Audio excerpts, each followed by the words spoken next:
Check it out. Must be the money, must be the money. I've got so much blame. Must be the money, must be the money. 26 with all this wealth. Must be the money, must be the money that funds my lifestyle. Must be the money, must be the money. The party's at my place. Give me a beer out there, refrigerator. Give me a beer out there, refrigerator. Give me a beer out there, refrigerator right now. Hey, give me a beer out there, refrigerator. Come on, man. Give me a beer out there, refrigerator.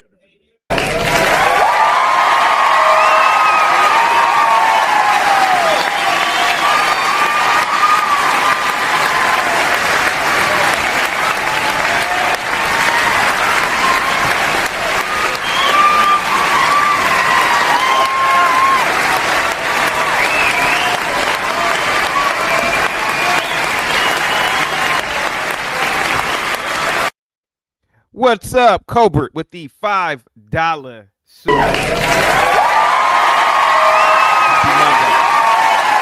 Must be the money. Give me a beer out there, refrigerator. Give me a beer out there, refrigerator.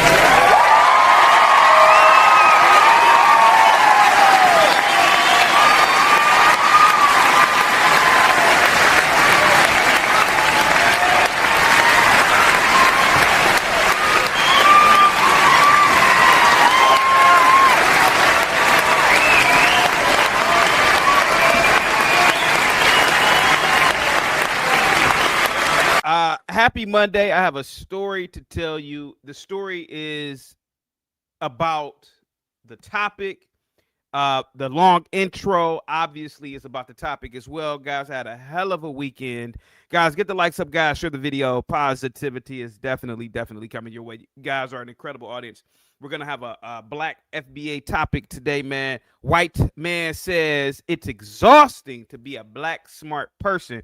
I had an incident this weekend out and about, and this is going to be really fun. About the story hopefully will be fun to you guys, and it will tie in once again to the main topic. But anyway, guys, the store is open. I'm going to put that in the chat. So merchandise is available. Get the likes up, guys. Share the video, man. Positivity is definitely coming your way. But yes, the merch is available. Get the likes up, guys. Keep the tab open. Let's get these watch time hours up. Salute to you all. Email me for the StreamYard link. I am not putting out the link in the chat today, and I may not do it tomorrow, and I may move forward without putting the StreamYard link in the chat. You will have to email me for the link. But anyway, guys, salute to you all. Positivity is definitely coming your way. Put a 1 in the chat if you've received the positivity. Put a 1 in the chat if you had an awesome weekend. Put a 1 in the chat if you went out and you worked out, you exercised, you went for a swim, you went for a hike, whatever it is that you do, even if you smoked weed. And I know a lot of you guys are weed smokers. A lot of you guys are drug addicts. But anyway, guys, get the likes up, share the video. Colbert with the $5 super chat. He says there are black-owned steel companies and lumber companies in the United States. Colbert, I appreciate the super chat, but this is a sharecropper would only say something this stupid. I rock with you, Colbert. I support you. I'm glad you support the channel. But this is what you sent over, the comment, and I respect the fact you sent the $5 over. Trust me, I do. Guys, get the likes up. Give Colbert a big thumbs up, $ emoji. But the fact that you said this only shows that there are two types of blacks in the country: sharecroppers and futurists. I am a futurist. This was a sharecropping statement. That's a lie. You can email me for the link. I would love for you to get on camera and prove that. I don't know what you were talking about. But you would have to prove that. But anyway, guys, get the likes up, share the video. Chris is in the building with the $5 super chat. I heard that black people taught white people how to bathe. This is a great super chat. And the people that always say that are sharecroppers. Only a sharecropper would say something that stupid Chris, not you, Chris, but what you've heard, and the people you heard it from are sharecroppers. Oh, the black man taught the white man how to bathe. That's a bunch. That is the stupidest thing. That is the dumbest sharecropping thing I've ever heard of in my life. So the question today is: are you a sharecropper or are you a futurist? And these are the two blacks in the country. And we're going to get into all of that today, man. Guys, get the likes up, share the video. Moxie is in the building. Salute to you, Moxie. Positivity is definitely coming your way at the speed of light. I got to give it up for Norman. Norman says, if I were to write a book, How to Win on Welfare, written by CT, sources cited from JP, that would be a New York Times best-selling book. Guys, get the likes up, guys. Share the video, man. Positivity is coming your way. Guys, go over to Just the Guys podcast and subscribe. Guys, get the likes up. Share the video. Trigger Warned is in the building. Salute to you. Big Dog Sports is in the building. Salute to you. Moonlight is in the building. Really, that's from your continent, CT. Guys, get the likes up. Moonlight, if you want the link, email me for the link, and I will give you the link, sweetheart. Guys, get the likes up. Deja is in the building. Crazy Chick Sheena, thank you so much, sweetheart, for always being here and always supporting. Avaron C says, what really goody, yo? I don't know. Moonlight says, I think the Blackamoors showed them white cave dwellers how to bathe. Moonlight, I hate to burst your bubble, but the Romans, the Greeks, they had bath houses going back thousands of years ago. So, and the Moors are Johnny come latelys, so to the scene. So the many parts of Europe, they were already bathing on a consistent basis. Get the likes up, share the video, and you could argue that people all over the globe that lived in the interior, where there was no access to fresh water or water, they probably did not bathe. So it's argued. So obviously the Greeks having access to water every goddamn where, the Egyptians, many people living on the Nile, the Babylonians, the Assyrians, of course they were bathing. They had the water source. But most people, whether they were African, European, Asian, if they did not live by water, they lived in landlocked areas, knucklehead, then more than likely they did not bathe. Moonlight, stop being a sharecropess. Moonlight, today you have to stop being a sharecropess with these statements. Get the likes up. Sheena, salute to you. Positivity is coming your way. Moonlight, the Greeks got it from the ancient Egyptians. I have no idea, but it's very plausible to assume. I have no idea. Let me see, guys. Get the likes up. Gambit is in the building. Sire says, keep the Latinas and ship the men off to hell, South America. Bebe Rodriguez says, Mediterranean Europeans are not the same as Western Europeans. That is definitely true. Get the likes up, guys. Share the video. If you want the link, email me for the link, man. Let's have a good show today, man. White man says it's exhausting to be a black smart person. It is. Unique, what's up? Unique says, wait, I have a small garden. Am I a sharecropper? Unique, that is a question only you can answer. Are you or are you not a sharecropper? Are you or are you not a Bama ass sharecropper who's ignorant of how the world works? Are you a sharecropper? Are you an individual that does not seek out how the world works? There are so many things that makes an individual a sharecropper or a sharecropper. So that's up for you to answer that question. Unique, guys, get the likes up, share the video. Unique, email me for the link and I will drop the link for you. I believe this is a good topic, a topic that will help everybody out. Guys, get the likes up, share the video. Positivity is definitely coming your way, man, at the speed of light. Go over to Just the Guys podcast and subscribe. Go over to Pops and Politics and subscribe. And I'm going to put the link to the merchandise in the chat. Sire says, I have a small garden in my backyard as well. I use kiddie pools to house the soil. Sire, I rock with you, man. We go back a long time. Now, whether you are a sharecropper is up for you to answer. However, I will tell you this as a friend and as a content creator. You have sharecropper's hair. That's your hairstyle is sharecropper's hair. So I just want to let you know that, guys. Get the likes up, guys. Share the video. CKJ, what's up, buddy? Without sharecroppers, the South would have collapsed. No, buddy. The whole idea of sharecropping is a mindset. It's a paradigm. It's not about the actual physical act. It's about, are you a sharecropper? Are you only relegated to one thing? That's the difference. And we don't need sharecroppers anymore. You know, we have to evolve. We don't need hunters and gatherers anymore either, CKJ. I don't necessarily disagree with what you were saying. Swish, what's up, buddy, with the $2.99 or $2.99 super sticker. Salute to you, man. Let me give you a must be the money, guys. Must be the money, must be the money. I've got so much bling. Must be the money, must be the money. 26 with all this wealth. Must be the money, must be the money. That funds my lifestyle. Must be the money, must be the money. The party's at my place.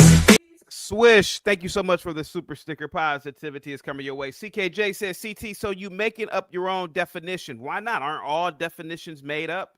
Aren't all definitions a part of someone's way of thinking? Are they not?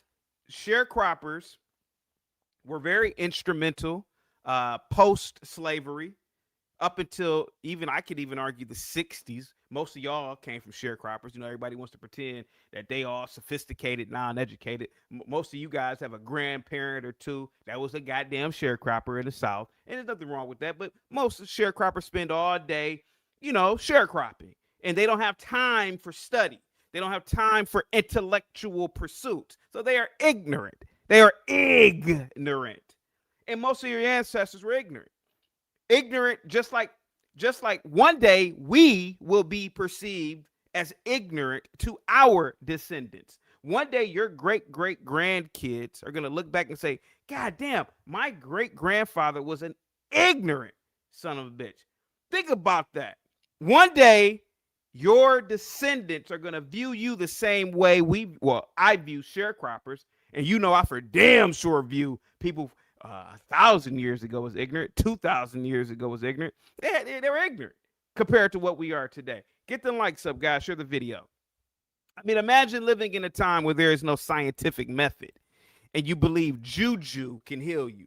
Oh, yeah, this is real. This is definitely real, CKJ. Get the likes up. Share the video, man. Positivity is coming your way. Just my 2 cents.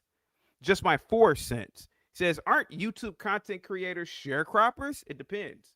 It depends. It depends. Some YouTube content creators are, I mean, for damn sure, sharecroppers, ignorant.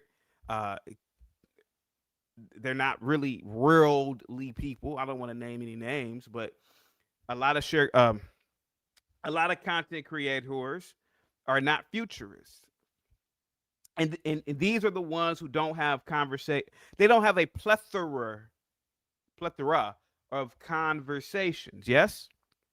So they don't talk about science. They don't talk about astronomy. They don't talk about biology. They don't talk about mathematics. They only really talk, primarily talk about sex and relationships. And that's sharecropping. That's sharecropping because you don't really have a real, it's more to life than sex conversations and conversations about who done it, you know. So are you a futurist or are you not? Are you a sharecropper or are you not a futurist? Get the likes up. Share the video, guys. Positivity is coming your way. Sire, what's up, man? He called me a prick. Guys, get the likes up. Salute to you, Sire. Must be the money, must be the money. That's got them on my side. Must be the money, must be the money. I'm never going wrong. Must be the money, must be the money. That keeps me looking fly. Must be the money, must be the money. That's got me cruising in style. Sire called me a prick, but it's the truth, man. It's the truth, man. You know, the world is becoming global, and there are hairstyles, there are cuisines, there are languages, There are clothing items that identify you as an individual that is a part of the mainstream paradigm, and then there are not, The other day I was on a panel, my guy Uhuru, excuse me. He's a Nigerian guy. He's pretty smart. I don't believe he's a sharecropper, but he did go into a sharecropping moment when I said that Nigerian food is not good, and he was like, "Oh, I was like, bro, let's be honest, it's not really good, and it's only about 3 or 4 dishes. Let's be completely honest about it." So, are you gonna break the cycle of being a sharecropper? That is the question that you need to answer today. You said my mic is low. Let me see, guys. Is my mic low, Sheena?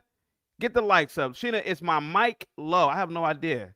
L, what's up, buddy, with the $10 super chat? Positivity is coming your way, man. Must be the money. Yeah. Must be the money. Got to be, cause I got what's wanting to be my friend. Must be the money. People I never knew, people I never thought I'd connect with. Oh no, I don't know what it is. Talk to me, check it out. L says, CT, you said the other day that your mother is from Alabama and your father is from Tennessee and been in this country for hundreds of years. So you didn't come from sharecroppers, you Nigerian? Again, I'm not going to answer that question, even though you sent over a nice super chat, bud. But the thing of the matter is, whether they came from the deep south, Africa, it doesn't matter. You can be a sharecropper anywhere on the planet. L, with the $10 nice super chat that I'm going to use for coffee and water. Salute to you. Positivity is definitely coming your way, bud. Hope you're having a beautiful Monday. Hope your family is well. I hope you are okay. But your super chat is a little sassy. It's sassy, bud. Your super chat, which I love and respect, and I thank you so much for being a member of the channel. Your super chat has sass written all over it. Sass. Sassy ass super chat. Again, if you look at the goddamn thumbnail, you'd see Lieutenant Commander Geordie LaForge, played by LeVar Burton. Geordie LaForge exists in a fictional world. Of course, Star Trek is bullshit. But the idea is that here goes a man. He is the engineer for the entire Enterprise ship. Enterprise D, Starship, whatever. He ain't talking Bama talk. Star Trek, The Next Generation, takes place 400 years into the future. And if you watch every episode, every movie with Geordie LaForge, and they don't really discuss race in Star Trek, they don't think about it. But occasionally they will bring it. Ben Sisko brought it up in an episode one time. There was an episode where they went to the holograph, a computer simulated generated room that can create anything you want, and they all went to a casino in the 1950s, and his girlfriend, black woman, Cassidy, she was being sassy too in the episode. How come you don't like coming to the casino? He said, I don't like coming, and broke the fourth wall. If anybody is a Star Trek fan in the chat, does anybody remember this episode? It was an episode that I believe Star Trek broke the fourth wall. They never really talked about race amongst humans. In this episode, Sisko said, Cassidy, you know why I don't like going to that guy? He said, you know why I don't like going to that casino, that little computer-generated casino? She said, why? What was wrong with it? All of our friends go there. He said, well, in the 1950s, black people weren't allowed to go there. I couldn't believe my ears. Like, wow, they really acknowledge that blacks and whites, they acknowledge a racial categorization that they never did in modern Star Trek. But anyway, back to you, L. In this sassy comment, the thing of the matter is that Geordie LaForge, who is a human being in Star Trek, now even though it's fake, it's fiction, his ancestors were at one point sharecroppers. But it's 400 years into the future. He's on a starship, and he's the engineer. He's the chief engineer.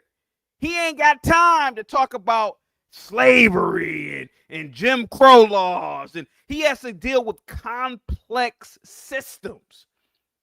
That is a futurist. That's the difference. So, yeah, I may have come from sharecroppers, but that's the past. Get the likes up, guys. Share the video. Positivity is coming your way. I got a great story for you guys today. Get the likes up, guys. Share the video, man. You guys are an incredible audience, man. I really appreciate all of you guys. Go over to Just the Guys podcast and subscribe. Go over to Pops and Politics and subscribe. I got the merch coming out. I have the merch store. I'm going to put that in the link eventually. So stay tuned, guys. Salute to you, L. Positivity is definitely coming your way. CKJ, what's up, buddy, with the $5 super chat. Positivity. Must be the money. Yeah. Must be the money. Got to be, cause I got what's wanting to be my friend. Must be the money. People I never knew, people I never thought I'd connect with. Oh no, I don't know what it is. Talk to me, check it out. Get the likes up, guys. CKJ says for the $5 super chat, Shorty can't eat no books. Buns from the movie Belly. Shout out to my sharecroppers. Yeah, Buns, played by the late, great rapper DMX, who I was a big fan of. Believe it or not, I know I dog rap every goddamn episode, but everybody loved DMX. Everybody wanted to be like a DMX. Nobody can deny that. Everybody, even hedge fund managers and private equity investors, everybody wanted to be like a DMX. They wanted that spirit, that DMX spirit. But in the movie, he played a character named Buns. These are drug dealers, and he made a good point. Shorty can't eat no books to Nas. Nas was more of a futurist at this point, and Buns still wanted to be a sharecropper. He wanted to be a sharecropper, saying some ignorance like that. So good point, CKJ, with pointing that out. Get the likes up, man. Share the video, man. EAE says DMX, Nas, and Scarface are the GOATs. I can agree with that. I can agree. Sire says I rocks with CT though. That's my N-word. Get the likes up. EAE says CT, remember when Geordie LaForge was kidnapped by those low IQ aliens who wanted him to magically make their ship as advanced as the Enterprise? Those aliens were definitely sharecroppers. I don't remember that episode. I remember damn near every episode of DS9, but it's some episodes of TNG. I'm like, God damn, I don't remember this episode. I don't remember this episode, but you have to let me know about this episode. But yes, Star Trek did an exceptional job at showing the differences between certain civilization statuses, right? So obviously the United Federation of Planets, this government, which was the military unit was Starfleet, they definitely were in what like these stage. They were like a type 2 civilization, right? But they did come around type 1 civilizations, man. And obviously Q represented a civilization type that is unchartable, right? So guys, get the likes up, guys. Share the video. Let me see who else is in the chat. Get the likes up, guys. Just my 4 cents with the $5 super chat. You share the profit of the digital land that YouTube allows you to cultivate. Digital sharecroppers, laugh out loud. It's all good. Hey, man, that's your opinion. I can't really knock it. Can't really debate it. I mean, you might be right. I don't know, man. Maybe we are digital sharecroppers, but I look at myself as a futurist, nevertheless. Guys, get the likes up, share the video. Positivity is coming your way, man. A futurist is an individual. Well, I can tell you this, man. The before I get into the story that happened to me over the weekend,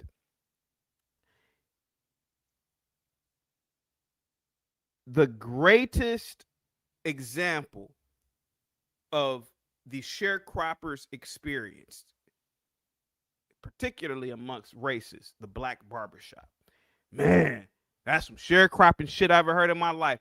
Every black barbershop I've gone to, what's on the TV? What's on the TV? Just my 4 cents. Something about drugs, drug dealing, something rap music playing all over everywhere. That's sharecropping culture. You know, all that beepity boop shit, you know, that's sharecropping culture. It's not a culture of futurists or futurism, particularly in the black barbershop. So if anybody's wondering, well, what is sharecropping and what is not, I'm giving you an example, man. Guys, get the likes up. Bobby Perkins says, CT, what's my delta for November? Man, don't give me the line about the Greeks when it comes to trading stocks, man. I told you guys before. Now, Blue Cousin, I don't know if he's listening, but he's my friend. He gets into all the Greeks and studying charts and carrying on. Me, I just throw darts at a board. Bow. If I like a stock, I'll just pick it. If I like, I normally would do weekly contracts, but don't get me to lying about how the Greeks work in stock options and all that. You're more or less talking to a person who's anti-technical analysis. That's all technical analysis. I don't give it to all that, man. Just give me. Hey, listen, I'm not gonna lie to you, and I'm just gonna be honest about it. If I knew somebody on the inside, hey, man, just give me the inside information. I'll do 6 months in jail. Just give me the inside information. I'll do 6 months. Well, CT, we found you guilty of insider trading, and we're gonna penalize you $100,000 off the $5 million that you got. Oh yeah, I do 6 months in 180 days in the county. Oh yeah, absolutely, I do it. 180 days goes like that. Club Local, get the likes up, man. Share the video. Speak Radio with the $5 super chat. Here you go. Must be the Monday. Must be the Monday. That's got them on my side. Must be the Monday. Must be the Monday. I'm never going wrong. Must be the Monday. Must be the Monday that keeps me looking fly. Must be the Monday. Must be the Monday that's got me cruising in style. We have to get the watch time hours up, guys. Keep the tabs open. Salute to all of you guys who are at work, in the gym, whatever it is you guys are doing. Salute to you, man. If you're being a great parent to your kids, salute to you, man. Positivity is coming your way. And if you are cursing your kids out, shame on you. Shame on you. That is not good parenting anymore. That is not good parenting. That's sharecropping. That old cussing your kid. We're going to really get into what is a sharecropper and what is a futurist. All that, hollering and screaming at your kids, that's sharecropping parenting. Now my parents were sharecropping parents at sometimes. They weren't into that talking to you and trying to understand your little feelings, and no, hell no. Speak Radio with the $5 super chat. So your show today can actually be in relation to the difference between the Romulans and the Vulcans. I think that's a pretty good comparison for us blacks. Yeah, I mean, you literally could say that the sharecroppers and the futurist blacks are like the Romulans and the Vulcans. I mean, even though both groups were advanced, but I get what you mean. The Romulans tended to be paranoid. They tended to have a culture of low trust amongst other alien groups. They tended to be very xenophobic. They tended to, I don't know, but it looks like they did have lower, like they did have a caste system within their population. I know that the Remans were some sort of I thought they were some sort of Romulan extant or whatever the scientific biological word is. But it does seem like even in the Strange New Worlds episode where they mentioned, or maybe it was the Picard series, where they mentioned that, oh, you must be a Southern Romulan. Remember that shit? They said, oh, you must be a Southern. You gotta really peep this shit out. They said, oh yeah, you must be from the south of Romulus. So they did. I get what you were saying, absolutely, man. But yeah, the Vulcans tended to be very, very intellectual. They the way their average Vulcan spoke was very succinct, very crisp, clear, high trust species, pursuing science, engineering. Get the likes up. Thank you so much, Speak Radio, for that, man. Positivity is coming your way. We got D9th in the building. Salute to you, D9th. Positivity is coming your way. Must be the Monday. I've got so much blame. Must be the Monday. Must be the Monday. 26 with all this wealth. Must be the Monday. Must be the Monday. We're gonna get to the story in a minute, guys. Must be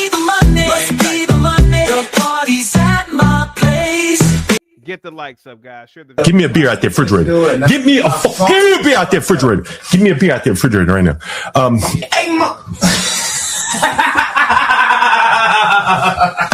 Hey, give me a beer out the refrigerator. Come on, man. Give me a beer out the refrigerator. D9th, what's up? Says using my sassy phone on the internet, asking what superficial or superficial questions is not dislikable. I am with you on that, bam, specifically, and I don't have testosterone. What are you using the audio to text? D9, salute to you. EAE says, CT, the name of the TNG episode where Geordi had fatigue from the low IQ aliens was called Samaritan Snare. Let me look that up. Samaritan Snare. Hang tight for me. I do remember this episode. Yeah. I do remember this episode, actually. Yep. Yeah, I do remember this episode. I'm gonna rewatch it. Guys, get the likes up, guys. Share the video. Positivity is coming your way. Hold on for a second. I have to take a break, but when I come back, I will definitely go over the story or the situation that happened over the weekend that made me think about this topic. Guys, I will be back in about a minute and a half. Guys, get the likes up, guys. Share the video. Here we go. Themselves as Jews, classify as the Torah. So you said I'm going to hell. You said I'm going to hell because of what? You said I'm going to hell for what reason? War against God, and that's what you're doing. I don't want war against God. I'm just dealing with the scripture. That's what in John 9:12, Revelation 9:12 stated. Said that he had your God is money. You know. No, I don't have a God. I don't even believe in what you believe in. I'm trying to get you to persuade me to believe in what you believe in, and you're not doing a good job of it. Let me ask you this, Wesley. I'm gonna give you an easy. Who was the writer of the first 5 books of the Old Testament? Huh? Now I can hear you. Okay, what was his name? The person you just spoke about. Know that you're disingenuous. Okay. And especially, and it's good that you're a recovered drug addict. But right now, I think you still dealing with some of that after effects. Give me a beer out the refrigerator. Give me a fucking beer out the refrigerator. Give me a beer out the refrigerator right now.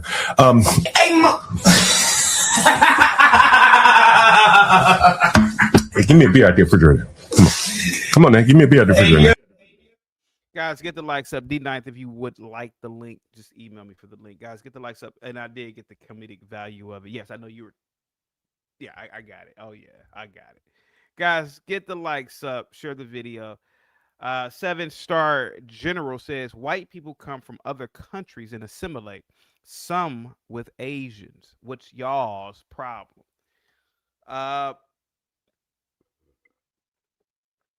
Main character syndrome. Like what happened this weekend with me. Main character syndrome. The inability to differentiate other people and systems. Sharecropping. You know, sharecropping behavior. This weekend I was out and about, and I don't know, my numbers don't, people, you know, there are people who say that, CT, you got to remember, you're somewhat famous and you're somewhat, I don't know. I mean, I only get a few hundred people in the chat. I get on average 4,000 or 5,000 views per episode. But what I'm starting to realize is I am more known than I think. I'm starting to realize I'm more known than I try to imagine, or I attempt to imagine that I'm not. But I am more known than I think. I'm out and about again. Some older guy, he's black. He approaches me. He had to be D9. He probably had to be. Guys, get the likes up once again. By the way, guys, Tina, Sire, Cliff, Republic Room, Bob. Salute to you guys, man. Norman, salute to you guys for the vacation support, man. Guys, I have said today's episode and tomorrow's all of the support to the Cash Apps or PayPal or Chime, however you want to do it, will go towards the vacation fund. I've told you before, guys, I need to take a vacation. I haven't decided on where I'd like to go, but I definitely need a destination vacation. I haven't taken one in almost a decade. So whatever is sent over, I'll add that to the fund. Guys, get the likes up, share the video. Positivity is coming your way. So anyway, guys, I'm out and about, and an older guy approaches me. He approaches me and says, "Hey, man, you look familiar. My guy." That's how he talks, like that. He's that my guy type guy. You know, sir, you're from Cleveland, so you know about those types of black guys, right? He says, "Hey, my guy." I was like, huh? He's like, "Hey, my guy." I was like, who? He must have been in maybe his 60s, maybe late 60s, maybe. I don't know. Lena, what's up? Salute to you. Good morning, CT. Vacation in Chicago. You know, Lena, I've never been to Chicago. I've always wanted to go. Beautiful skyline, great infrastructure, great institutions. The art museum there is incredible. Hell of a lake view. I might take a visit out there one day. It's one of the greatest American cities, one of the greatest cities on the planet, face of the earth. So yeah, I don't see why not. I don't see why not. I would love to come to Chicago. Get the likes up, guys. Share the video. Positivity is coming your way. Bobby, that is old. I did a story about that years ago. There's nothing going on in the media right now, so people are regurgitating viral clips from years ago. That incident with Roland Martin happened maybe three years ago. You know, he was live streaming, and I guess his Twitter is pinned or linked, is one of the tabs, and they were switching in, and it was some bussy walking down the hallway. It was a video or something. But yeah, these things can happen. So yeah, but again, that's an old tape, man. Very, very old. Very old. D9 says, I hope he goes to Spain. Guys, get the likes up. Share the video. Roller Skater Texas girl is in the building. D9 says, I hope I go to Spain. I've been to Spain. Beautiful country. Beautiful country. There's no immigration. There's no mass migration. There's no, yeah, I didn't see it the last time I was there. So it's not happening. It's all media propaganda. Guys, get the likes up, share the video, man. Positivity is definitely coming your way. Go over to Just the Guys podcast. Go over to Pops and Politics and subscribe. Salute to you. So yeah, this guy over the weekend, Bobby says CT is Roland Martin. No. It was just a video. It was just a video on Twitter.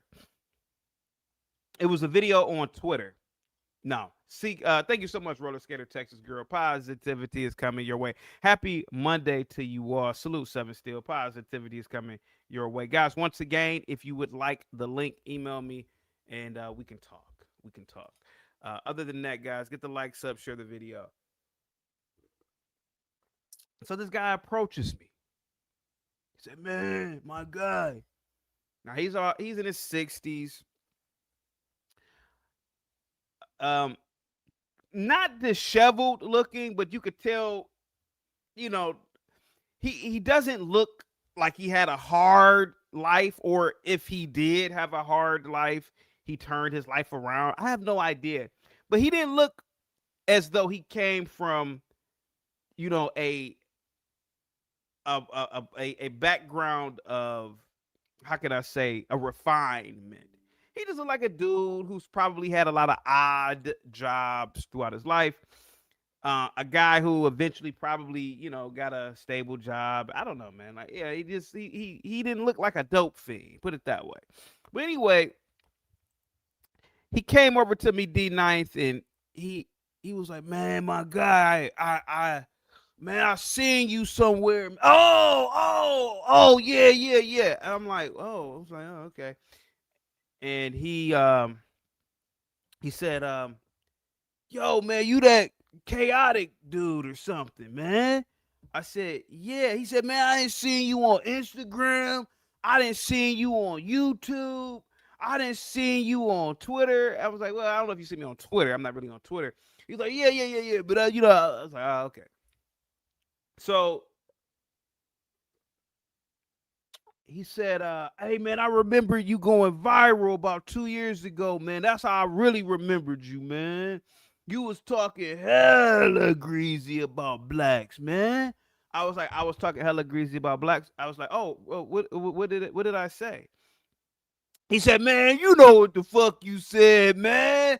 And then he's one of these, again, I talked about this before. He's one of those tapping guys, you know. CKJ, man, you grew up in the same place, man. You know about how you get a lot of these dudes, they tap you when you talk.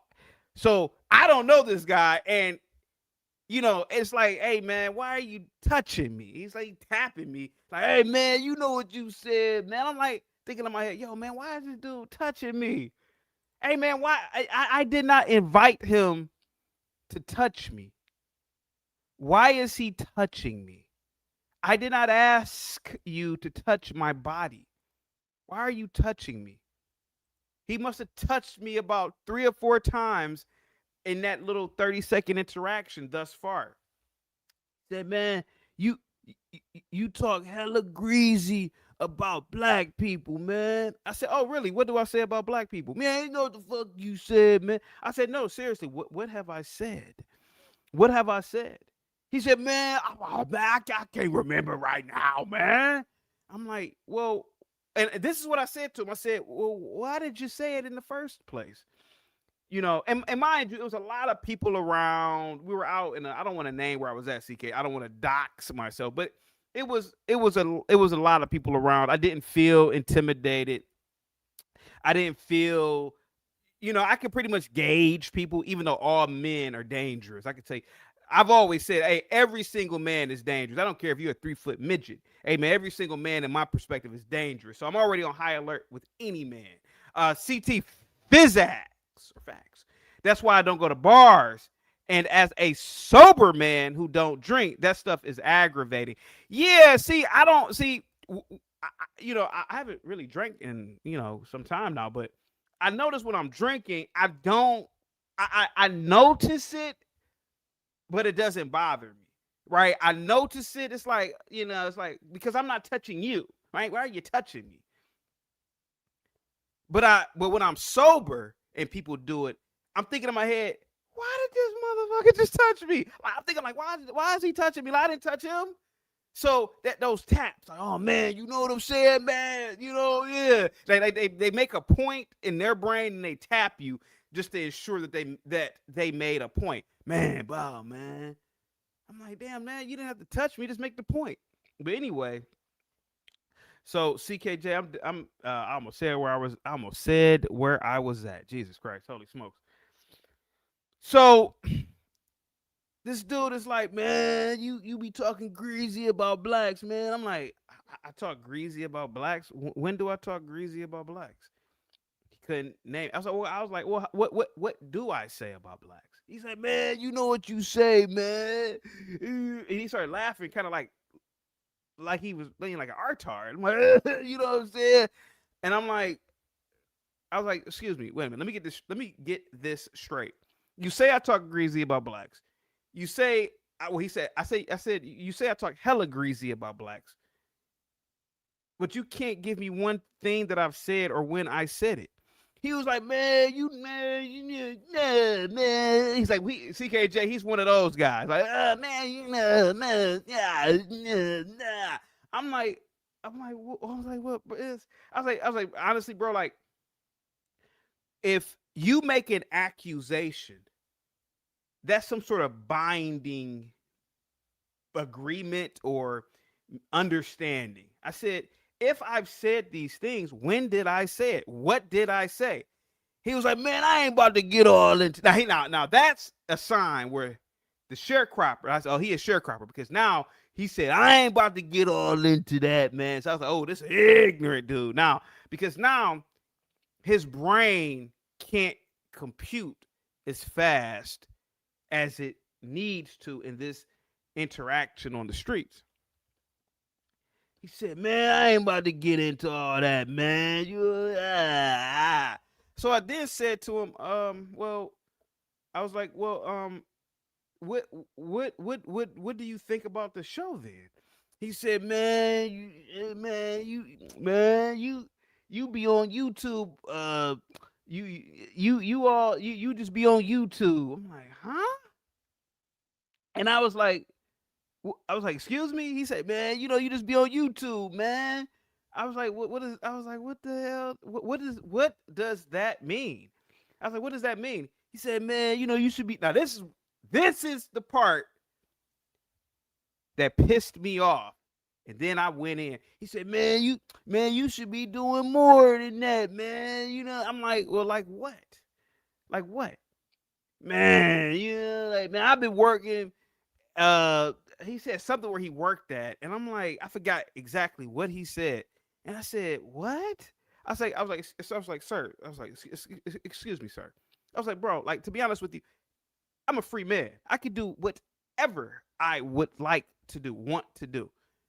I was like, bro, you or anybody else, you don't have the power or the influence to tell me whether I should be on YouTube for 30 seconds or 30 hours in a day, even though it's only 24 hours. I said, if anything I talk about on YouTube is probably that. These are the things, roller skater Texas girl that I said to him. I said, if anything, you don't have the power. Like, your opinion right now is just your opinion. It's like the videos I just showed with that guy, Master C or whatever. He said, I think you were lame. It's like, you thinking me a lame doesn't move the needle. It doesn't mean anything. To me, like, that's what a sharecropper says. A sharecropper has no true power. And this goes back to the whole sharecropper thing. A sharecropper has no true power, right? A sharecropper thinks that they might have power, but they don't. They don't have any power. I was like, bro, you don't have any power. You don't have any influence. So whether I'm on YouTube all day or not, you can't decide what I do with my life. You have no power. You're not a ruler. You don't rule anything. CT, I didn't go to my 20-year high school reunion. I didn't want a mother effer to tap me and talk my ear off. Yeah. I went to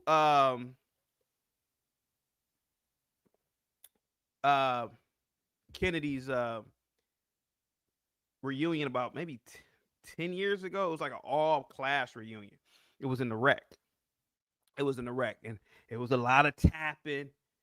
I mean, I didn't go to the school, but I knew a lot of people who went there. So I went there to hang out.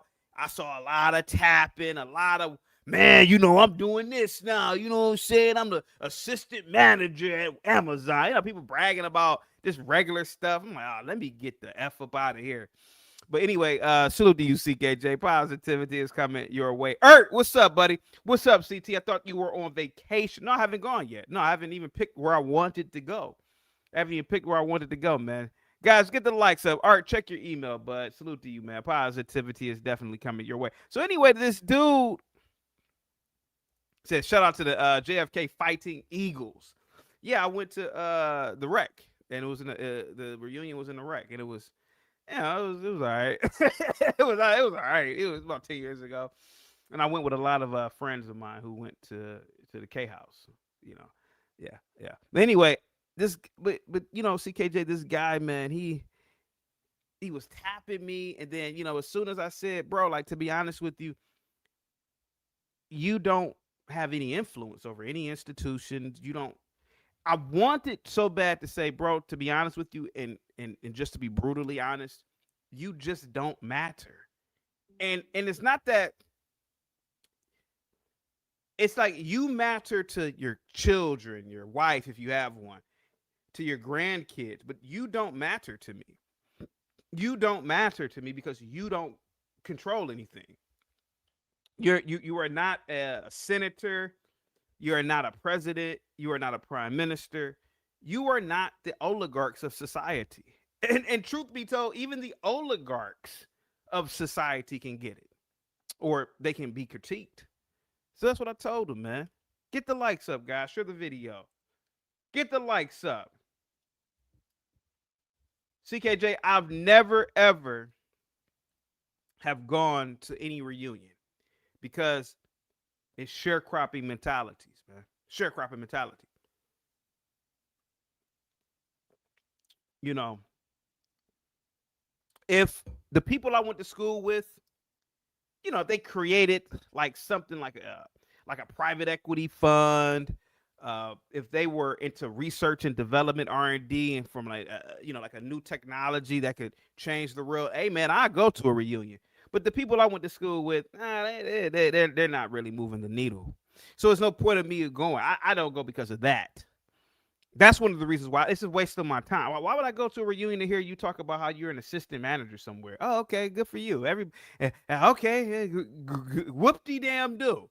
You know, but that's one of the reasons why I avoid going to a lot of reunions, homecomings. It's no point. It's no point. I mean, if I went to Harvard and we had a homecoming, hell yeah, I go to Harvard's homecoming. But the schools that I went to, no. I went to sharecropping schools. CKJ says, CT, most people still think I'm still in the Navy. That's how much I don't come around. To be honest with you, man, that's probably one of the best things you could do, man, to stay ghost from a lot of these people, man.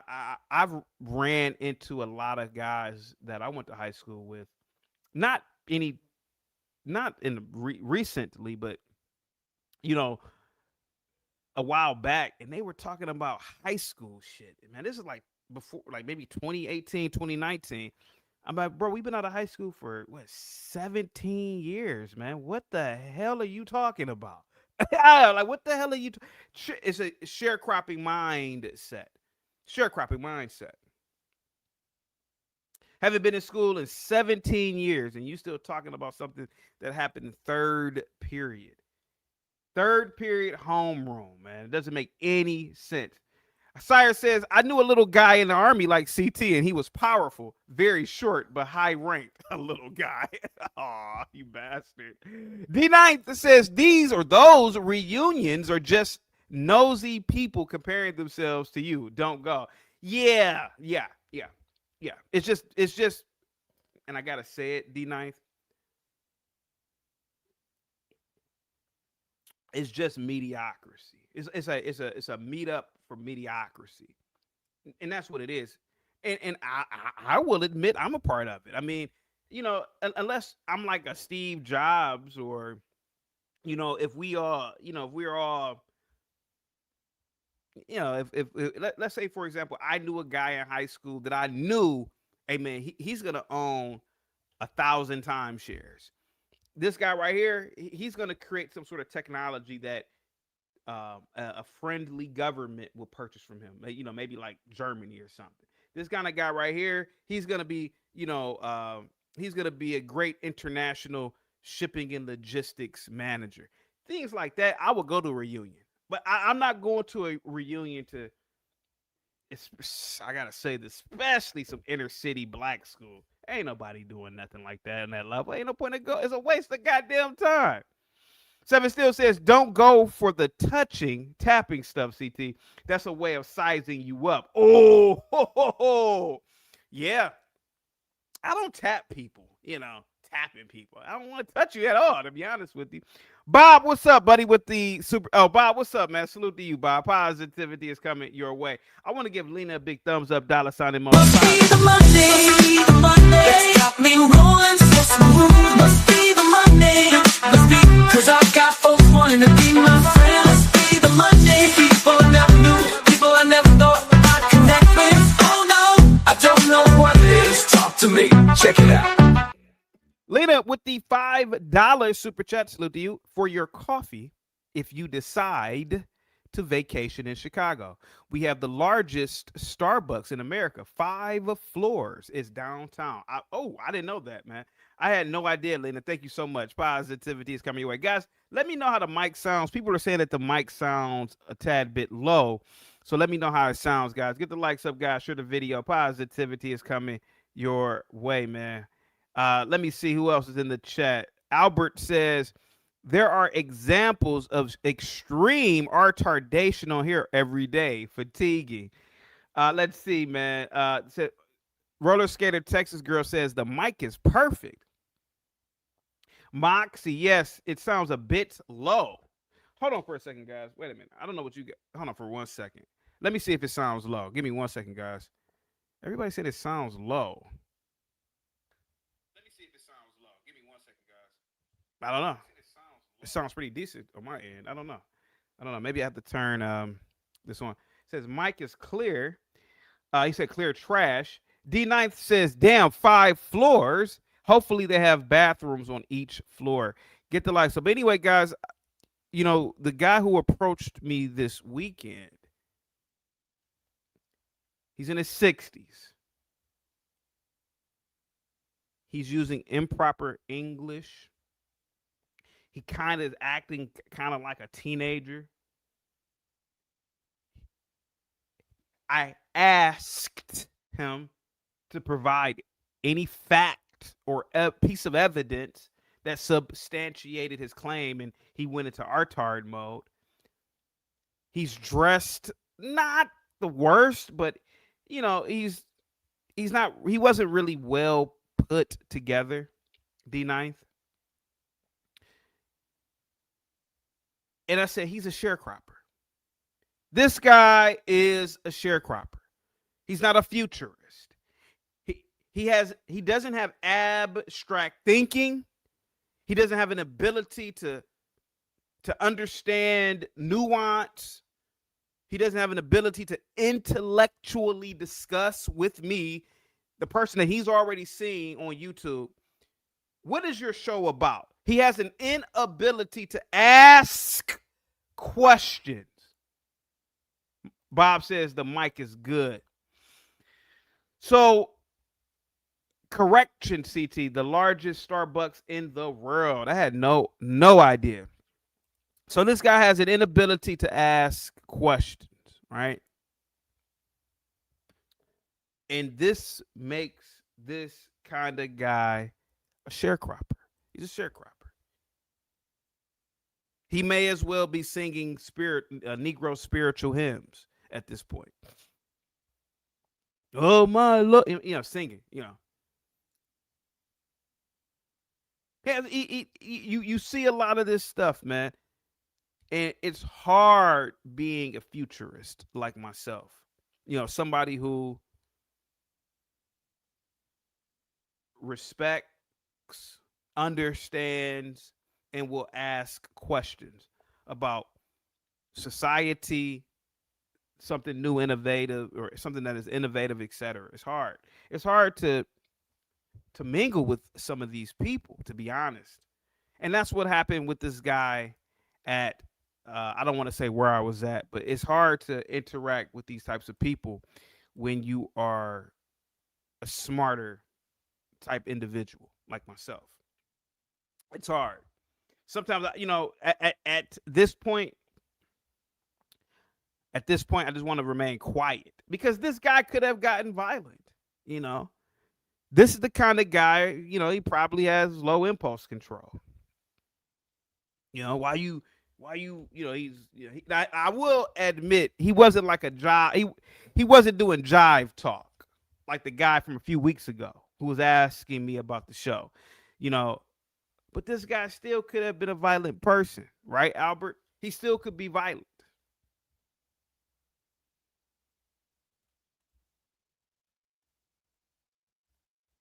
Get the likes up, guys. Share the video. Positivity is coming your way, guys. Go over to Just the Guys podcast and subscribe. Big Daddy Pod, what's up with the $5? Must be the money. Yeah. Must be the money. Got to be, cause I got what's wanting to be my friend. Must be the money. People I never knew, people I never thought I'd connect with. Oh no, I don't know what it is. Talk to me, check it out. Big Daddy Pod with the $5 super chat. Mic is fine, but music is a lot louder. Must be the money gave me a black eye and knocked out 3 of my teeth. At least I fit in here in Alabama now. Guys, get the likes up. Share the video, man. Positivity is definitely coming your way, man. Once again, Big Daddy Pod, salute to you, man. Lena, salute to you. CKJ, Speak Radio, just my 4 cents. L, thank you once again for the super chat. Also, Colbert with the super chat. And who else? Sire, thank you so much. And Chris, salute to you. But the guy didn't understand the world. Just like the guy that I was talking to on Hamp's panel. Just like the guy, the two guys, lying to yourself. Main character syndrome. There is a difference. There is a difference. Here goes the guy. Yes, what's today? Monday. It was on Saturday. He said, "You be on YouTube all day." I said, "And what you gonna do about it?" Like, what you gonna do about it? Tell your boss on me? What you gonna do? Tell your local pastor on me? Some local street church? What are you gonna do about it? Tell your neighbors on me? Man, Bob says we was kangs and shit. Bob, I ran into this older guy the other day, man, over the weekend, and he tried to ask me, or he wanted to give me his opinion, and I'm like, bro, you are a sharecropper. You are a sharecropper living in the 21st century. It's over. Your time is up. This jive talk, your opinion, it doesn't mean anything to a person like me. A person like me who is of the world now. I don't do jive talk, Bob. And I told him, I don't do jive talk. You can't call YouTube and get me out of here. You don't know the CEO of YouTube. Who are you to tell me about how long I can be on YouTube? Oh, CT, he on YouTube all day. Let me get that jive turkey off YouTube. You can't do that. You don't have any power. You can't go before a Congress or the Senate and get me off YouTube. You don't have any power in government. What are you gonna do? Tell the law? You gonna tell the sheriff of your county on me? And this guy didn't understand the real, Bob. Salute to you, Bob. Gospel of Bob says, reminds me of that story of one of your teachers telling you that they are still your teacher, but he was like a bum. Yeah, he was on crack, man. Yeah, that guy was on crack, Bob. That guy was on crack. He was like, man, I'm still your coach, man. I'm like, man, get your crackhead ass away. I was like, get your crackhead ass away. He was my baseball coach. But that's the difference, Bob. The sharecroppers of society. Get the likes up, guys. Share the video. D9 says, is it on my end or the stream keeps buffering? It might be on your end. It might be on your end. It might be on your end. Bob, this guy, this weekend, he's like so many guys who are sharecroppers. It must suck it must suck now in the 21st century where you can see everything. You can see how people are living. You can scroll through Twitter. You can scroll through Instagram. You can scroll through so many social media outlets and see winners. I don't care what anybody says. The Tate brothers are winners, whether you like it or not. Andrew Tate and Tristan Tate are winners, whether you like it or not. They are winners. Well, CT, I'm a winner in my own right. I work for the local boat club, and I work at the gate. Nah, bro, I'm not gonna lie to you. I'm not trying to knock anybody's job, but the future, fortunately, is about winning. And I'm not knocking anybody's job, anybody's profession, man. God knows I'm not. But that guy this weekend, his Bama talk may have worked 30 years ago in his small little community. You know, he knew some guy, you know, I work for the city, you jive turkey, and I got a pension, you turkey, and I got a stable job. But that doesn't work anymore. And I wanted so bad to really go in on this guy. That doesn't work anymore. You don't have any influence. The world is too small now. We can see everything now. We can communicate. I can communicate with anybody from across the seas now at the drop of a dime. Big Daddy Pod, what's up, buddy, with the $10 super chat? Must be the Monday that's got them on my side. Must be the Monday. Must be the Monday. I'm never going wrong. Must be the Monday. Must be the Monday that keeps me looking fly. Must be the Monday. Must be the Monday that's got me cruising in style.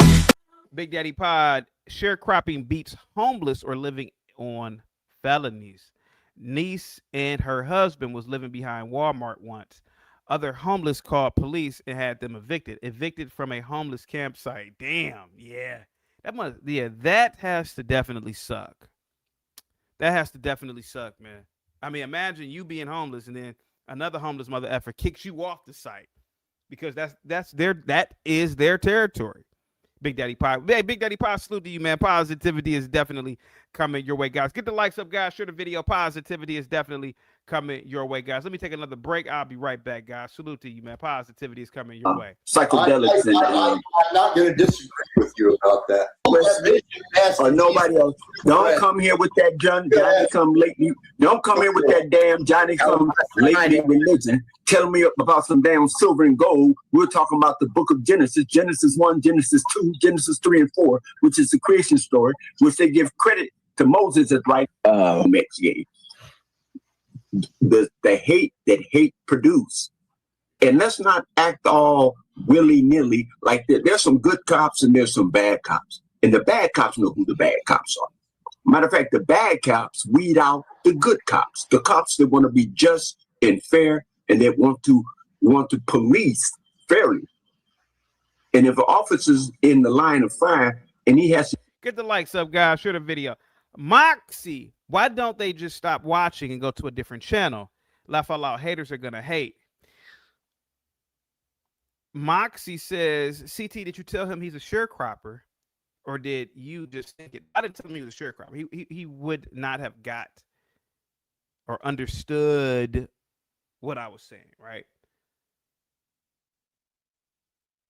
But I did say some things to him. I did ask him the right question.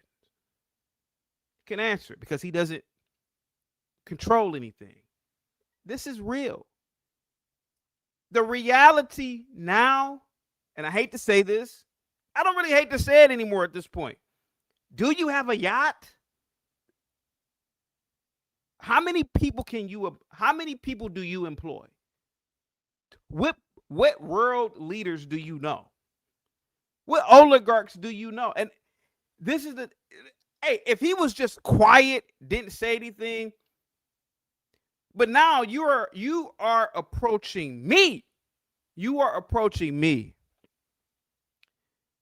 Telling me, a person with influence. Now, I don't have influence like Elon Musk, but you're telling me, a person with influence, which you don't like. You can't do that anymore in this society. I don't like your show, CT.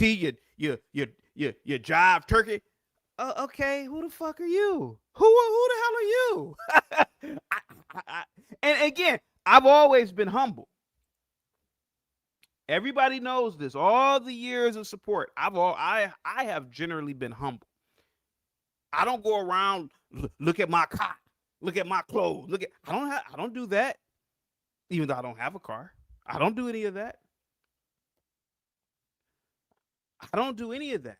So nobody could ever say, "Oh man, CT, he all he ever do is flaunt." You never see me come on camera with money showing or anything. So I am not trying to go in on this guy just to feed my ego. Don't have to. EAE, what's up, buddy? Salute, man. Thank you so much, man.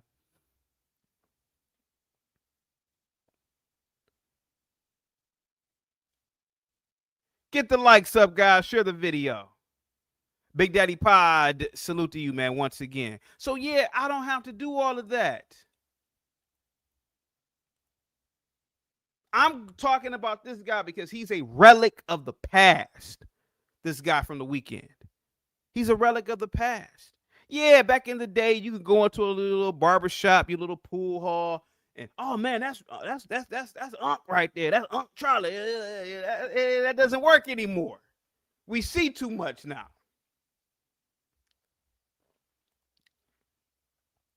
That doesn't work anymore, man.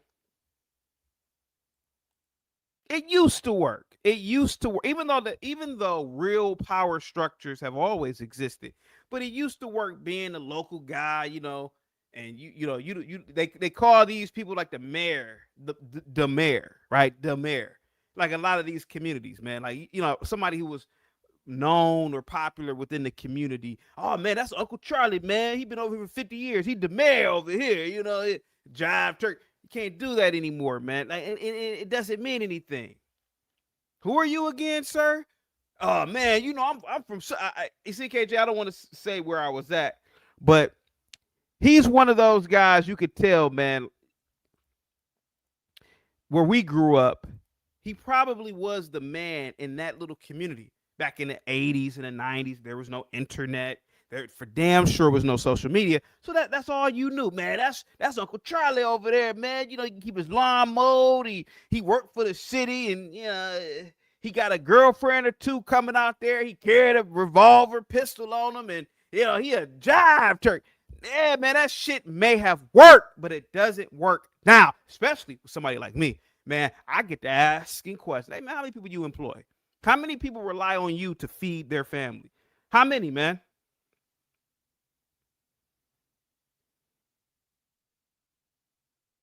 How many?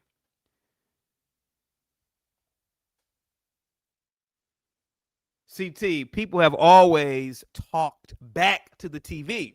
Back in those days, the TV couldn't talk back. Today, the TV can talk back.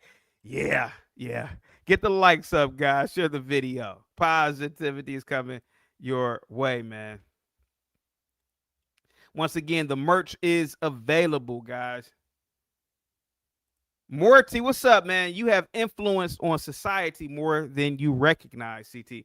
2 years from now, the world is going to celebrate you. God damn. And, this is what I wanted to tell this guy, man. It's like, you cannot be a sharecropper. That's a sharecropper's mind, what that guy did this weekend. You know, he's touching me. Oh, man, man. I'm like, how you keep hitting my goddamn arm, dude? That doesn't work anymore on me. Like, you being older, that doesn't work anymore on people. Yeah, everybody's hip to this now. Everybody's hip to all of this. We're hip. That walking elders. That's bullshit, man. What have you built? What's your production? How many people do you employ, son, bitch? What's up, Lo? Salute. Positivity's coming your way, sweetheart. So yeah, this guy over the weekend, man, he talks a good game. You could tell he talks a good game. But he's a sharecropper. And maybe I should have said, bro, you ain't nothing but a sharecropper.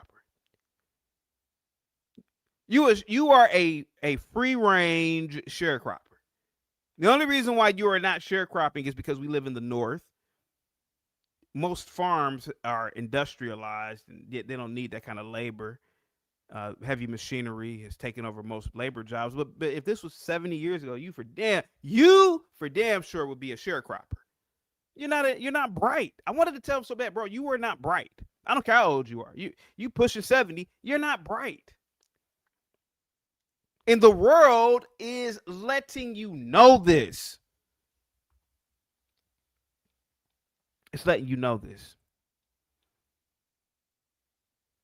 He said that would have triggered his low impulse. Yeah, it probably would, and I'm so glad that I didn't go there with the guy, because it must be hard being damn near 70, like this guy probably was,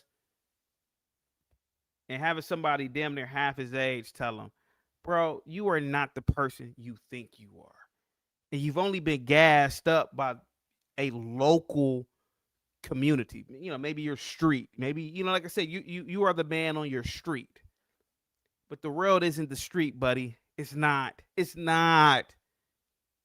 And that's how it is in a lot of communities, not just the black inner city community. It's like that in these little shitty little rural towns in America.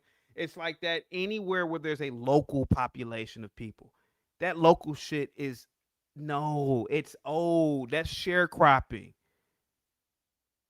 Now that's Dan right there. Dan owns 2 acres of land, and his people been here since it's 1500. Man, nobody give a fuck about that shit anymore. Man, that don't work.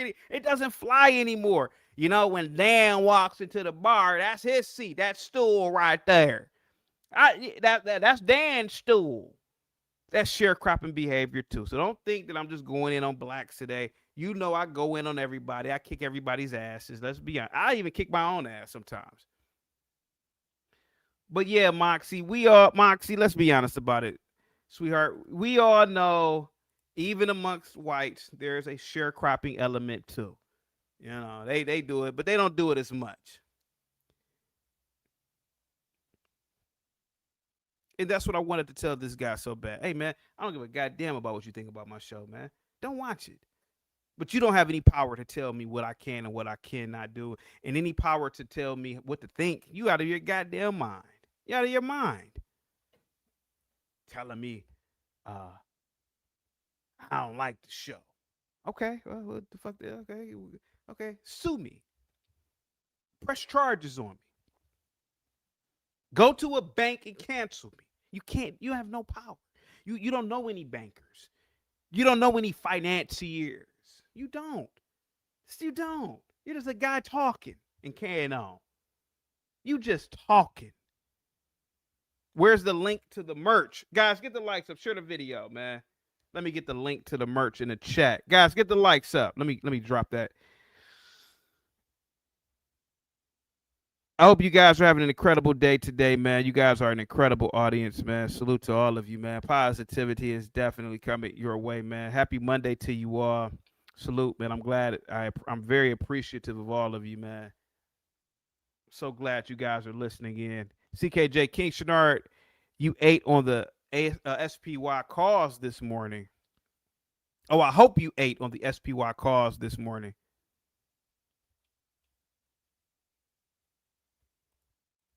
Hang tight for me, guys. Let me put this link in the chat. Moxie, can you share the link? If you know, I don't know how long you're gonna be here, but if you come out and come in, can you just share the link? Let me see. CT's merch store. Hold on for a second.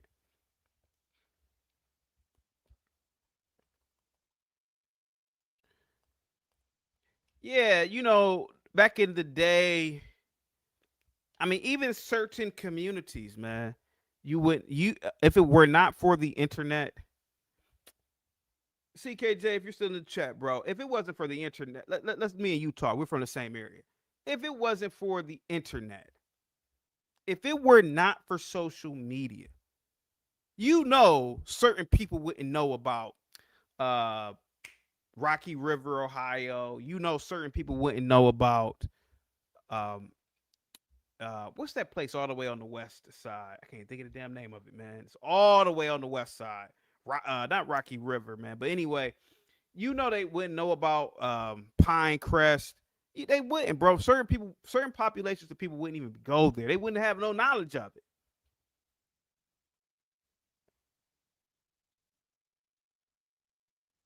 I just dropped the link right there to the store. I just dropped the link. There you go.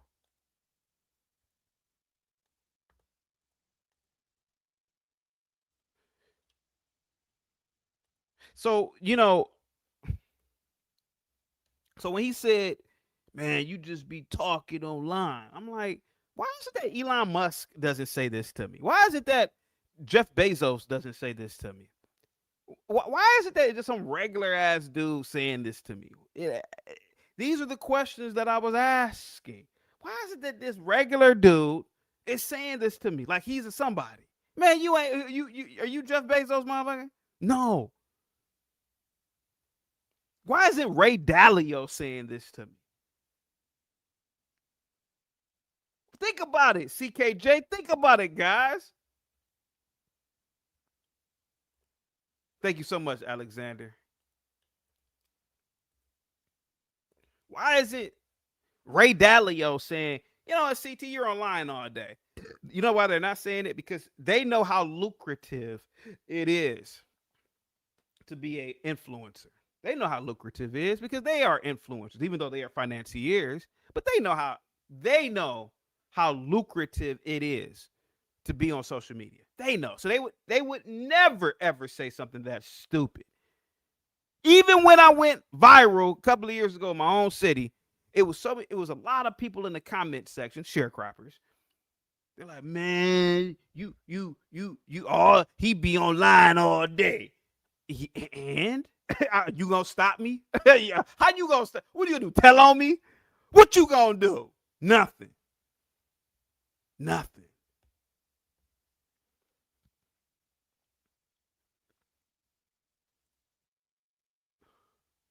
I mean, they're making updates. Yeah. Oh, you got to remember too, Big Daddy Pod. I used to primarily wear my contacts. Yeah, I used to primarily wear my. I got to get my contacts back, but I used to primarily wear contacts back in the day. Well, not back in the day, almost a year ago. I used to only wear contacts. I say, what you gonna do? Tell on me, man?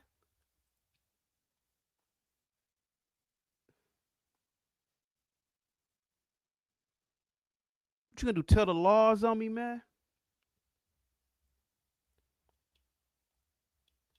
You gonna do? Tell your boss on me? Damn, homie, in high school, you was the man, homie. I mean, CKJ, this dude, man, he was like, yo, man, you on YouTube all day, man. I'm like, yeah, motherfucker. Who the fuck are you? Who the fuck are you, man? I could be on YouTube. You know what I wanted to tell this? Do you know what I wanted to tell this son bitch, CKJ? I wanted to tell him, hey, motherfucker, you know what I should do? I should do a live stream and take a nap and fall asleep on it just to show you ain't got no power. That's what I really wanted to tell that son bitch. That's what I really wanted to tell this guy. Alexander, I wanted to tell this guy, this old guy who saw me on YouTube, saw me in person, and said, you be on YouTube all day. Like it was a problem. I want to say, hey, motherfucker, I'm at the point now where I'm so free. I should just I should sleep on camera. Like I should go to bed, set up the camera, and sleep on it. Because I'm gonna show you ain't got no power. Just with that. Premium fuel only. CT, do a 24-hour live stream. I would do a 24-hour live stream, but you guys gotta support the channel, man. Hit the super chats or cash apps or PayPal. One of the two. Thank you so much, Moxie. Positivity is coming your way. Universal Jones, what's up, buddy? Salute to you, man. Positivity is coming your way. Guys, again, check out the merch store.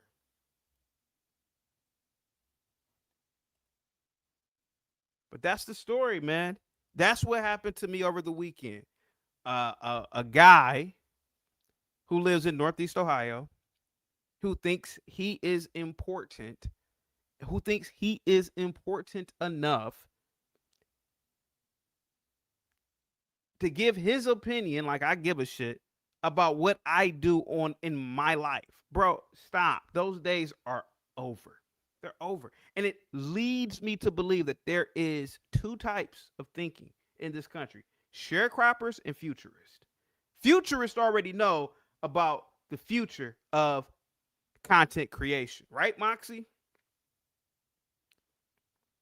Futurists already know content creation is in its infancy. Could you imagine when the world, for example, can you imagine, first of all, 8 billion people on the planet. Can you imagine when AI gets so good that I'm talking and the translation will not only translate what I am saying, but you know how like a lot of jokes, nuance, things don't carry over?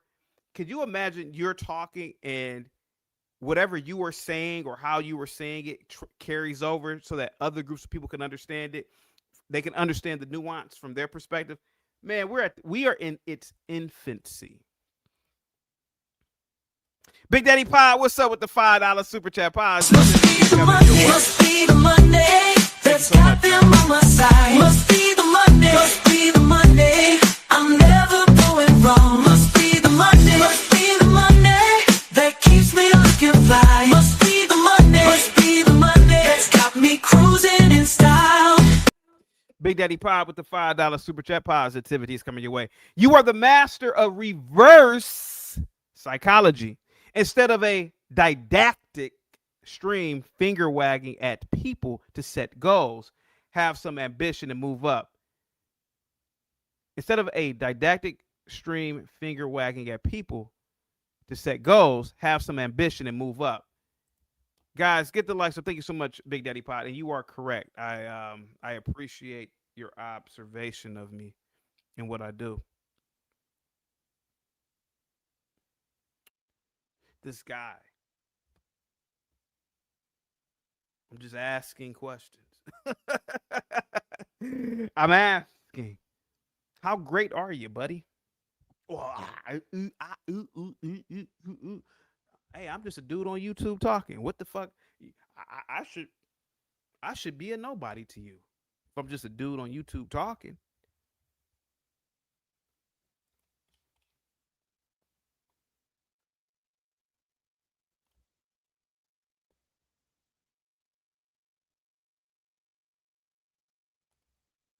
I should be a nobody talking. Premium Fuel Only says I need a bobblehead of CT. Yeah, that's not a bad idea, actually. Huh? That's not a bad idea. Interesting. A bobblehead of me. Cool. Thank you so much, Moxie. Positivity is coming your way. So yeah, and to end the story and get with the topic, it's not that I think I'm important. It's not that I think that I have some sort of global influence. It's that you have a person like this older guy who has none of it. And he's saying that I do this, I do that. I'm like, well, prove it. Prove everything you are saying. Can't do it. Moxie, do you remember it was about 2 years ago and I went viral on Instagram in my own city. And one of my fraternity brothers, he called me and said, man, we got bros. Now bros we call members of our fraternity bros or brothers. He said, man, bros out here, man, they now mind you, these the same dudes, they had drive past a drug deal and won't say nothing. They had drive past a crime scene and won't say nothing. But they got everything to say about me. So he called me and said, yo, man, we got a bruh who he's talking about you going viral and what you said. I said, hey, man, have him call me. Give him my number. My bro who called me to tell me this, he said, oh, bro said he don't want to talk to me. I said, then why is the fuck he critiquing me then? Why is he telling you about me? He could just call me. He don't want to call me because he knows his sharecropping ass, he is sharecropper. His sharecropping ass knows I eat him alive. I just get to asking questions. Well, what am I doing that's so detrimental? Am I a gang member? Am I promoting drugs? Am I promoting prostitution? Like, what am I doing? Well, I mean, what am I doing that's so bad? What am I doing?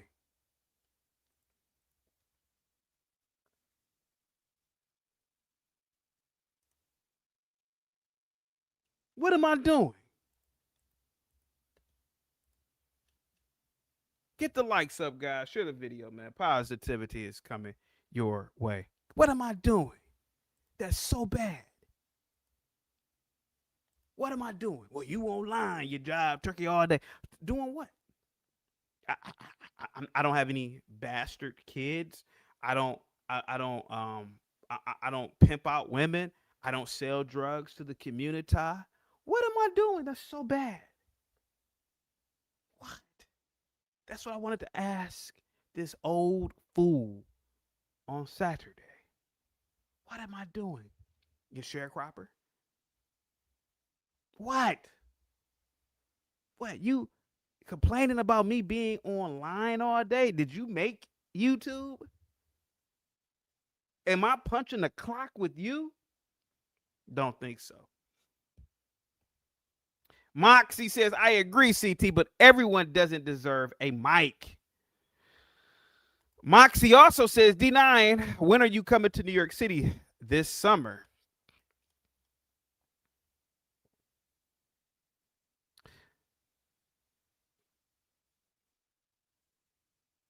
He said, I see his comments got you feeling some type of way. Don't have me feeling like anything, the smooth operator. Don't have me feeling like anything.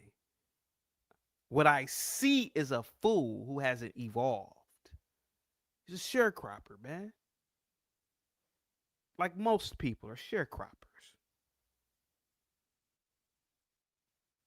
They're ignorant. They are ignorant. Get the likes up, guys. Share the video. D9, if you are visiting this summer, you probably want to book a hotel with a pool. Check it out. Get the likes up, guys. Share the video, man. Big Daddy Pod, CT, part of it is the way society has been so feminized into being the celestial mother who thinks everyone is their child to be raised. That makes a point. You make a good point, Big Daddy Pod. You make a damn good point.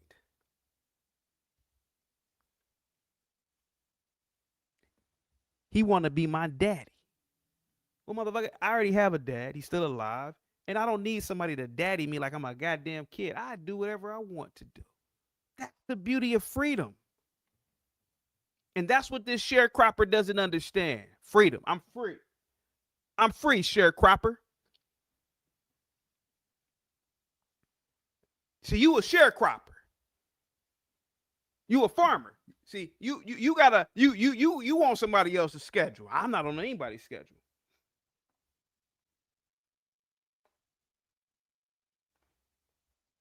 You a sharecropper. He thinks he's your mama. Yeah, he does. See, you a sharecropper. Old fool. How come you ain't working like I'm working? I'm not a sharecropper, dummy. We live in a planet where we can do anything we want. I can do anything I want. If I want to go to Vietnam and become a vlogger, a food vlogger of only Vietnamese food, I can do that now. I'm not a sharecropper. I'm a futurist. And that's the future. That is the future. Sire says farmers make $300,000 a year plus in the South. CT. See, that's a sharecropping ass comment. Every sharecropper, every farmer doesn't make $300,000 a year. That's probably the guy who owns the damn farm, if that. And that's not what I mean, sire. That's not what I mean, and you know that. Get the likes up, guys. Universal Jones, what's up, buddy? Salute to you, man. Positivity is coming your way. All right, guys, I'm going to get into the main topic, man. Guys, get the likes up, share the video, man. Positivity is coming your way. Go to the merch store and look around, guys. Leave a comment. Is there a way to, I think on the site, you can leave it, your email or whatnot. Sire says, just because you don't like the truth, don't make it false.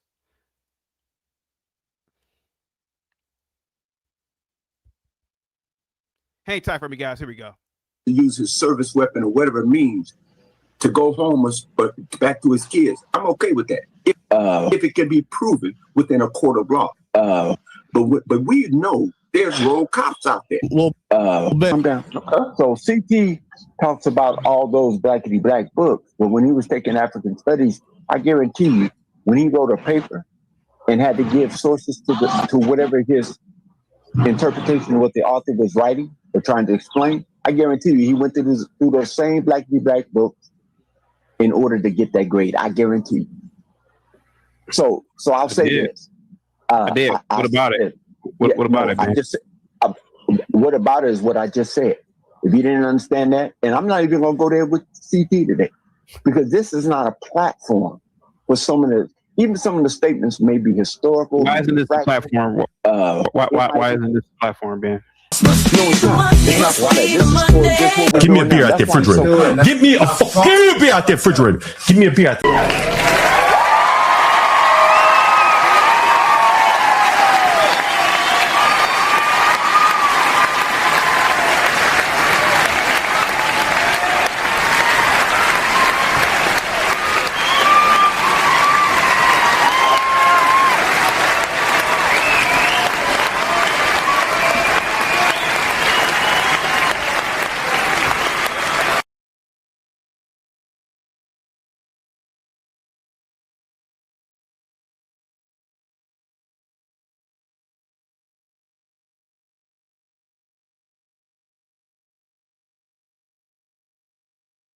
I'm on mute.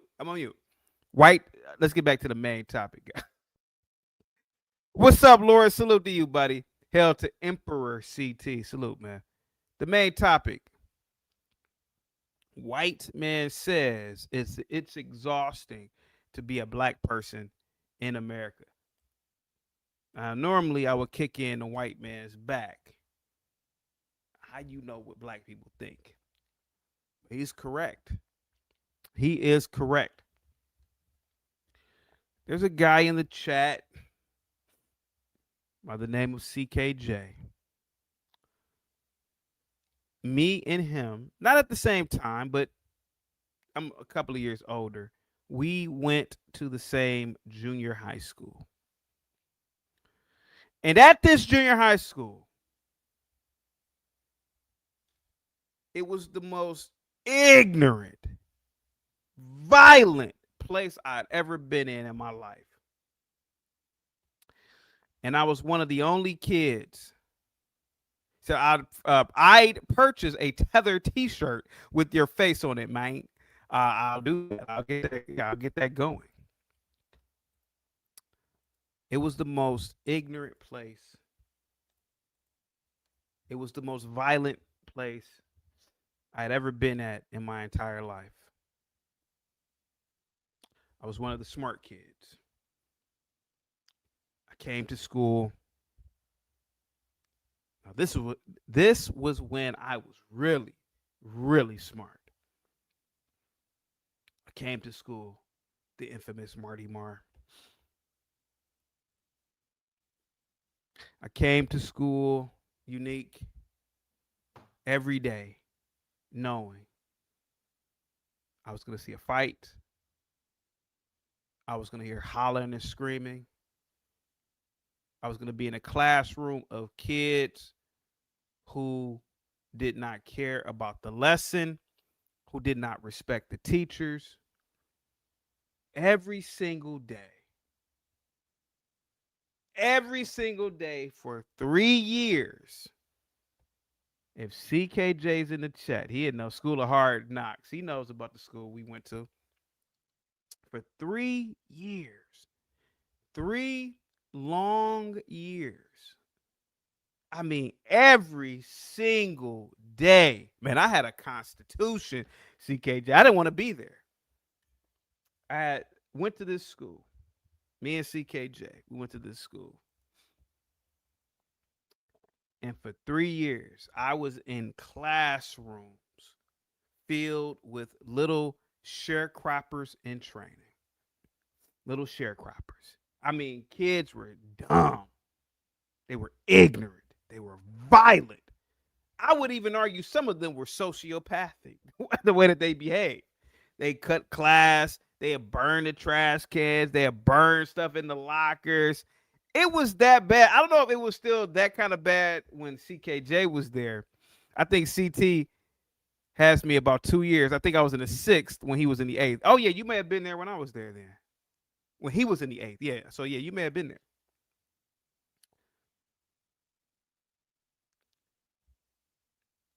Every day, man. And you remember, CKJ, how the school was.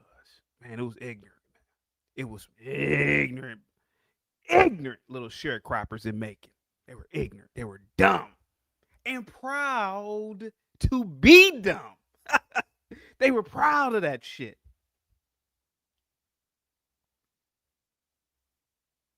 Were they not?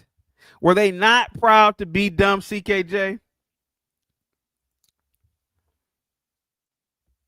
They would spend 40 and 50 minutes in the classrooms talking about clothes, talking about shoes. Man, my shoes better than your shoes, man. I say, these some ignorant people, man. So imagine being a kid like myself who was smart. Imagine being a kid like myself who was very observant, very conscious, and going to this school every day for 3 years with these little sharecroppers. I mean, I would argue that 90% of the students, the 3 years, were sharecroppers. They weren't intellects. They weren't into science. They were damn sure weren't into math. They weren't into anything other than ignorance. Ignorance. The parents were ignorant, most of the parents. I said, man, these are some stupid ass kids. CT, did CKJ beat you up in school? Did you not hear what he said? I was in the 8th and he was in the 6th, and I didn't even know him in school. We didn't talk to the 6th graders. We had no reason to talk to the 6th graders. 6th graders. It was a couple of guys who failed like 3 times that belonged in the 10th grade.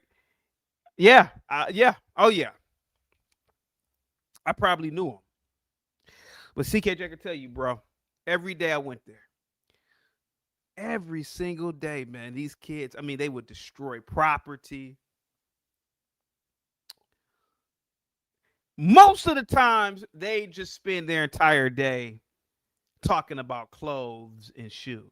Then there were times when I say, hey, guys, why don't we do what the teacher has tasked us to do? Man, I ain't doing that shit, man. I was like, God damn, he's some ignorant. And to a degree, man, I used to make fun of a lot of them. Like, man, y'all some stupid kids, man. I say, y'all stupid. And laugh in their face. Like, y'all stupid. And then occasionally they'll say, you trying to be white. I'm like, I'm not trying to be white, stupid. I'm just smart. I'm just smart. I'm smarter than you. I'm smarter. Read something. Do this math equation. They couldn't do it. They couldn't do it. Yeah, I know who you're talking about. I know who you're talking about. Yeah, I know who you're talking about. Yeah, I know who you're talking about. I know all of them. Sire says CT was CT. You was not the student cut for the BS. I used to be really smart, Sire. I used to really value education. I used to really value hierarchy. You know, that's the teacher, man. Crack your jokes, but do it in a way that it's not disruptive. You know, do it in a way where it's not disruptive. If you don't like math, okay, that's one thing. But to not like math and disrupt the class is another thing. See, I like math, but I didn't like math in junior high school. But I would crack jokes. Hey, such and such. How can we use this if I'm running down the street and if a dog is chasing me? But I still do the math assignment. But I wasn't disruptive. Yeah, that is true. Yeah, the kids were wild, but there was no bullies. Yeah, there were no bullies there. Yeah, that's a white thing, bullying people. Yeah, it was no bullies. it was no, yeah, that is true. It was no bullies there, but yeah, that whole bullying thing is a white thing. Yeah, you can't bully no black kids. Black kids don't really do that kind of stuff. CKJ, I really didn't see bullying in school, but there were fights, streets versus street. Yeah, it's dumb shit like that. Yeah, streets versus streets.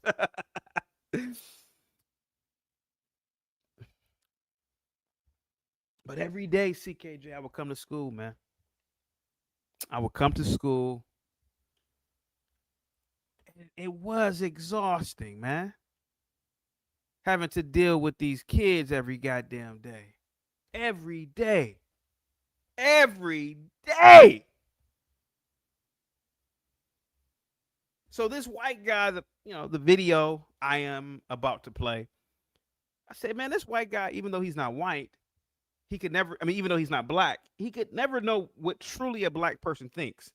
But I can tell you what a black person thinks who grew up around a lot of blacks and went to school at an all-black school. And I can tell you, it was hard being smart around a lot of blacks, man. Because, CKJ, I had to dumb myself down many days, man. Literally, man, we are reading books and the kids couldn't read. And, it's funny at first, when somebody can't read, itsy bitsy. It's can't read at first or cannot read at first. Let me fix my mic, guys. Give me a second. Give me a second, guys.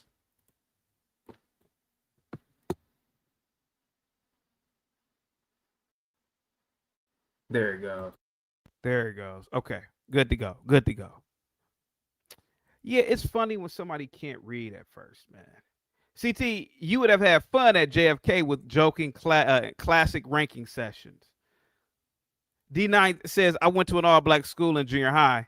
They would beat up kids like CT every day. Really? Black kids did that? Oh. See, nobody beat me up because I knew how to wrestle. See, I knew how to wrestle. So nobody beat me up. But I could imagine. And so, you're a smart kid, you're orderly, you respect the teacher, and you do the work.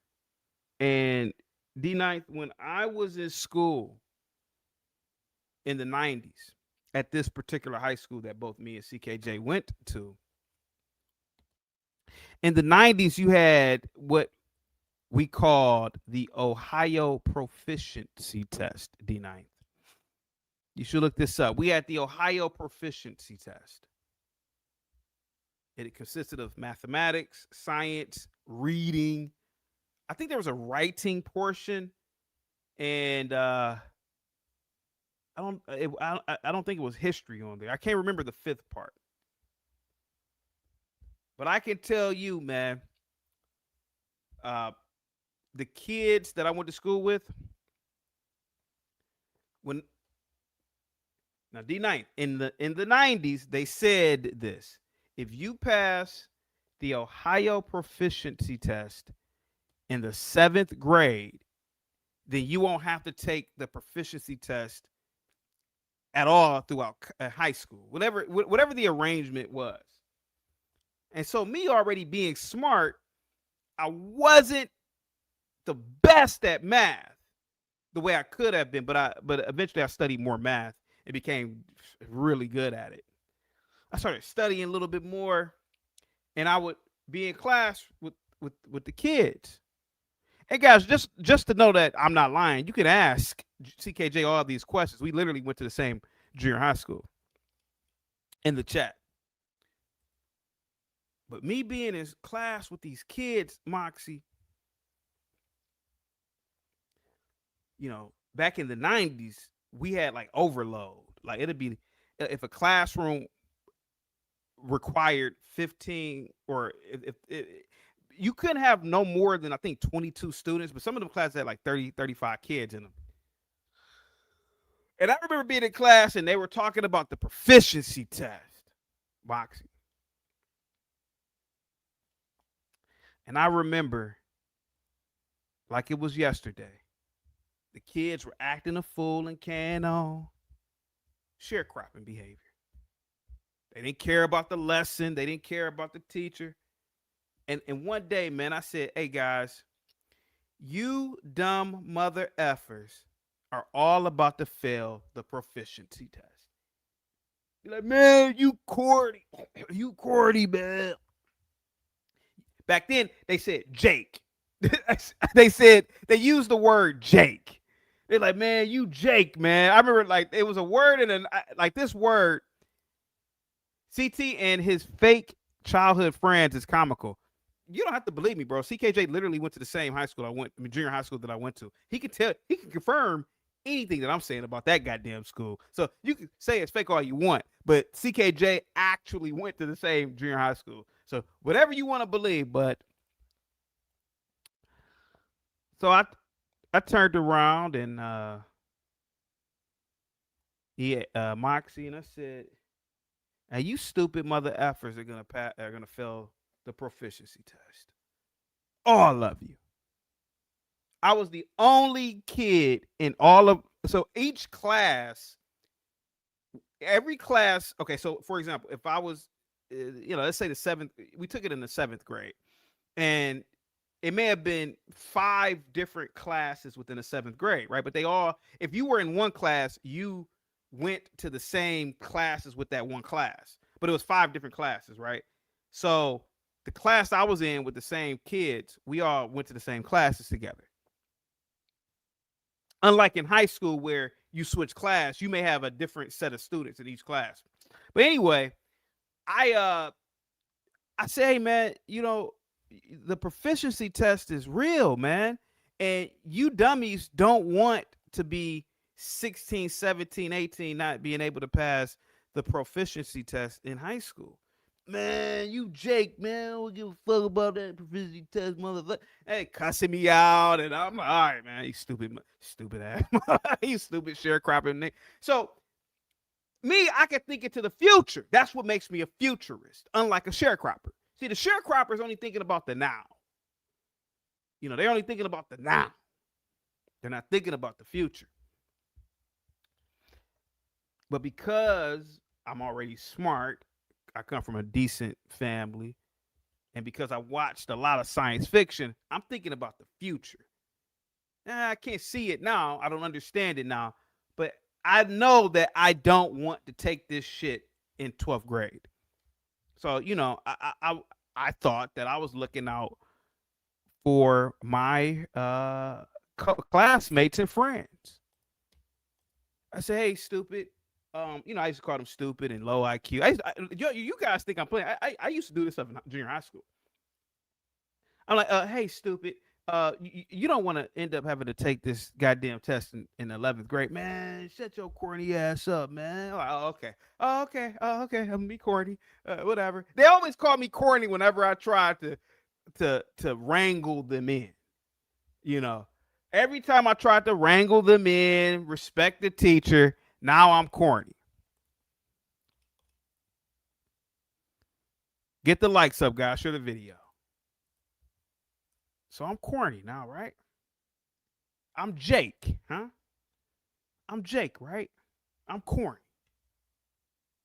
Right? That's what they called me.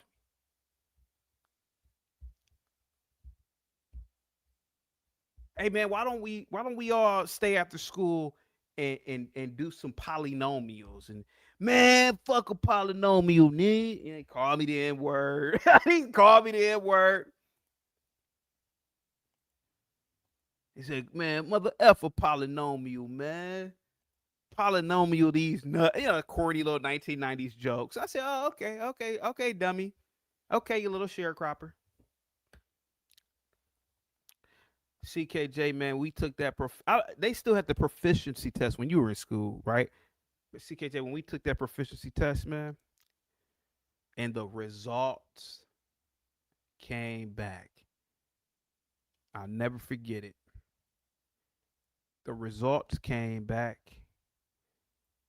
and I had already knew the results because they had already contacted me or my mother and say, oh, CT, he passed all 5 parts of the proficiency test. So I had already knew.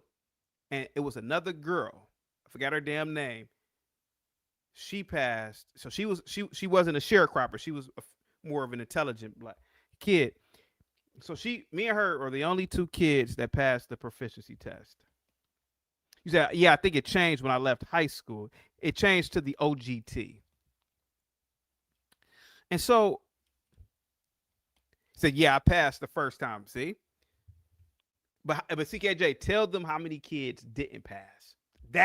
And so whoever that is that said I'm making this stuff up, okay, well, here goes CKJ. He could tell you. CKJ, tell the people how many times or how many people failed the proficiency test. So all the kids, but me and this girl, let's say the 7th grade class had 100 students. 100. So 98% failed the first time. I never saw so many kids crying in the same day.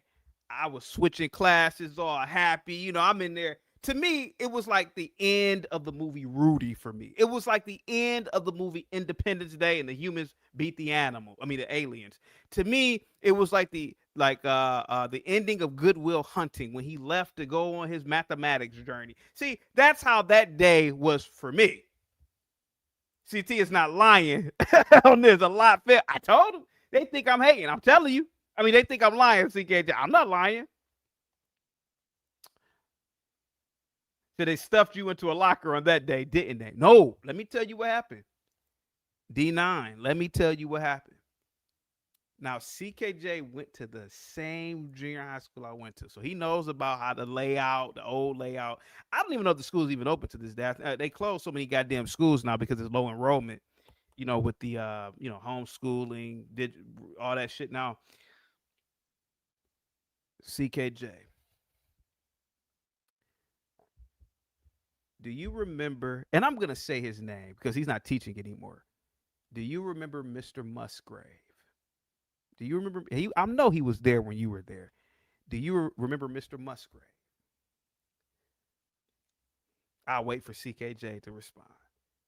Do you remember Mr. Musgrave, CKJ?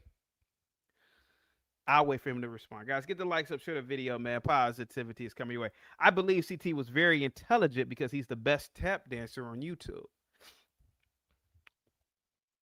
Yeah, there you go. So CKJ knows Mr. Musgrave, science teacher. Mr. Musgrave, I walked in the classroom. Mr. Musgrave gave me a thumbs up. He was, every kid, especially those little young mammies in training, they was crying. Man. Woo, them little sharecroppers were crying that day. All of them crying. Had even the hardest of the hard kids had tears coming out of their eyes. And they were, Mr. Musgrave, you didn't teach us shit. I was like, excuse me, guys. Mr. Musgrave is an incredible science teacher. He taught me. CKJ, this guy thinks I'm lying. But I'm calling out names now. Mr. Musgrave taught science. Every day in science class, the kids that come in there, they cussing him out, sleeping, destroying science beakers. They didn't give a shit about no goddamn science. Now, Mr. Musgrave, he a black dude, teaching science. He's a good damn science teacher. The kids didn't care about him. They were stupid. I say, man, now y'all crying because y'all didn't pass the science part when you had this phenomenal science teacher here. You had a great science teacher right here. Every day he came in here teaching science. CKJ, there was no bullying in school. They wouldn't fight CT because he wasn't claiming a street. Never did. There would be joking, but where we grew up, you grew up to hold your own and joking. That is correct. Thank you so much, CKJ.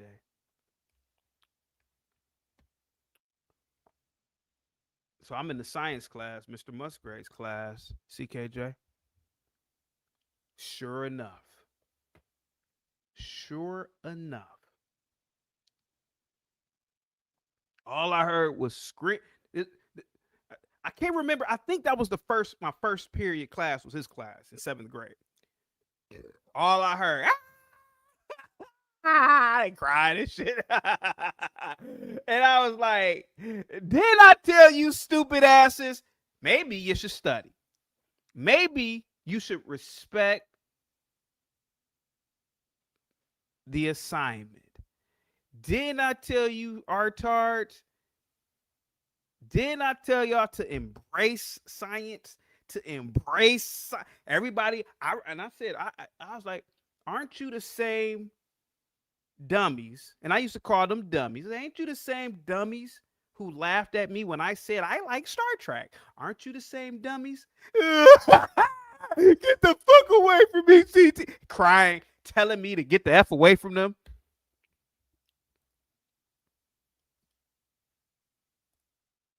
Yes. I forgot her name. I know you're talking about. She was from Georgia. I forgot her name. She was from ATL. Yeah, I remember. I can't think of her name, but yeah. I remember her. Yes. Yeah, she had moved up from Georgia when CMSD was doing that great hiring phase.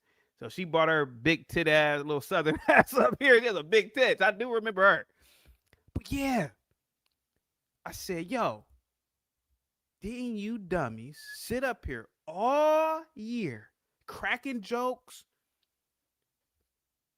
laughing at me because I'm pursuing intellectual pursuits?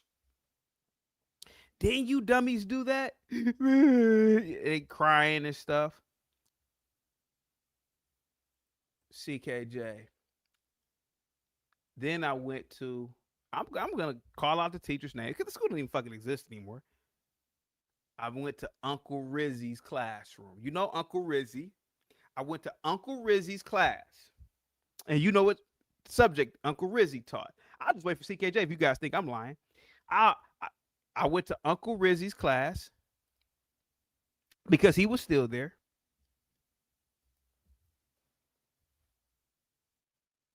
I'll just wait for CKJ. He knows what I'm talking about. I went to Uncle Rizzy's class.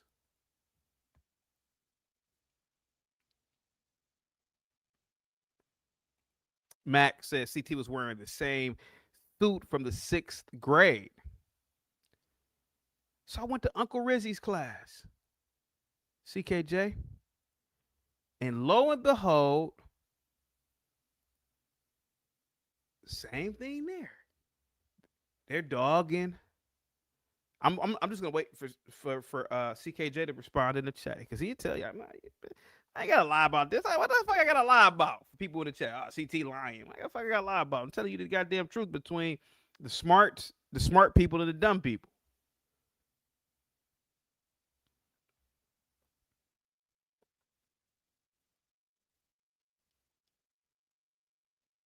So I went to Uncle Rizzy's class.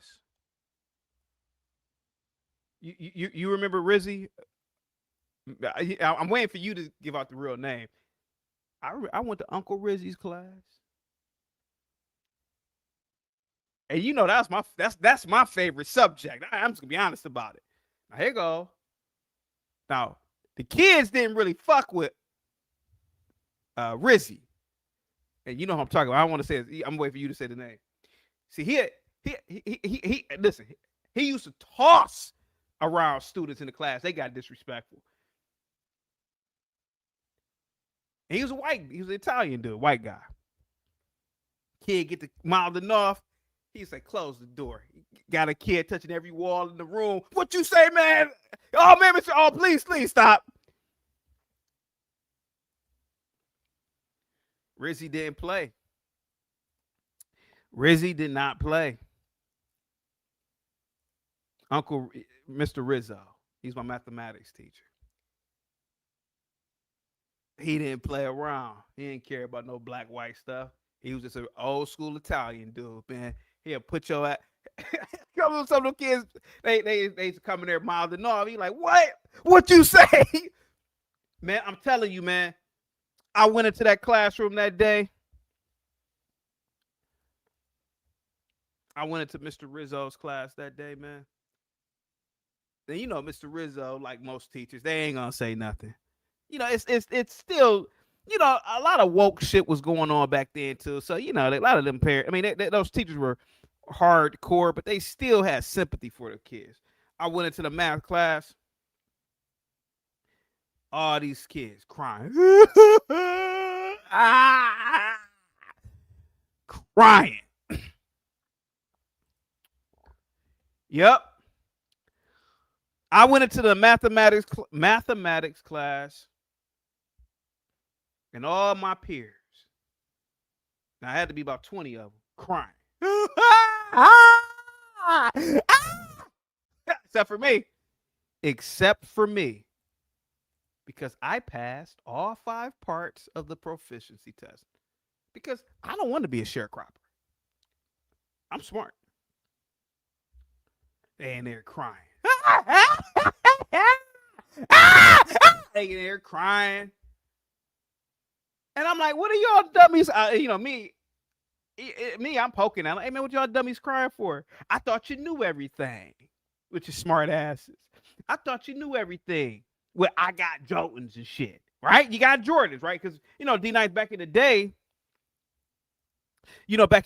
having Jordans, man, you was somebody with some Jordans.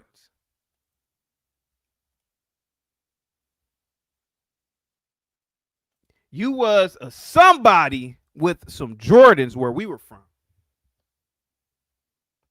I got the Jordan 4s. I got whatever number that Jordan came out with. So they're sitting in math, and you know they sit in math all day. They ain't give a shit to know, like, to study formulas and signs and, you know, not even the basics. So they sit in class all day. And I'm like, hey, guys, I know math is hard, but we can do it. Oh, man, we could do these nuts, CT. You know, they cracking jokes. And I said, okay, stupid. Okay, dummy. Crack all the jokes you want. Go to sleep all throughout algebra, geometry, do all that.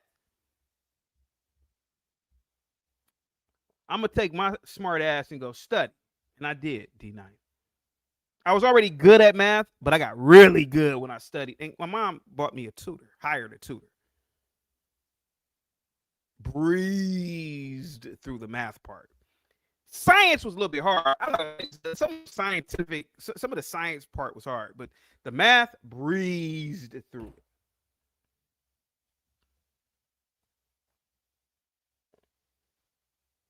I breezed through it.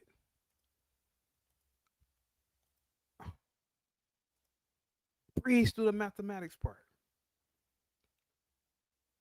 And the kids were in class crying. I mean, they were screaming, crying. You know that screaming, crying, D9? It's that screaming, crying of no hope. No hope.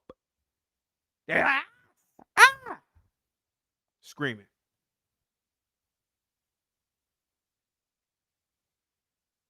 And you know me, I'm trolling them. I say, stupid. Hey, dummy. Didn't I tell you, stupid ass? Didn't I tell you, sharecropping ass? This was going to happen? See, you're not thinking about the future. I am. Math is hard. You ain't thinking about the future, stupid.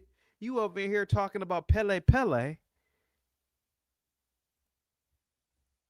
And Jordan ain't thinking about you. Whoever owns Pele ain't thinking about you, stupid. Back then, Fubu and Sean John had just came out. And there was another brand, Nautica. Nautica had just came out. Nautica. All these brands came out, and all the kids ever did was talk about these stupid brands.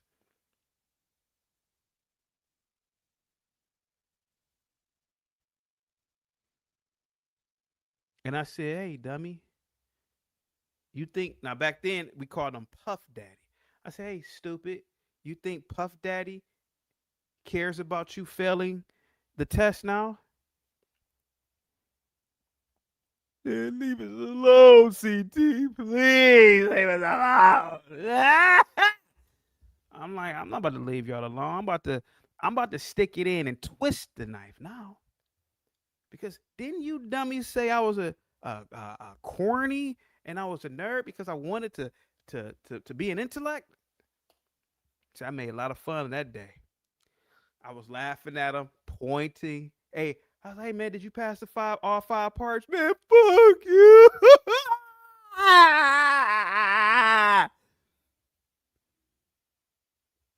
Fuck you. I said, oh, fuck me?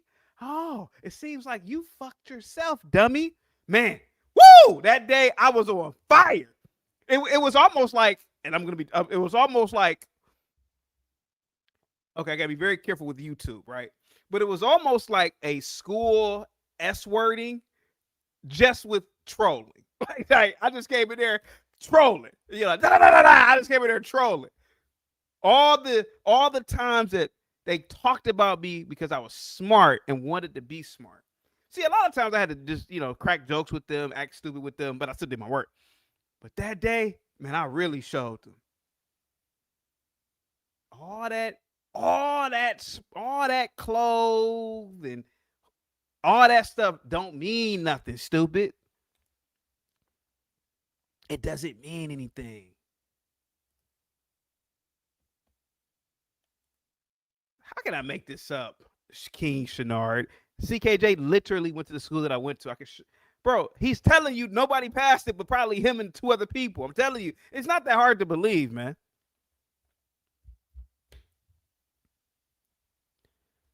So the kids were crying. Then we went to science. We went to science, math, writing. The writing teacher was more sympathetic for the dummies. English, whatever parts of the proficiency test we had to do, whatever. But I remember like it was yesterday, and it was funny. It was absolutely funny. Shaniqua, did you pass all five? Man, fuck yeah! Yeah. Yeah. Yeah, and anyway, it was only me and another girl who passed all five. 2 kids out of 100. And I'm only said 100 because I thought it may have been even more students, but I know for a fact it was only 2 kids because they paraded us around in school. Like, oh, CT and some little mammy passed all 5 parts of the proficiency test. Dummies. And that's what happened. That's what happened.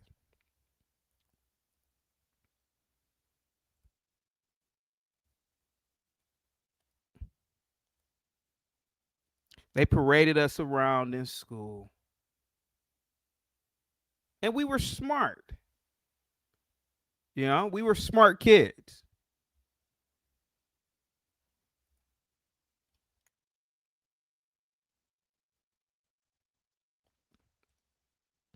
Seven Still says, CT, you got me and my mom laughing hysterically. Shout out to you, Seven Still. Shout out to your mother. Shout out to you guys. It's the truth, Seven Still. And I'm glad CKJ is here because I get it. To King Shenard, he's hating in the chat. He may think a lot of this stuff is fake, bro. I'm telling you, man, I don't have no reason to lie about something like that. He even went to the same junior high school. And he could tell you how stupid the kids were. They were stupid. And they were stupid not because of, I don't believe you are stupid just for being stupid. I'm stupid when it comes to quantum physics. But see, the beauty of being a futurist is I don't know, but I would like to know. Can you tell me what quantum physics, tell me about quantum physics as if I'm a 4th grader.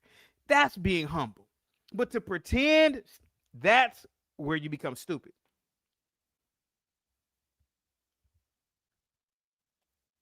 And that's where a lot of people become stupid.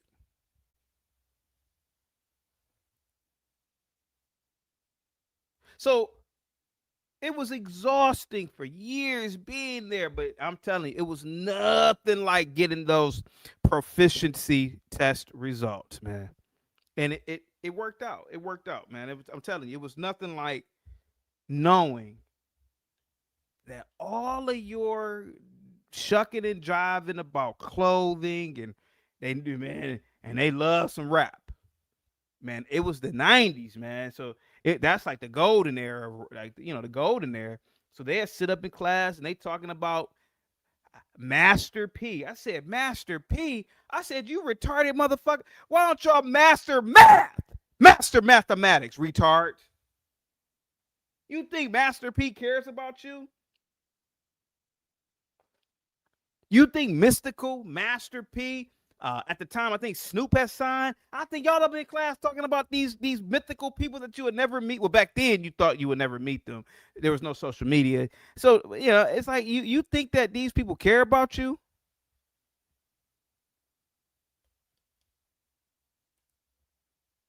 I was like, man, why don't you retards master algebra? Master algebra.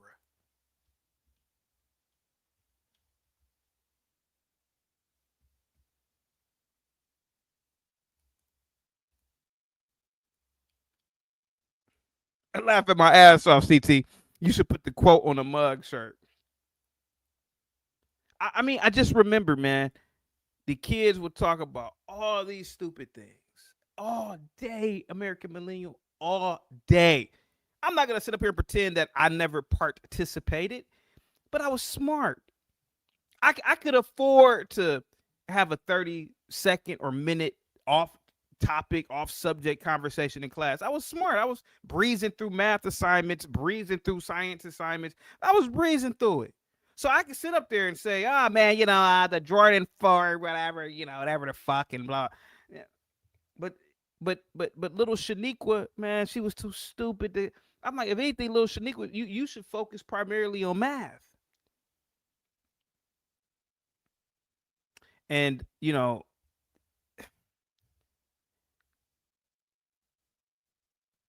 that was the experience that that was one of my first exhausting experiences of being a very, very smart black around dumb blacks. Because it's not that they were stupid. It was the ignorance behind it, the behavior. They're in class hollering and screaming, cursing each other out. I can see if they were dumb and just were, I'm dumb. That's what makes me smart. The ability to ask questions. Hey, I don't know this. Can you explain this to me, teacher? They didn't do that.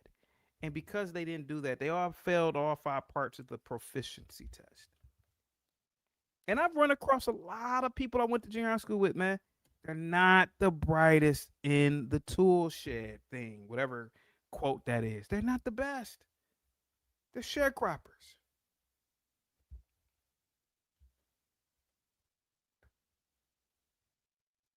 Ross, what's up? What's up, Ross? Salute. So yeah, they were in class crying and CT, you a bitch. I'm like, I'm a bitch because I passed all 5 parts of the Ohio proficiency test, stupid. Yeah. Well, okay, well, I guess I'll be a bitch while your dumbass, you have to study and go to certain remedial court classes in high school. And because you got to take it in, because I think in high school you had to take 2 of them if you didn't pass already in junior high school. So okay, so while I'm a bitch, your dumbass is gonna have to do everything possible to pass that goddamn state proficiency test. Stupid.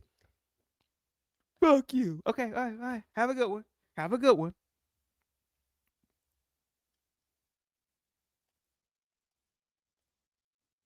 Have a good one.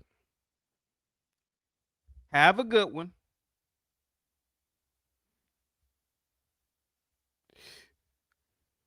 You still a bitch though. Yeah, okay. Now you're just saying stuff. Okay, now you're just saying stuff. See, that's the beauty of being smart. You And that's what I was trying to tell this old dude over the weekend. You could not like my show all you want, but you don't have any power to stop me. You don't have any institutional. So it's just like the girls, the girl who called me a bitch in junior high school after I was laughing at her because she didn't pass all 5. She said, "You a bitch." I'm like, well, now you just talking and carrying on and just saying stuff. Because while you, dummy, will have to be in tutoring sessions and all these courses, I get a free period. I can do whatever I want to do. That's the freedom of being intelligent. Stupid.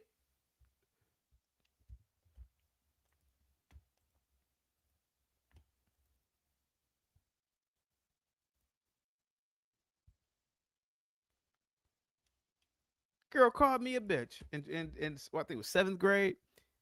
He said, "You a bitch." I'm like, "I'm a bitch because I passed all 5 parts, and now I'm laughing at your dumb ass. You sat up in class all day, hollering and screaming, fighting, and back then, Jerry. Oh, man. Hold on for a second, guys.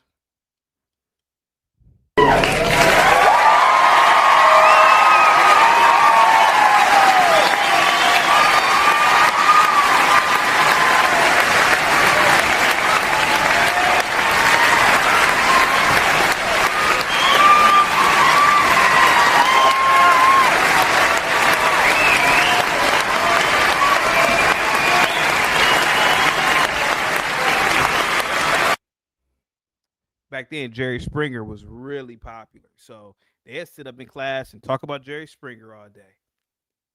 L says CT pretending he didn't have a math tutor as a kid is hilarious. Yeah, that's what you were supposed to do. You were supposed to have a math tutor. How else would you know math? You 99% of kids born don't have a gift for math the way that you think, right? Like none of us are 99% of us aren't savants. We're not going to catch on just by studying ourselves. Yeah, there's nothing wrong with a tutor. And see, this is a sharecropper statement.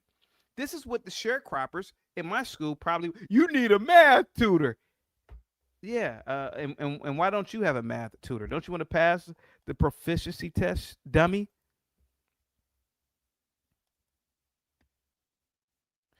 Marty Mars says, "Be brave. We'll join your live stream. Have a field day on this topic." Bob says, "CT, same experience at my high school. We had a small cadre of blacks from a small area that was low income, and their value system consisted of rap music,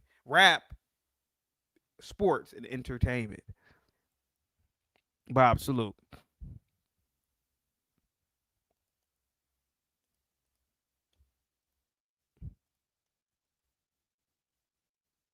So this white guy that I'm gonna play, I mean, like I said before, I don't like when white people speak on the behalf of blacks. Like, oh man, I know how a black person feels. No, slow down, slow down. You don't know how a black person thinks. You are not black. However,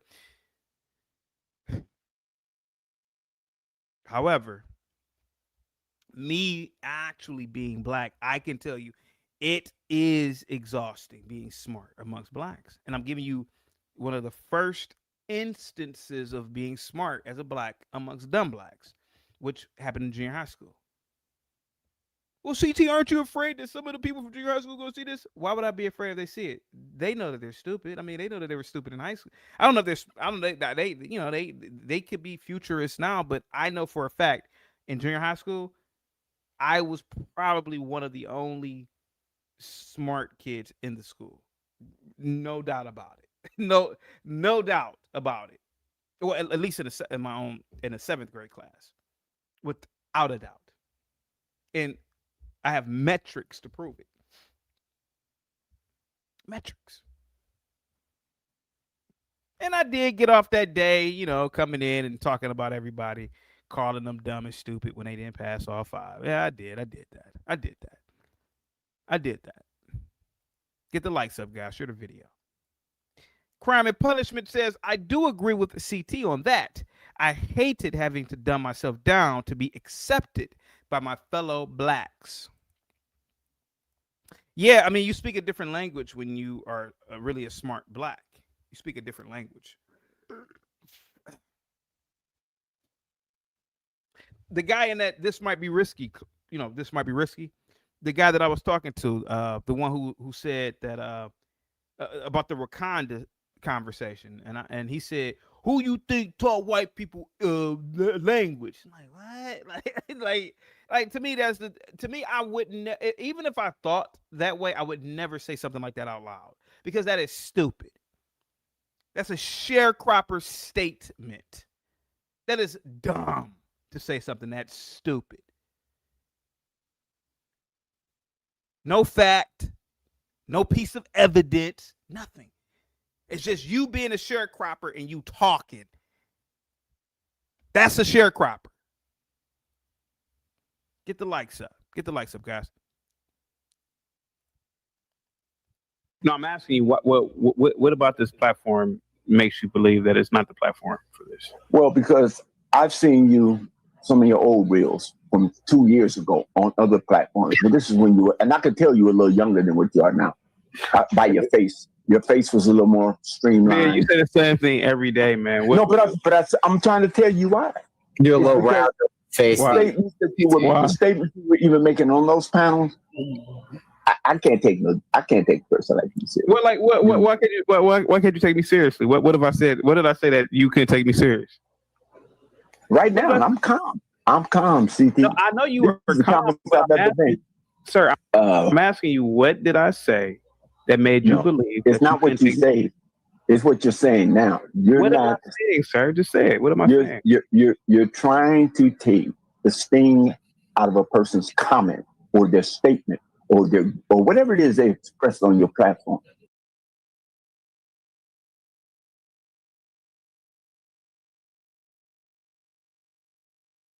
I'm muted again.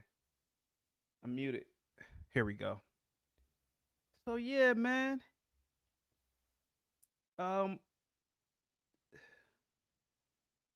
Give me a second.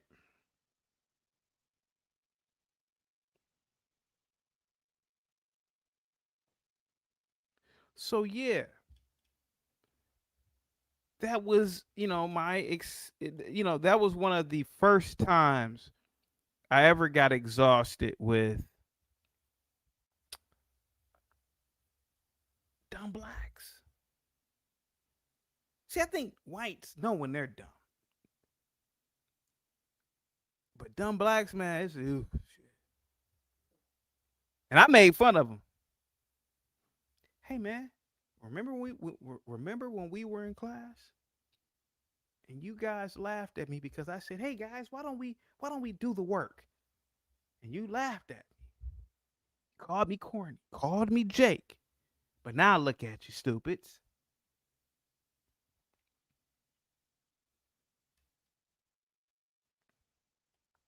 Now look at you.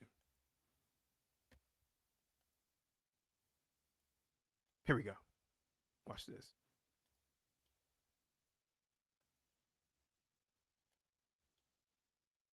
Let's make it larger. Here we go. Bad for really smart black people. I feel bad for really smart black people. It has to be exhausting to just constantly be accused of betraying your community because you understand anything. I mean, I've seen people say Clarence Thomas would vote slavery back in. You understand that what he's doing is arguing that the point of the original 14th Amendment was particularly to naturalize African-American slaves. And it also should require some sense of loyalty and like allegiance to American identity, which is actually a much more pro-black position than just saying anybody's equally an American when they step foot onto this soil and eject a baby. Corporations in this country want the 14th to stay the way it's interpreted right now because birthright citizenship will allow them to turn this country into a strip mall. We have black excellence rearing its head, really, fighting it with 150 IQ and very refined legal thinking.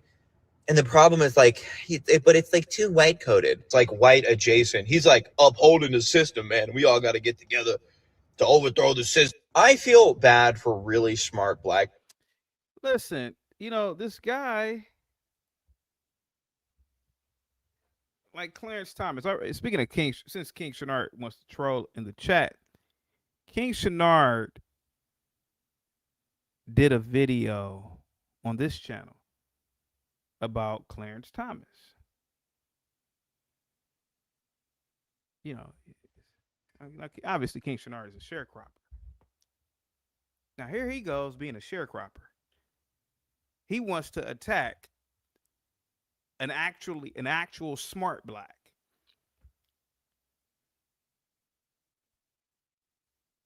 I don't know if anybody remembers that King Shinar did a video. He did I think 2 live streams over here. You know, I let anybody. If you're not gonna show your cock, I'll let you do a live stream on the channel as long as you don't corn bomb the channel. So King Shinar did a live stream about Clarence Thomas. You know me, I was like, bro, are you sure you want to go at Clarence Thomas? He's one of the, first of all, he literally sits on one of the most powerful institutions on the planet, the United States Supreme Court. And there are arguments that he is one of, if not the greatest justice. And when he said, "Oh man, I want to go at the Clarence Thomas," I said, "Yo, man," I was like, "Yo, man, to be honest with you, man, I think that might be out of your league, son." So King Shinar, he did a video about Clarence Thomas. Link says, "I remember the show." Cliff says, "Tap dancer." He only said tap dancer, no real comments, just saying tap dancer. And I remember, speaking of, this white guy talking about, is it exhausting to be a smart black man? I remember being in the background listening to King Shinar going in on Clarence Thomas. And I said, yo, what the hell is he talking about? Like every 3 words, all King Shinar said was, he a tap dancer. I'm like, are you gonna critique any oral arguments? Are you gonna critique any yay or nays from Clarence Thomas? Like, what are you talking about? Didn't make any sense. I think I still have the video, and this is not me realizing this, but I think a lot of people realized that there is a difference between, there are multiple types of blacks in this country. And King Shinar didn't do a really good job at anything that day. I may still have that video. I kind of want to, I don't know if I still have it. Let's see. I don't know if I still even have that video. I can look for it. Hold on for a second, guys. Give me a second. Let me play some of this for you. Here we go. Let me try to find that video. Give me a second here. Here, let me try to find that video. And you tried to take Ben, I don't know what you're talking about. Ben. Okay, you don't know what I'm talking about? That's not even. We can tell Ben, listen to me. And see, and Gimpy's being disingenuous when he's talking about reparations. Oh my God. Ben, dude, land the plane. I have more of an influence on Linwood than you. Yeah, you do. I think you do. I think you do. Hush. So when you say I am not a serious person, sir, I didn't say that. I didn't say that. I said the platforms. Okay, sir, the platform, sir, this platform has a very, very powerful impact on people, and including Linwood, something that he's not coming to talk to you, sir. He's coming to talk to me. No, he's not. He's coming to talk to you and probably coming to get you. And probably coming to get you. Sir, that just shows you. And probably coming to get you. That's true. Ben, could you shut up, Ben? That just shows you how powerful of a leader I am. The fact that I can get such an emotional response from Linwood that he would do something like that. Don't you see? I've done something in 40 years that you couldn't do in 70, sir. Well, he's not my son. Sir, he's not my son. I know he's not. But he's my child. I know everybody's watching the show for different reasons, but he's watching it. No, he's not your child. Sir, he is my child, sir. Your children have been all in your hands. And in the toilet. That's funny. And you know it. And you know it. all of your children, that all that sons. I didn't even read that card. What was that? You could have adopted all your scientists, space exploration scientists, Guys, get the likes. I'm sure the video, man. I have to find that. I think it's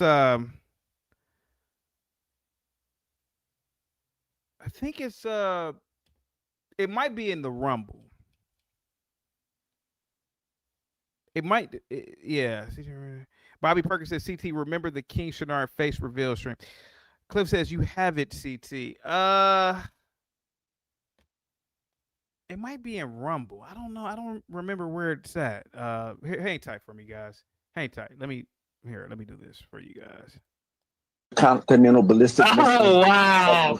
Hey, man, they're all in your hand. They all went in the toilet. Some of them probably still in the Pacific Ocean or the Atlantic Ocean. So that's where all your kids are.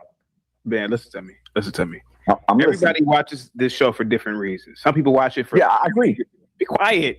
Some people watch it for pure entertainment purposes. Some people watch it while they are at the gym. Some people watch it while they're studying. Some people watch it for white noise. And I know for a fact. Be quiet. Hush up. I know for a fact. You tell your kids in the toilet to hush up. Ben, I know for a fact that You have any kids in your right hand right now? Because you did take a break.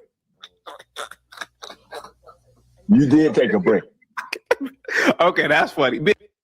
Okay, I did find it. Yeah, so speaking of how exhausting it must be to talk to,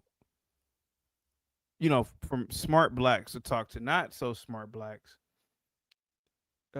King Shanard, who was a troll, I allowed him to do a he said I want to do a video about Clarence Thomas.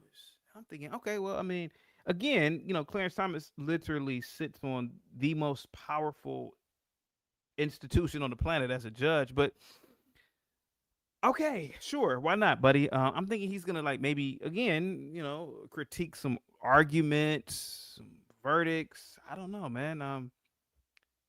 Obviously, a justice doesn't, obviously a Supreme Court justice is going to be a lot politically neutral. So I didn't think, I was like, okay, what are you going to critique other than their interpretation of the law? They're not political figures. These are people who are just law. So let's see what he says. I mean, and I actually have found it. Here we go. Now this is Shanard. He's not on camera, so there's no point in me playing the actual live stream. But I mean, it's no point in me showing it, right? Because he's not on camera. Right here. See, he's not on camera, right? But it's weird. Here we go. Out for punishment, and he also. That's what Whether or not that's true, who knows? But most tap dancers, they make up shit. Go ahead. Whip them with a belt quite routinely. Here, I'll go back to the beginning. All right, it's lived with my mother in Savannah. There it is. We lived in one room in a tenement. We shared a kitchen with other tenants. And we had a common bathroom in the backyard, which was unworkable and unusable. It was hard, but it was all we had and all there was.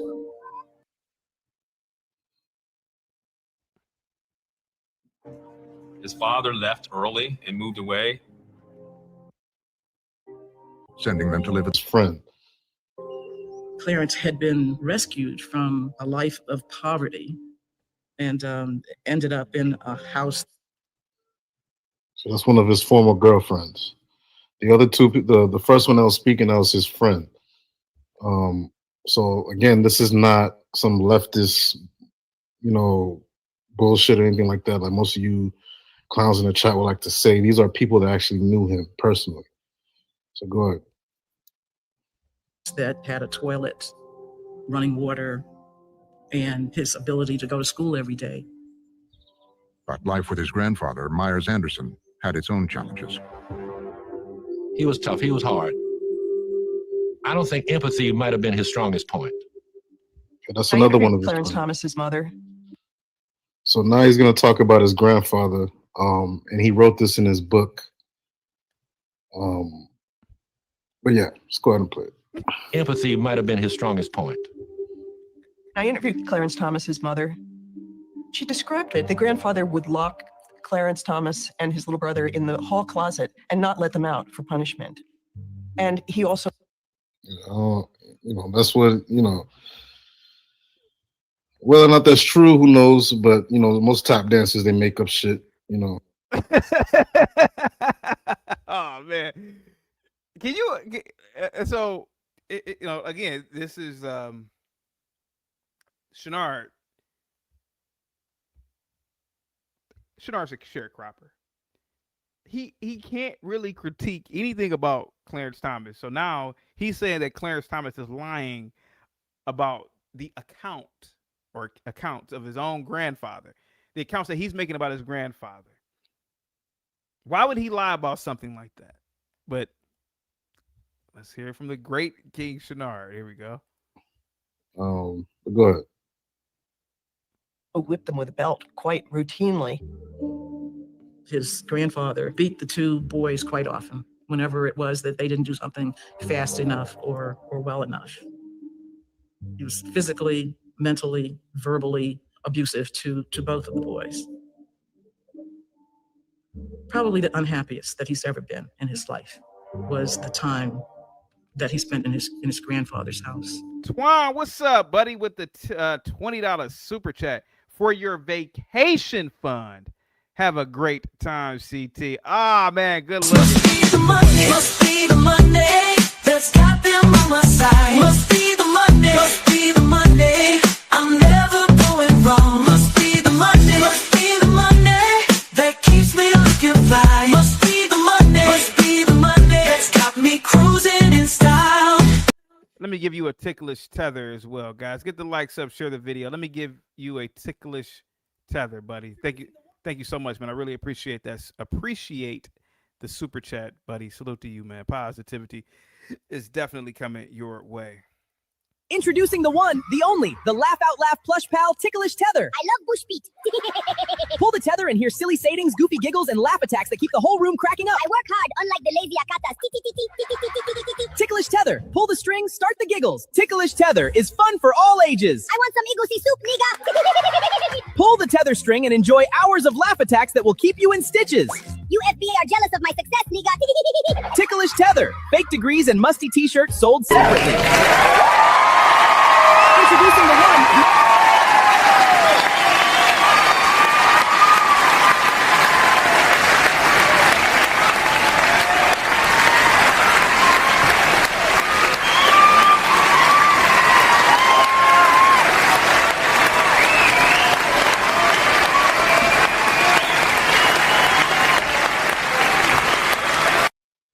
Juan with the $20 super chat. Thank you so much once again, man. I really appreciate you, bud. Salute, man. Thank you so much.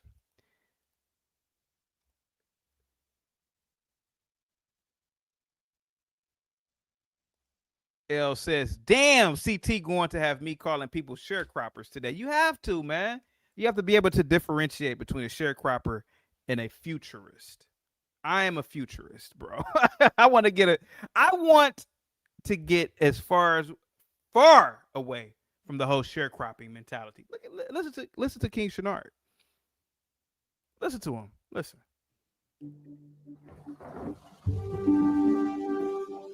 Things weren't much easier for Clarence out in segregated Savannah.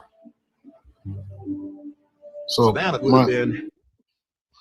All right, so hey guys, give a big shout out to Nate the Lawyer. He's an incredible content creator, far larger and greater than I am. Please go over and subscribe to Nate the Lawyer if you are not hip. He is a large-scale content creator. Salute to you, buddy. Positivity is coming your way, buddy. He first grew up in Pinpoint, Georgia, which was a majority black town, and he moved into his grandfather's house in Savannah, Georgia. And so now they're going to talk about how, just how life was during that time in Savannah. There's a lot of racism. There's think Jim Crow, around like Jim Crow era. And then you have colorism during that time, and it's still going on to this day. But yeah, let's play the video. Divided on racial lines. And when I say that, don't just think that I'm talking white, black. We had racial divides among the black community. They had the brown bag rule. Your complexion. It is either equal to the brown bag or lighter. Anything darker, it was ridiculed or derogated. So you see this type of dynamic in Latin America. The whole, in countries like the Dominican Republic, they like to classify people based off of the shade of the skin.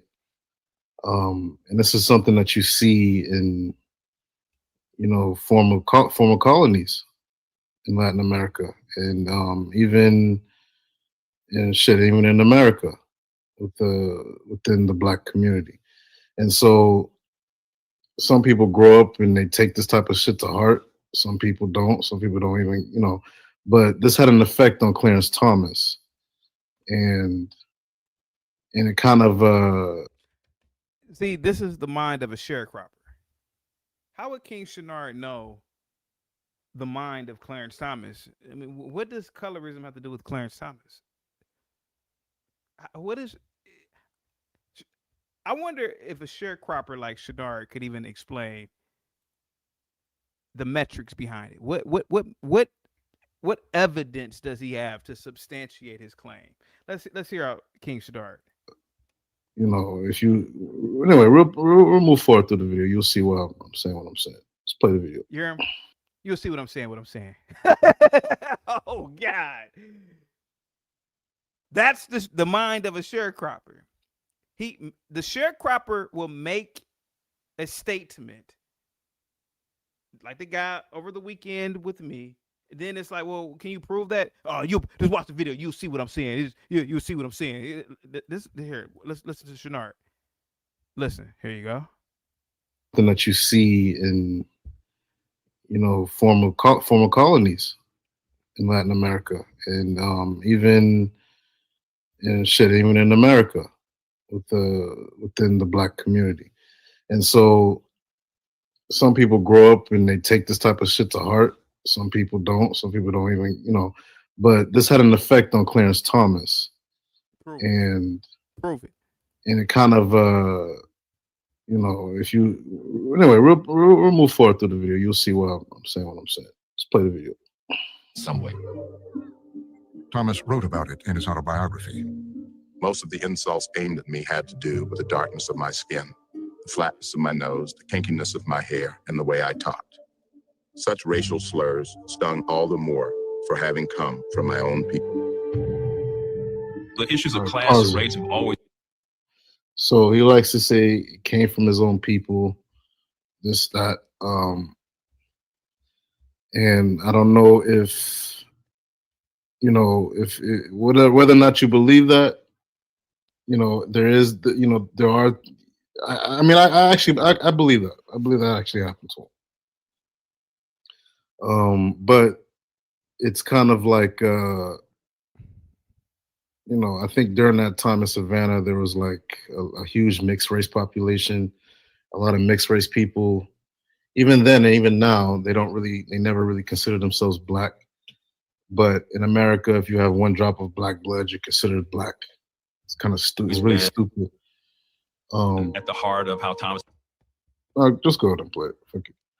To see himself, that's the prism through which he sees his own life. And at every turn, there is a racial dimension to his life that he talks about. Clarence was, frankly, never comfortable around the black people in Georgia. Clarence had been ridiculed by the children in that area around Pinpoint, and he was nicknamed ABC for America's Blackest Child. See that bullshit? See that? This is what from the early, and this is what I think he experienced a form of self-hatred from his own people at an early age.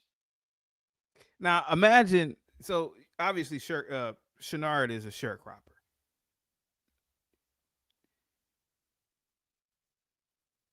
We don't know if Clarence Thomas as an adult has internalized self-hatred.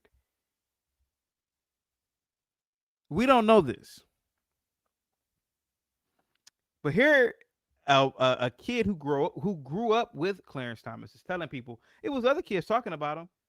So instead of the sharecropper Shenard addressing that, he just automatically goes to attacking one of the greatest Americans of all time. There is a difference between smart blacks and sharecroppers. If you keep on listening to this video, you will hear it with this Shenard guy. There you go. And this is why tap dancers create. He called Clarence Thomas a tap dancer. Other tap dancers. Always, I firmly believe that. If you're around other self-hating folks, you're gonna develop. You're gonna take on their ideas and their beliefs. Go ahead. Early age, Clarence really felt estranged, I think, from his entire community. The resentment and anger that can provoke within the darker skinned and blacker individuals also not so pretty. It's a psychologically debilitating aspect of African American experience, this kind of class color prejudice that operates amongst Black Americans.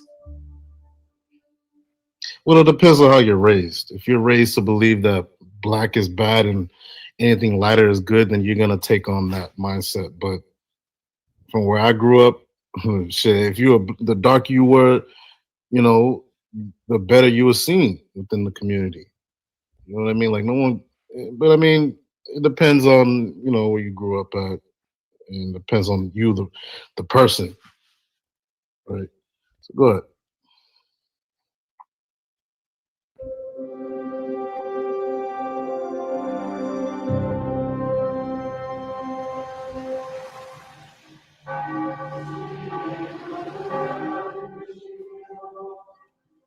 I guess the thing I remember most about Clarence is him as an altar boy. Whenever father needed to find altar boys, all my classmates and all would hide. Clarence would volunteer.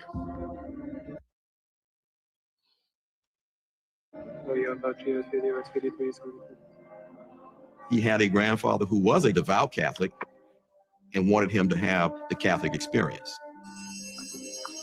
His grandfather paid $20 a year for Clarence to attend St. Benedict School. Our teachers the nuns were called the nuns in Savannah.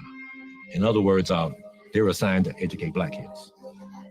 Whatever our circumstances, the nuns treated us all with respect and insisted that we do our best. Look at them. Look at them. They're all cheesing. The nun is the only one that looks uncomfortable. And again, this is not our traditional, as Black people in America, this is not what we traditionally believed in. You can see that Clarence Thomas embraced it. You'll see later on. Go ahead. Though some of them insisted harder than others. What do Blacks embrace? Sure. CT, why are you picking on King Shenard? Well, it's a perfect example of the sharecropper, the mindset of the sharecropper.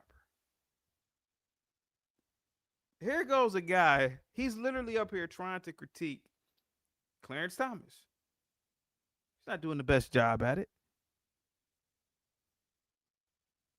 If this was 70, 80 years ago, a sharecropper like a Shenard would just be in the fields working. But listen to how Shenard is talking about Clarence Thomas.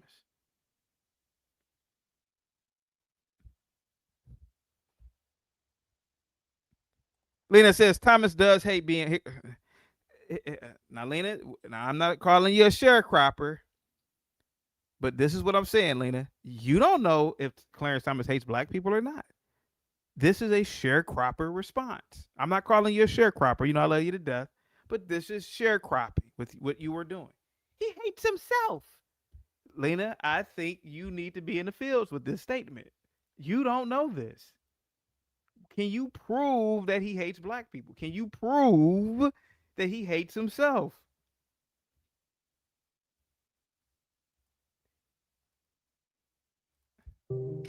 One of the nuns paid special attention to Clarence. Sister Mary Virgilius, my 8th grade teacher, took a no-nonsense, high expectations approach to teaching, which may be why she got the most out of me. I think his nurturing came from them because it wasn't coming from his immediate family. I don't think he had the nurturing of parents and whatever we would normally get, and the nuns and the priests provided that for him.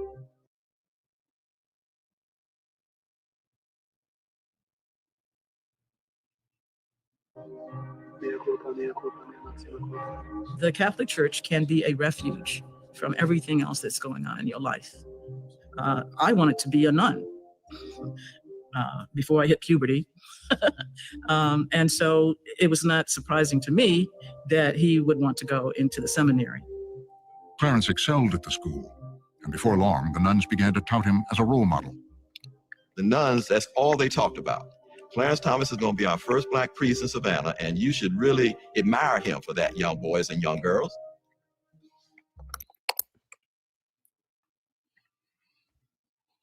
Yeah. John Dunning says it's all about perspective and who tells the stories.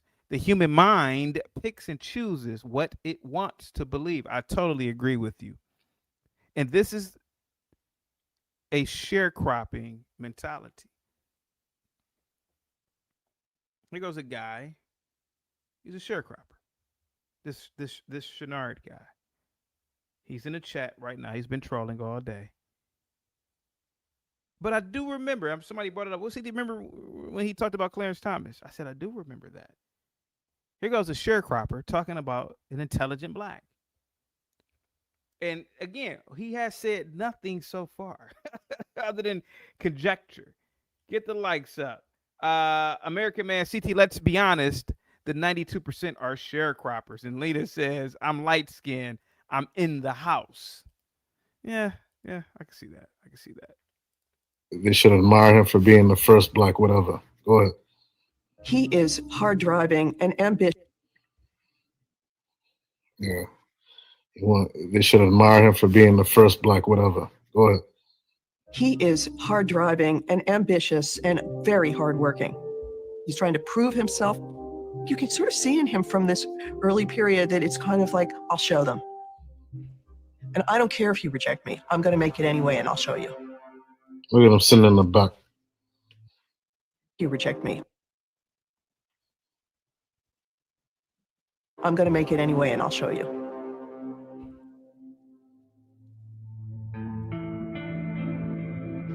Okay, so now they're going to talk about his wife, Jenny Thomas.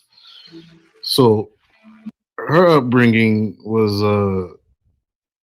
much different than his. I mean, she had both parents in the household, and she was mostly forced to take on her parents' political views. And I don't think they even wanted a child, but they ended up having her. And so, even though Chenard is live, Nina said this during the she said this during the stream. Where is it at? She said, here, we have to take that off real quick. She says, give me a second. She says, it's obvious the host, Chenard, did not pre-work for this stream. So we are supposed to sit and watch the whole video with him like a substitute teacher playing videos for the class all day. That's exactly what it sounds like.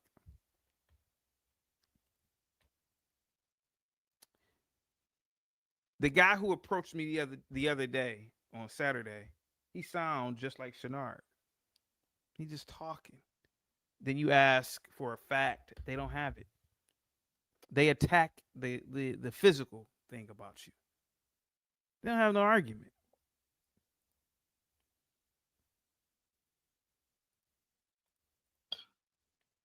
yeah, you can kind of see how she turned out the way that she did. So go ahead. Oh, it's obvious that the host did no pre-work for the stream, so we're supposed to sit and watch. Well, you don't have to watch it if you don't want to. But hold on, pause it. Struggled in the segregated South. Pause it. I actually wanted to play this fully out on the Rumble, and then we can talk about it after. But I have to talk every 30 seconds so he doesn't get a strike. That's why I'm trying to say stuff. But go ahead. In the middle of America, his future wife, Jenny Lamb, was living a seemingly picture-perfect life. The thing about the Midwest is that the largest feature of the landscape is the sky. There's like over 180 degrees of sky. I suppose a long vista gives you a sense that there's something beyond, there's something more out there. Leave it to Beaver. Beaver, what's the matter with your eye? Which eye, Mom? I remember watching Leave It to Beaver and thinking as a child, well, that's my neighborhood. That's where I'm growing up. The kind of American dream locale in the 1960s and early 70s. Kurt Anderson grew up across the street from Ginny. Where we lived was this prosperous, all-white neighborhood, except for the housekeepers and cleaners. It was easy to go for days, weeks, months, forever without seeing black people, frankly. All right, so his wife didn't even grow up around black people.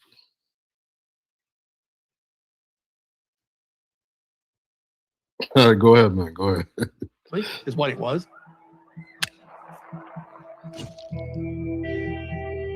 She came from within almost a walled bastion, Scott Bainge was her high school boyfriend. There was no exposure in her life to somebody who was a high school kid and drank, or smoked weed, or did all those things that I thought were normal and high school kids did. She was a pretty good little girl. She was just kind of a non-exceptional. Comment. He said, "What am I trying to get at?" I'm just trying to say, like, how this is something that affected him, at least. I mean, like I get that. And the Geechee Gullah they're doing fine. They have their own economies. They have. I get that too. They dominate. Like, they have their own. I get that, but I'm just asking you if the Yoruba or the Igbo or let's say if even the Senegalese, if the Wolof spread their language and their language was the dominant language, let's say they conquered the New World, and Wolof was the standard, like that was the standard lingua franca or the language. Would you have the same opinion if somebody? No, you would expect other groups of people to learn Wolof, right? No. And I think that's the same. Okay. No, that's the same with the U.S. What's the standard? What's the official language of this country? There is no official language. Correct. Yeah, but you do have to admit that English is the. Lena with the $2 super chat sounds like he misses those days of not seeing blacks. What is the word I'm looking for? It is the de facto official language. It is the language. Well, I mean, I know people in New York that can barely even speak English, and they own a business, a bodega that's worth millions. Okay. So you don't really have to conform to anything if you practice group economics. All right. Or if you play the system right. I don't know, play the video. After he entered the major seminary, one event would become a turning point. I have some very sad news for all of you and people who love peace all over the world. And that is that Martin Luther King was shot and was killed tonight. After Martin Luther King is assassinated, that day he hears his fellow seminarians say, "Good, I hope the SOB dies." It's crushing to him. It's absolutely crushing. Our hero is murdered and you're dancing on his grave, so to speak. These are not my people, the people who would dance on his grave. What am I doing with them? Where am I? Who am I? This kind of thing. You begin to ask yourself, what am I buying into here? All right, so like the people that his fellow students at that seminary, they were once Martin Luther King got assassinated, they were making fun of the situation, hoping that he dies, right? So, I guess this is what makes him become more pro-black, but later on you'll see that it didn't really have an effect on him as it should have. Because again, he switched back to his tap dancing ways. So go ahead and play the video.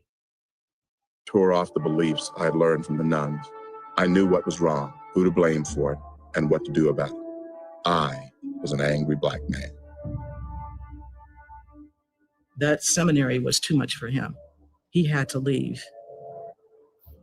It was heart-wrenching. Not only did he leave the religion that sustained him, but he was also living there.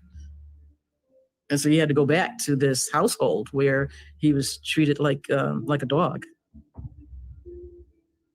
Had to be tremendously painstaking. You're going to disappoint so many people. Your grandfather, the black community, the black Catholic community in Savannah.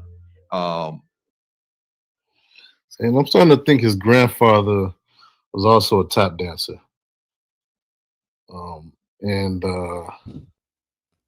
You know, so he gets kicked out of he wants to leave the school. And so once he leaves, his grandfather is disappointed in him and basically throws him out. So play the video. I'll read the super chat. Before that, all right, go ahead, play the video. All these people are looking for you to be the first black priest. The grandfather's saying, what? You're leaving the seminary. You know, you're out of my house. I'm cutting you off. You're not going to be supported. And again, Thomas is abandoned, right? He's left alone. He's left to fend for himself. I'm finished helping you, he said. You'll have to figure it out yourself. You'll probably end up like your no-good daddy or those other no-good pinpoint Negroes. Instead of the grandfather being sympathetic and compassionate and loving and hugging him and saying, I love you no matter what, or whatever a normal person would do, he excoriated him and told him that he was a failure and expressed his dire disappointment.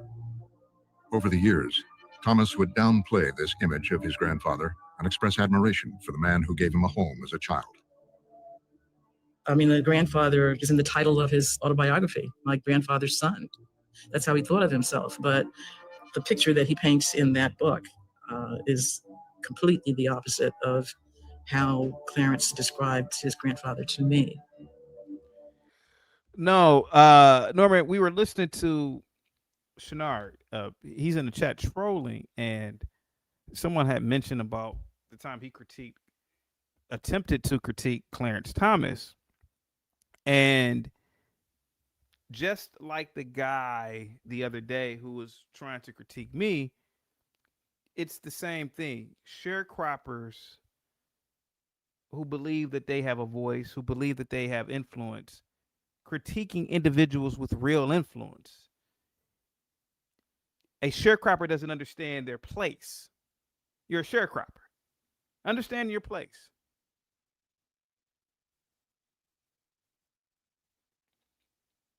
You are a free-range sharecropper who has fallen out of this mutual understanding. You have a sharecropper talking about Clarence Thomas. Shenard is a sharecropper. You have no place critiquing Clarence Thomas, bro. Trust me. You don't. And all you're saying is tap dancing.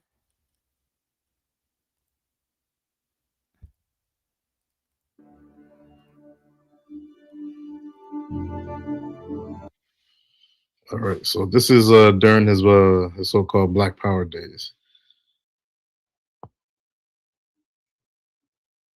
So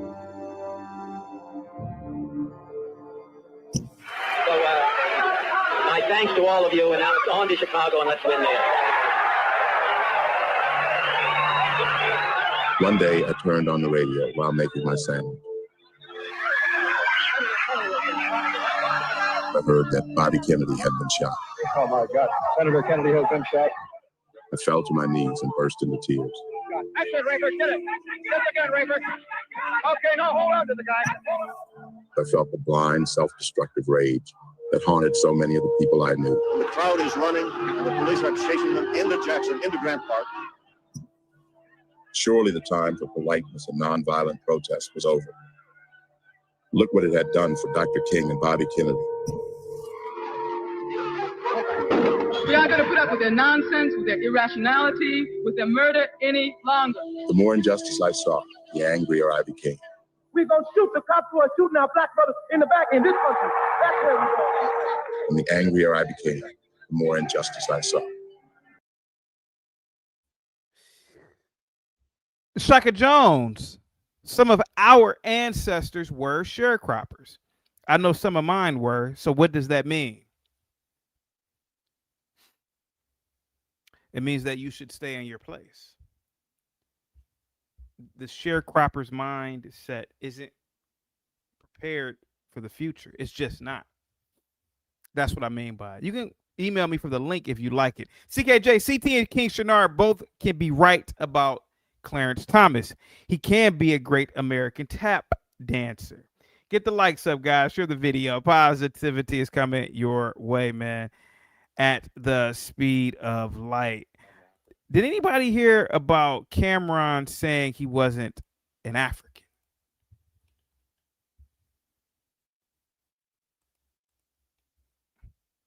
Here we go. Look at this. I saw Cameron saying he's not an African and Africa stinks. I'm not African. Sin went to Africa. I saw Cameron saying he's not an African and Africa stinks. I'm not African. Sin went to Africa, told me people stink. Now, obviously, this is ridiculously disrespectful and ignorant, but I love Killer. So let's approach this empirically. Why don't we do a history of the name Cameron Giles? Giles is a medieval French name, originally went to Africa, told me people stink. Now, obviously, this is ridiculously disrespectful and ignorant, but I love Killer. So let's. I saw Cameron saying he's not an African and Africa stinks. I'm not African. Sin went to Africa, told me people stink. Now, obviously, this is ridiculously disrespectful and ignorant, but I love Killer. So let's approach this empirically. Why don't we do a history of the name Cameron Giles? Giles is a medieval French name, originally used by the followers of a one Saint Giles, a nigga that looked like this.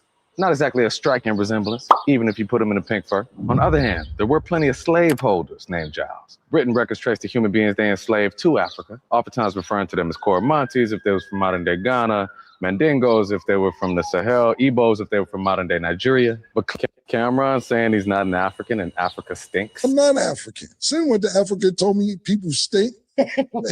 Now, obviously, this is ridiculously disrespectful and ignorant, but I don't understand why is this guy saying, first of all, this guy, I don't know who this guy is. They say he's a Ghanaian rapper, but I'm almost willing to bet he does not live in Accra.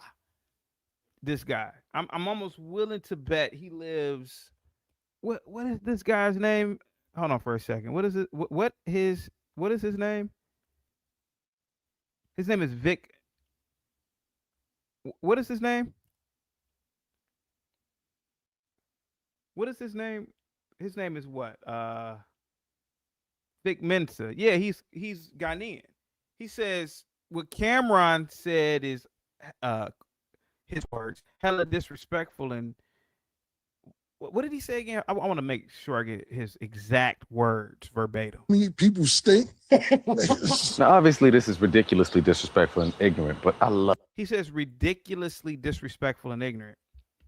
I'm willing to bet Vic Mensa doesn't live in Accra in Ghana. I'm almost willing to believe he doesn't. He may have parents who are Ghanaian, or he may have been born there and moved abroad when he was 3 or 4. But this guy is Western.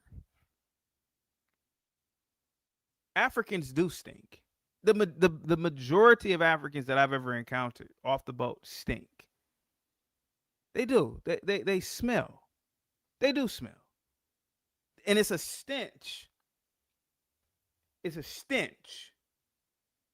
You know, it's like they're not hitting. It's Africans and Indians. So I don't know why this is mad disrespectful or ignorant. It's not. It's the truth. Foreign people smell. Especially from the third world. They smell. They smell.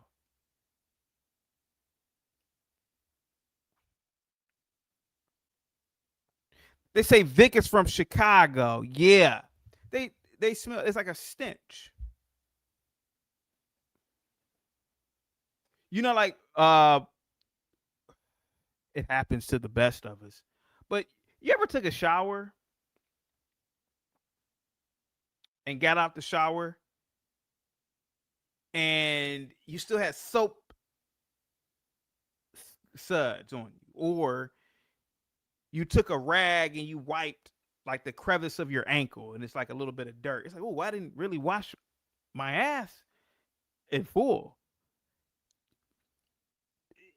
Even in America, you have to there's hygiene, but even if you're not regularly taking showers or if you don't take baths, even the best of us can get a little bit that little dirt and like a little crevice. It's so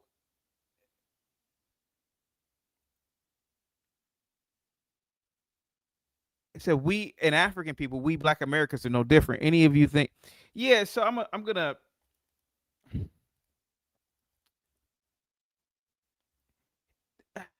Yeah, Cam is right, man.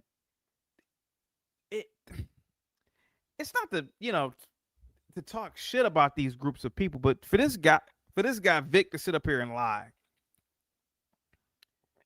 Oh man, Cam said we stink or Africans stink. Yeah, Africans do stink for the most part. So do a lot of Indians. They stink too. They have an odor. That odor. A lot of it has to do with the food. Yes. A lot of it is the food. Spicy foods with a lot of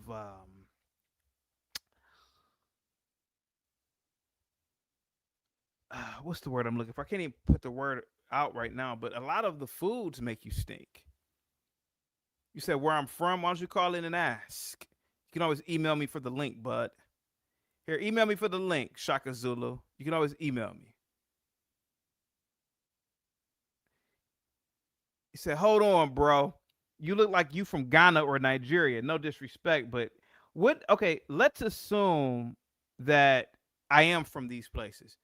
What is Cameron saying or I am saying about these places that is a lie? They stink. Most of these places don't have the best sewage systems. Most of these places have open air food markets. Most of these places don't have the best infrastructure, clean streets. Most of these places don't have the best sanitation systems. They stink. They stink. And admitting this, again, this is the difference between smart people and dumb people or sharecroppers. Smart people will admit this. As much as, listen, Cameron is a goddamn rapper. But for 20-something years, I have listened to Cameron. He's pretty smart. He doesn't really give me sharecropper vibes. Now, he's a rapper. But he's a smart person will admit these things. Sharecroppers won't admit this. If you want the link, email me, man. Y'all got to email me for the link.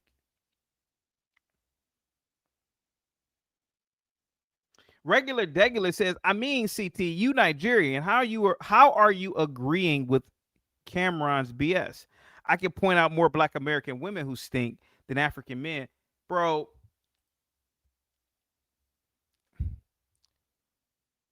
I'm not going to lie to you, man. We got to stop lying to ourselves. Regular Degular. Regular Degular, we have to stop lying to ourselves. You are not around Black women.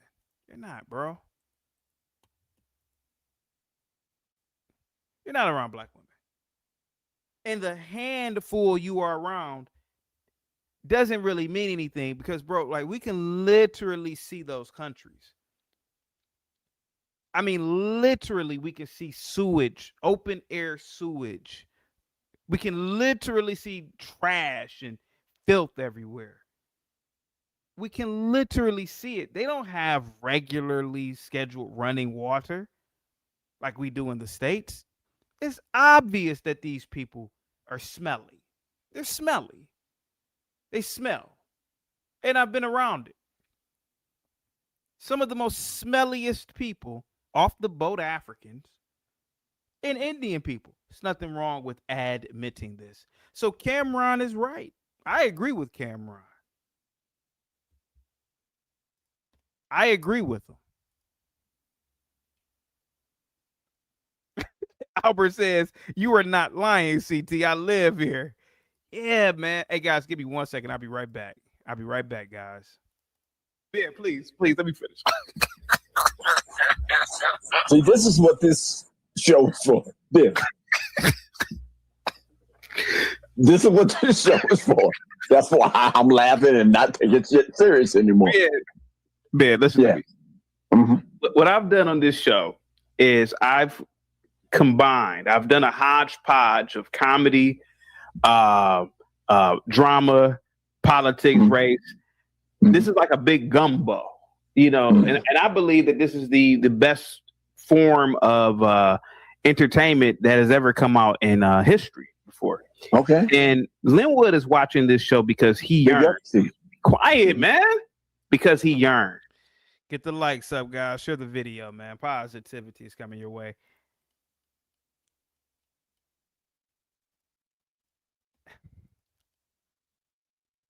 I've known Africans, like the smelliest Africans I've known.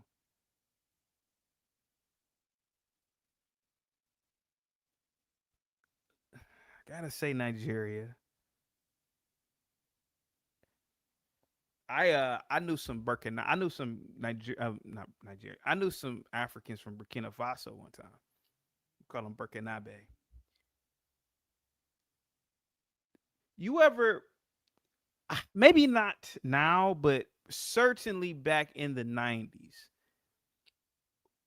furniture was a little bit different, if you get what I'm saying, right? And you ever went to somebody's home who had old furniture, and their furniture may have been from the late 60s or 70s, and in the crevices they may have had, you know, like little things over the years have fallen into the crevices and they didn't really clean up. And then you stick your hand in the crevice. You know, you stick your hand in the crevice of the couch and you would smell your hand. And it was like this smell. That's how a lot of Africans smell. So I agree with Cameron. Like, imagine the entire country. CT, you are acting like large African cities are not the. No, bro. No. Some American cities, man, are not just beautiful, but they smell beautiful, man. Like the beautification, the level of attention to detail with things like you'll see some streets where in the morning they'll come around and spray the flowers and, you know, clean. Bro, American cities are some of the most beautiful cities on the planet, man. John, I can't sit up here and pretend that they're not. A lot of Africans or Indian, and this is where I rock with Cameron. And this is where I'm looking at this guy, Vic, like, Vic, what the hell are you talking about? It's almost like someone is standing up on a windy hill and they're opening their butt. And like their butt is full of, like, you know, defecation or something. Like, and the wind is taking the smell of that ass. And that's how a lot of Africans smell, man. So I can't. D9 says Disney World smells great. Yeah, Disney World does smell great. Hey, have you noticed, D9? And this is something I want to do a show about. You notice there are no bugs in Orlando? Think about it. I wonder if Disney World is spraying something over the city so that when you go into Disney World, you're not annoyed. I mean, you're going to be annoyed by the $500 goddamn single tickets to get into the theme park. But I wonder if they are spraying something so that you won't be agitated with the bugs.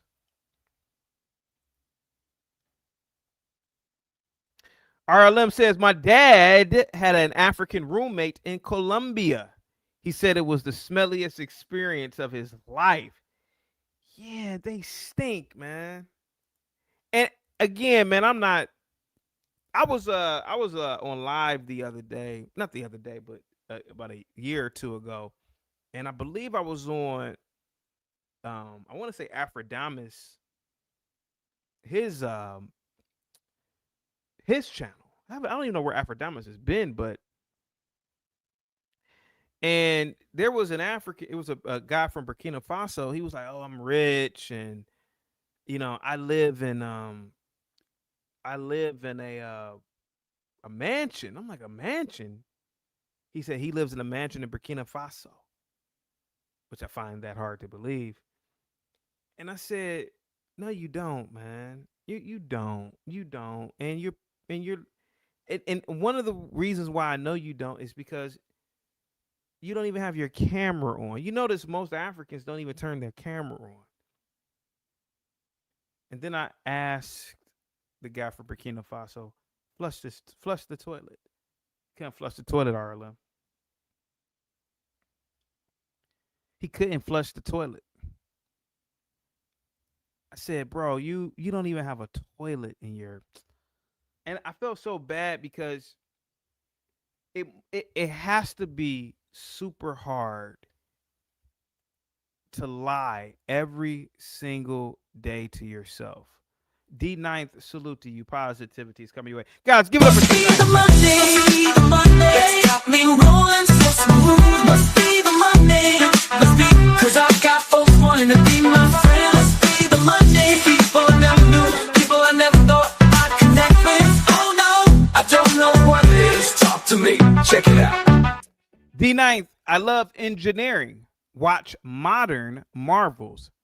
Disney has botanical bioweapons to combat them. They have bats and sentinel chickens. No shit, I had no idea. I knew it was something up with not just Orlando, but Disney World, because I'm like, damn, ain't nothing here. It's like no bees, no flies, no mosquitoes. And I guess if you're paying $1,000 for a ticket, I guess you wouldn't want to be walking around a park and it's already hot in Orlando, getting your ass eaten up by bugs all day. Guys, get the likes up, guys. Share the video. Positivity is coming your way, man. Get the likes up.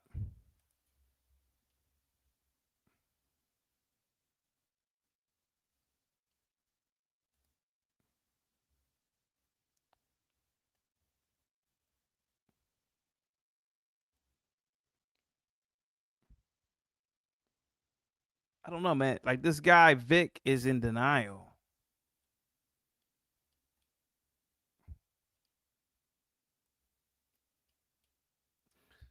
He's in denial. And again, man, almost every, and I gotta say this, but almost every, and I have to agree with Cameron.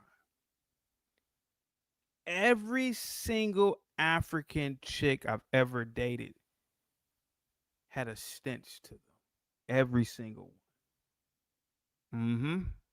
Yeah. Absolutely. They were smelly. And it was, and I'm not talking about the cooch. I'm talking about the overall, like the underarms, the back of the hair. It was a smell to them. Like even when they walked, you could smell it. They walked, you could smell it. So, is Cameron lying? I don't think so. Is he over exaggerating? I don't think so. I don't think so.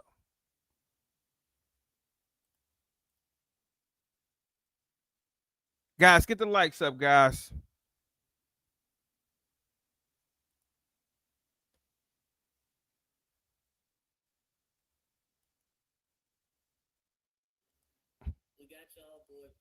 What is the guy's name again? His name is Vic. What? Vic Menson. Yeah, that's the guy's name.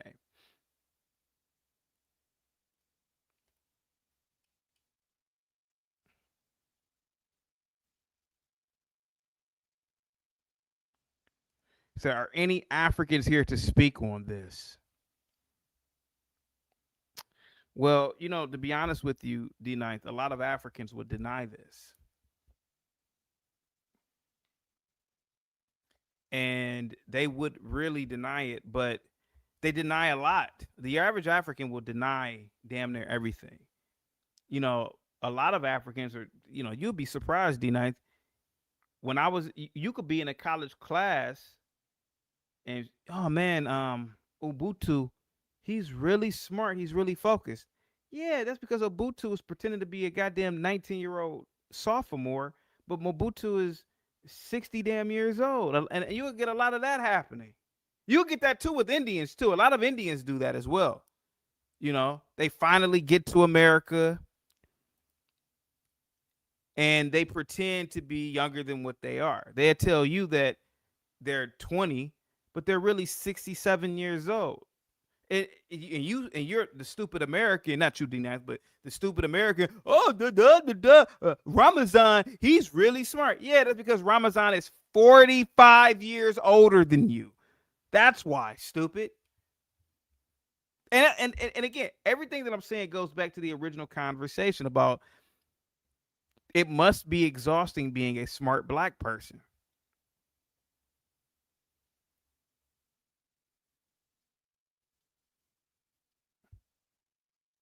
So you will have a classroom, college, and you thinking, man, Ramaswamy, he's an exceptional student. Now you really are 19. Your classmates are 19. You thinking Ramazani is 19, but Ramazani is 79 years old. Now the only reason why they may look younger, I mean, none of them don't look 19 or 20, but they look young is because I will admit they don't have processed or preserved, processed food. So they look younger and they will drink a lot of water, but they're old. They're old.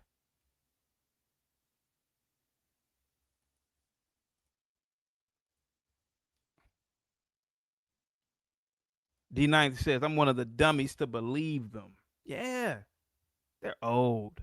Here we go.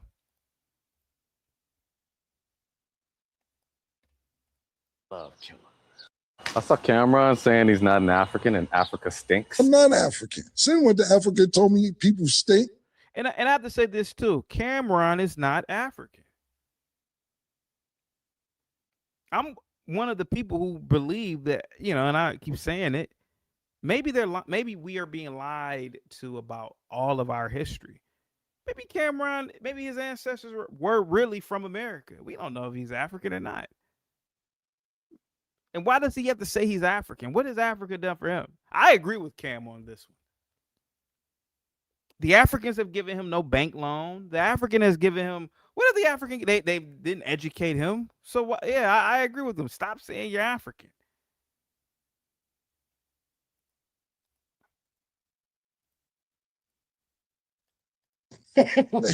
Now, obviously, this is ridiculously disrespectful and ignorant, but I love killer. So let's approach this empirically. Why don't we do a history of the name Cameron Giles? Giles is a medieval French name originally used by the followers of a one Saint Giles, a nigga that looked like this. Not exactly a striking resemblance, even if you put him in a pink fur. On the other hand, there were plenty of slaveholders named Giles. Written records trace the human beings they enslaved to Africa, oftentimes referring to them as Coromontes if they was from modern-day Ghana, Mandingos if they were from the Sahel, Igbos if they were from modern-day Nigeria. But clearly, the name Giles was passed down from someone who enslaved Africans.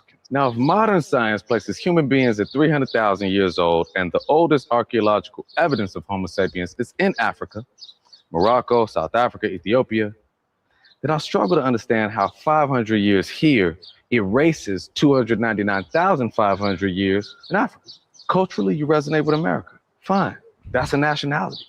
You may have European or indigenous blood, but your ancestral origin is overwhelmingly African. Take a DNA test. You tell me what it says. I can see Killer being like Cherokee, but you finna have a lot of Nigeria in there, my guy. My guy.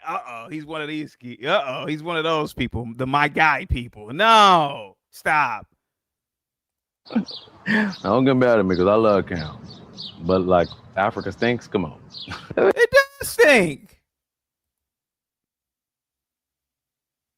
It does. How do we know it? Because the people who come from Africa stink. What are you talking about? They stink.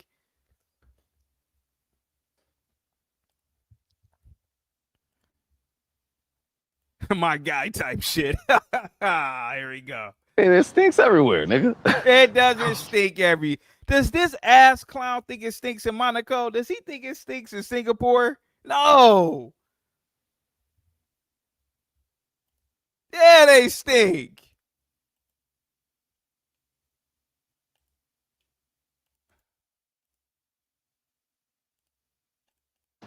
Mud Cameron saying he's not an African and Africa stinks. I'm not African. Same went to Africa and told me people stink.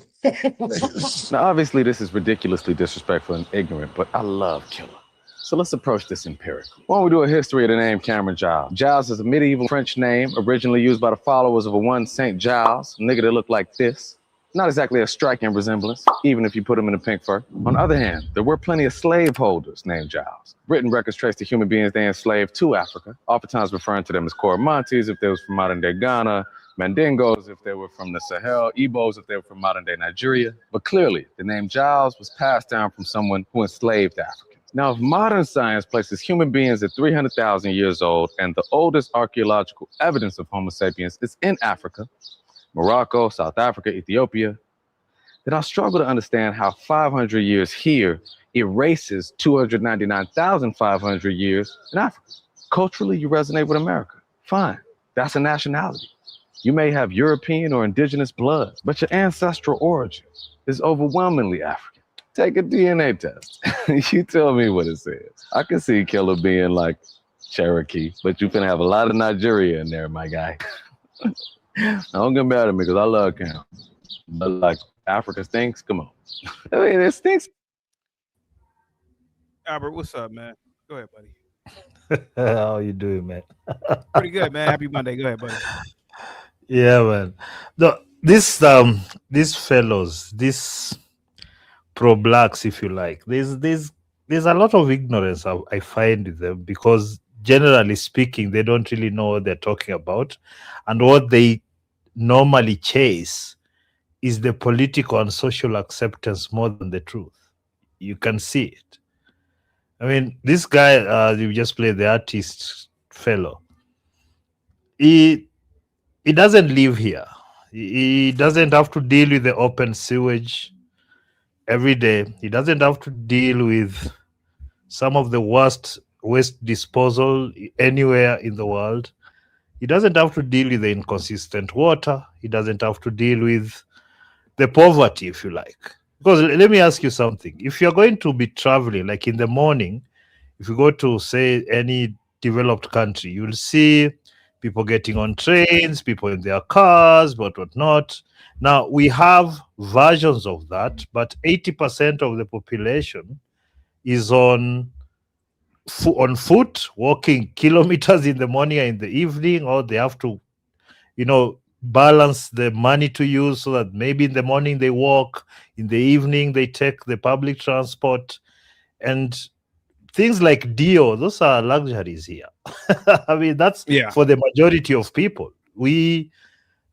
Because there is a certain romanticization of this place, because most people who come around, they have the dollar, so they live in the nicer places. They live in the touristy places, the nice Airbnbs and whatnot. And maybe they'll do a tour into the poor people's areas, so that they can put it on social media or whatnot, but they'll never live there. The only people you see living there are the white people who are making money off those people with the NGOs. And even them, they normally have a different house in a more affluent area to live at. So the thing is, well, people do get their feelings hurt. I think that there's a general sense of immaturity across so many, cultures, that just a little bit of, truth, the facts about just the way things are, everybody wants to shout about, and it's especially become prevalent with men, these women-raised men that are populating the earth these days. These are the people who the feelings, the truth is it's so injurious to their fragile egos that they have to fight every time. They have to fight everyone. It's not about important things like oil or some minerals. No. It's about words. And you made me feel bad. It's something that, because you can't make me feel bad about my situation, because I accept it and I see it for what it is. And I can only try and improve my situation within the mark, So yeah, that's basically my take on that. What I forgot what I was about to say. Oh yeah, sharecroppers. Why do sharecropper? Like, do you think Kenya is full of sharecroppers, like the sharecropping mentality? Yeah, it's very bad here. The envy is a big thing. The society, the culture is very corrupt in that there's a lot of shortcuts that people like to take.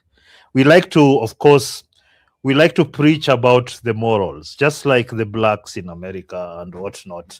They like to preach about the morals, how this empathy, but the actual practice, how the people live, they'll take a shortcut in an instance if they're caught on the traffic doing something wrong. They'll pay the bribe. So right now, like in my country, paying a bribe is what is the norm. Not paying the bribe is what you'll find rare. You understand? So things are bad that way. That's why you see every time borders are opened somewhere, you see Africans risking everything to move there. They'll feed you the nonsense, but their actions should tell you exactly what they think of their home, isn't it? Yeah. We always want to move so fast. And this is the reality away from the politics and the stupid propaganda and whatnot. Because if you come and live here as an American, even if you have money, even if you live in the nice places, you'll have to interact with the rest of your environment at some point. That's when you'll miss America. That's when you'll realize a lot of the things, the comforts of life you take for granted. I watch some of the videos from America and I see how people behave, even in what you call ghettos, which are, in my estimation, just what would be normal middle class living here. You see how people misuse that environment, how they treat the environment. You can tell the difference when you see videos of the black areas and then you go to the white areas. There is a marked difference because they seem to be, I don't know what it is, but I suspect it's the endemic victim culture that we've all gotten into, where now Africans in America or black people in America, Africans themselves, they're blaming the colonialists 60, 70 years after.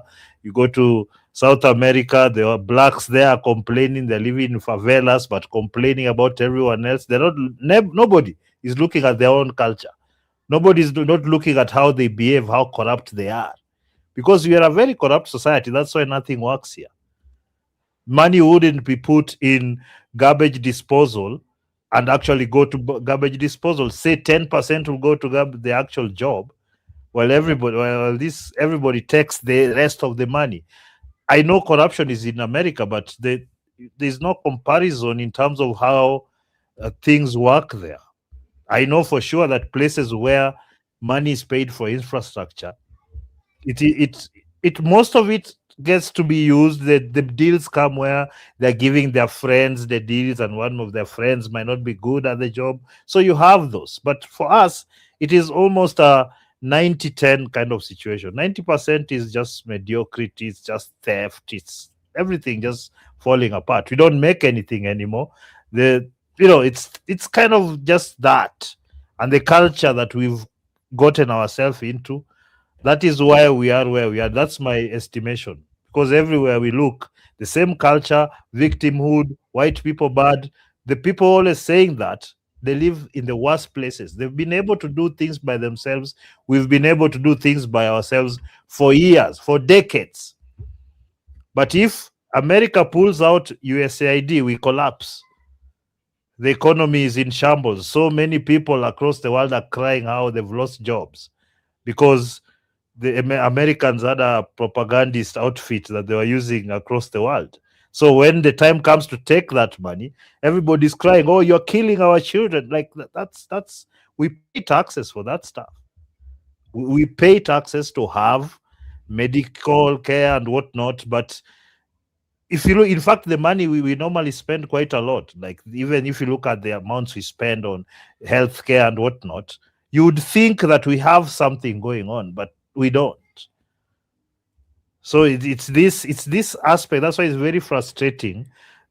Coming to what you posted earlier, when you're seeing it for what it is, and you're trying to tell your guys, hey, we need to do better here. Otherwise, blaming Israel, blaming America, UK, I don't know who, they don't care. You think because you try to shame them with your nonsense social justice that they'll get out of whatever they're doing and come and sort our issues? It even infantilizes us. We are like children. Yes, we are talking about Kenya. I was just answering over there. Americans, Black British, Black Canadian people are more successful than Black Americans under white leadership.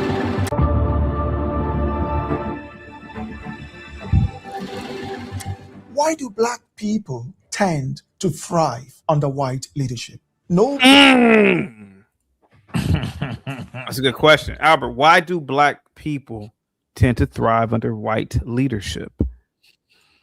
I think at least what it shows is that they are able to organize. They're able to build, organize people. So if they know that your job is just to turn big rocks into small rocks, they'll give you that role. They'll give you the equipment you need and whatnot, and show you the best way to do it. I think that's where the magic is, and I think that's where, if you look in all the other communities, that is why they don't succeed. We don't have. If you go to Black communities that have those people, the results are the same. People prosper. But if you go to Black communities, which is the majority of people, where we don't have organizers, people who invent things, people who can sustain things, people who can maintain things. Because some of the infrastructure we have here, it's shameful. It's until I think about 15 years ago that we started doing new roads and redoing the old colonial roads. It's actually quite shameful. Our sewage has been the same since the 70s. Since independent, when did Kenya become an independent nation? 63.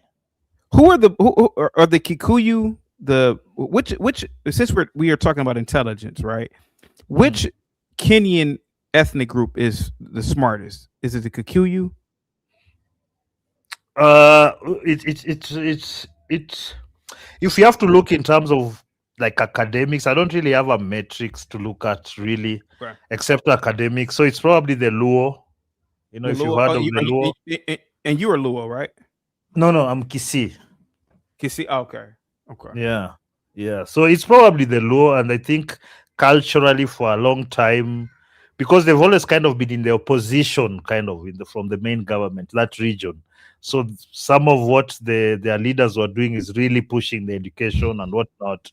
So you'll find quite a bit of them, they're up there in terms of education. It's a different thing about who's the smartest, because if you also look, the Kikuyus have their intellectuals. If you look, the Kisiis have just on population and whatnot. So it's hard to tell. We probably have to do an IQ test at some point to find out. I know there'll be a politician who will be sufficiently motivated to do that. So we'll find out. Yeah.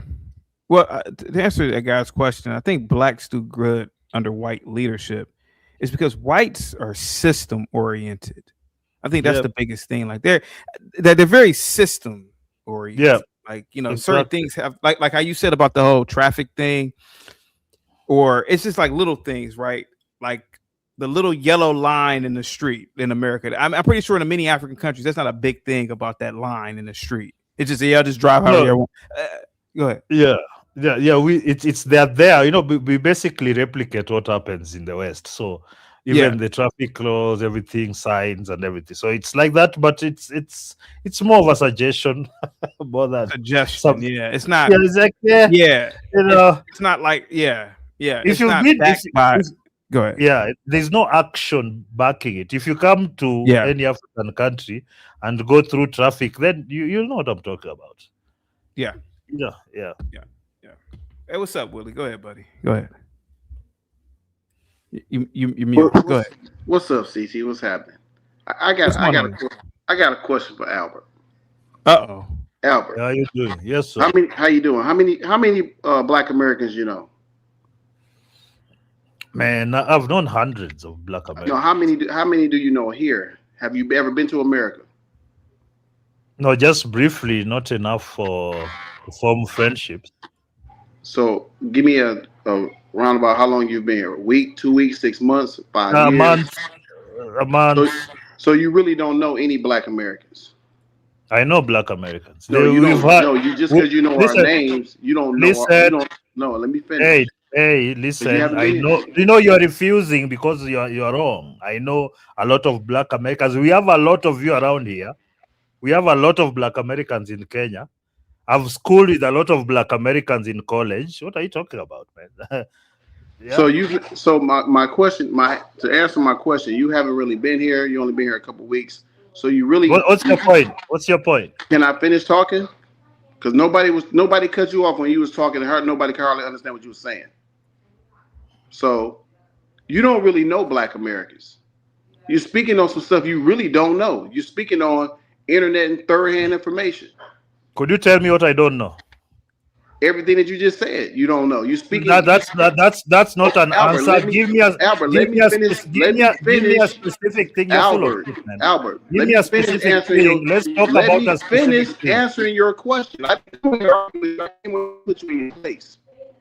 Fix your internet. You don't really know Black. You don't know Black Americans because first of all, Black Americans didn't start with a handout. Black Americans learned the system and built their stuff on their own. There was no white people giving us a little bit, or our ancestors a little bit. They actually learned it and built it on their own. So you don't know what you're talking about. You really don't know what you're talking about. Built what? Built what? You can't just say built. They built their communities. They built their Black communities on their own. Willie, hang tight. I hate to play on any side right now because I'm not. I think all of you guys are apes, and we're just on floating rock. But this goes back to what happened to me over the weekend. You have to name something. What did they build? Albert is asking a great question, and I can hear him perfectly. What did they build? This is a good question. What did they build? You didn't answer. It's not. I was answering it. What? They're Black communities, Black Wall Street, Rosewood. Those Black communities. Hold on, CT. They built those Black communities on their own from the ground up. There you have it. There's no argument there. I need to ask a question because you said they built their Black communities from the ground up. That is just a random kind of statement. It has no specifics. It has no details on how much, what effect it has until now, and why is it that now you're complaining that you don't have it? Okay, you have to be specific so that it helps. You can't be just randomly saying, "Oh, they built a community." You can say they built these factories, they did this housing, they had these homes, 2-parent homes. That's kind of the detail we are looking for, Albert, when I give you a detailed name of a Black community like Rosewood, do you even know about Rosewood? Do you know what Rosewood was that? Do you know the history of Rosewood? Are you going to give me? I'm asking you a question. Do you understand that there's a question that just was presented? No, I don't. No, I don't. So then, if I tell you something that you don't know anything about, take a second and learn about it, Albert. But you've not told me anything. You've just mentioned a name. You just mentioned a name. Can you tell me what they built? Okay, again, there was a Black community that whites burnt down called Rosewood, a 100% Black community that the Blacks built on their own. How did they break it down? They burned it down. They raided it and burned it down. Same thing with Tulsa. But if you don't know this black history, let me ask you. No, don't jump there. Don't jump there. I have a question. I'm not here to argue. I'm here to educate. How do you come on CT's channel and give your opinion on black communities, on black people, when you don't even know it? Willie, you've not earned the arrogance you're putting up right now. Listening is very important in communication. Listen, you're not answering the question. It's very simple. I answered it. No. You've not answered it. You are very, very obtuse with your answer. You have not given me specifics. Let me ask you something. The place that was burnt down by the KKK, right? I didn't say the KKK. I said whites. Who burnt it? I just told you. I didn't say the KKK. No, whites. There was a mob of white people. They were not identified as the Ku Klux Klan. No, they're just a mob of white people. Yes. Yeah. So my question is that the same place that those same people rebuilt after that? Or what am I? Is it the same? No, most of them was killed and they moved away. So which one is this that they burnt down the Black Wall Street? Yeah, I think that's what I was trying to remember. Is that the same place? Yes. No, they rebuilt that. I actually know that. They rebuilt it and then other things came after that actually destroyed It's that. called Greenwoods. They didn't rebuild it. There's businesses on top of it right now where they're fighting to try to get the land back. So what are you talking about? Could you quickly check, because this guy is very arrogant and he doesn't know his own history. I actually know as a fact that after it was burnt down, the same people whose businesses were burnt down actually got their own money and rebuilt the place. Okay. So you are full of don't argue about things that you don't know about. This is very simple. And you're American. How shameless are you in such arrogance and you don't even know your basic history? Fact check him, Why are you so arrogant and you don't know your basic history? Very simple. CT, a fact checker. I don't have to argue with you about that. Fact check him, No, CT. because you don't know. You can't argue with me because you're ignorant of your own history. Because the arguments are always about blaming white people for something because you don't want to be like your ancestors. You want to be the victim. Your ancestors were put to the sword and they built and it was burnt down and they built again and they continue to do it until you guys took out the handouts from the Democrats. Then you became their women. They're giving you this for 6-7 years. Just taking government handouts. You've refused to build your communities, rebuild them like your ancestors did in worse conditions. You have everything right now, everything. But you just want to blame white people, And you've not even answered my question. I want you to quantify the things that you've been. Let CT fact check the information. I don't have to fact check it. I know it. You want me to fact check? You want me to fact? You have to restart your computer. Hold on, Albert. You asked a good question, and an answer was not given. No, it's because a lot of these guys are full of hot air. I found out, and that's why I don't really have a lot of respect for men like this, because they've really imbibed this victimhood culture where it's always somebody else's fault that you are in the position you are. And I find this frustrating, especially when we can see by ourselves that things are not well. We can tell things are not well. But you've blamed and they've followed Democrats blaming white people. It's very easy to find out you're just ignorant. Just shut up. Just go ahead and fact check. The problem people like Willie D have is one. Because we know for a fact they burned Tulsa to the ground. They burned Tulsa to the ground. Then it was rebuilt. And the people didn't come back to claim it. So they put this. You can't even use chat. And he won't even let the person speak. What? Speak. Well, Willie, I guess the biggest question that Albert, and please correct me if I'm wrong, Albert. It goes back to the guy. He's asking. You got like I don't know who that is. I think it's Willie's. Yeah, there's playback. Yeah. The Nigerian guy is basically posing a statement. Do blacks do better under white leadership? Which is true. in my opinion, right? And I'm pretty sure Albert can agree with that because we do see real world systems collapse. The results, see the results, right? And so, yeah. So, and I don't know why Willie brought up Rosewood, because Rosewood was a city that blacks and whites lived in together. The same thing could be said about Tulsa.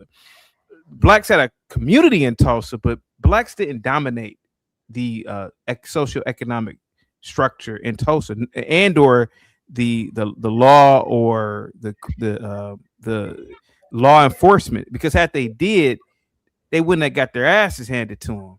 You know, I mean, it's just the truth. I mean, if they did, so the thing is that, is this Nigerian incorrect? I mean, and the Nigerian guy isn't just talking about Black Americans; he's talking about blacks globally. And Albert, to my surprise, came in. He didn't say anything about Black Americans. He was talking about his own people.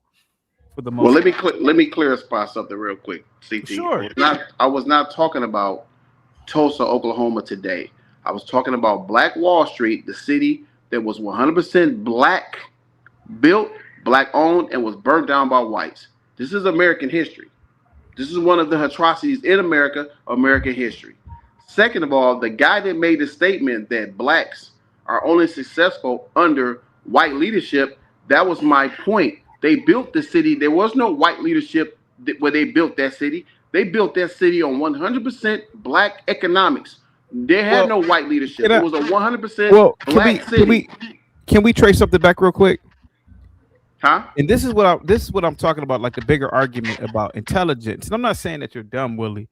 It's just you just said verbatim. You said Tulsa was built by black people. End quote. Okay, let's clarify it, right? I did not say that. I said Black Wall Street, which is today Tulsa, Oklahoma. So how can Tulsa, Oklahoma be Black Wall Street when Tulsa, Oklahoma was created? It was an incorporated land. It predated Black Wall Street. Like the city itself predates Black Wall Street. How was that even possible? CT, it's maybe you don't know the history then. Tulsa, Oklahoma was asking founded. You a question. Do you? I'm asking you a question. Do you please. know the history of Black Wall Street? Brother. I'm asking Tulsa, Oklahoma was founded in 1830. 35 years before the ending of slavery. How did the blacks find or found this city? Okay. I'm just trying to talk about just logic and reason. Okay, let me clear something up. Maybe parts of Tulsa, Oklahoma is Black Wall Street, but when you look up the Greenwood district, Black Wall Street is by Tulsa, Oklahoma, and you can look this up. So it's not Tulsa, Oklahoma. Okay, well then Black Wall Street is where? I don't know where Black Wall Street is. Well, sir, see, you can look I don't up. know where Black Wall Street, sir. I do not know where Black Wall Street is at. However, I'm only going by what you just said out of your own mouth. I didn't say this. You said it. Okay, I didn't say this. But what did I originally say? Black Wall Street. I originally said that before I even said Tulsa, Oklahoma, because Tulsa, Oklahoma comes after Black Wall Street for us as a black community. How can Tulsa? You're not Oklahoma listening. come after You're not listening. When Tulsa was founded in 1830. Okay, That's making sense. listen. I'm speaking on a 100% black community, which was called Black Wall Street. Can we get on that page? Community. It was a okay. So can we get on that page? Okay, so that community was within a white city. No, I don't. You know what? To be honest with you, CC, I don't know. It had to be. It had to be surrounded by a white community, but it was a 100% black community called Black Wall Street, and you can look it up. We can stop the shenanigans right now in the small word games and just simply look it up. Nobody's playing any word games. We're going off of what I'm going by. What you said. If you I'm just telling said you, that, CT, listen to me. If I'm telling you about a 100% black community, and you know that Tulsa was never a 100% black community. Tulsa would not have. Can I finish? But Tulsa, sir. Can I finish, CT, please? I'm not in disagreement with you. I'm not saying you are, but the water is getting muddy because we're having two different conversations. If Tulsa was never an all black community, then we shouldn't even be in that conversation. We should be talking about. You brought it up about Tulsa. We didn't bring it up. My bad. I added something to the conversation that shouldn't have been there.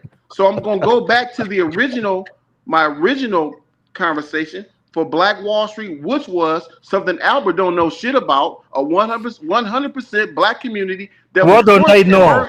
Hold on, What Albert, don't I know? You forced keep and saying burned I down don't know. by What whites. don't I know? What don't I know?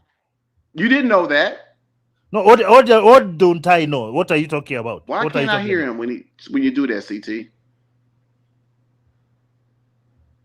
No, I'm asking what don't I know about what you've said? What is it that I don't understand about what you've been speaking about? I'm trying to figure out why Willie even brought up Black Wall Street. The problem he has one particular problem. He's very ignorant.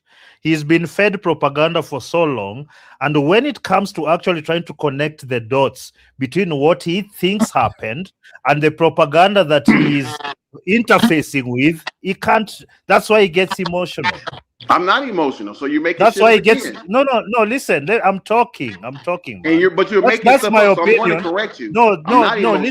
Listen. It's because the way you respond to someone it dictates what you're thinking about.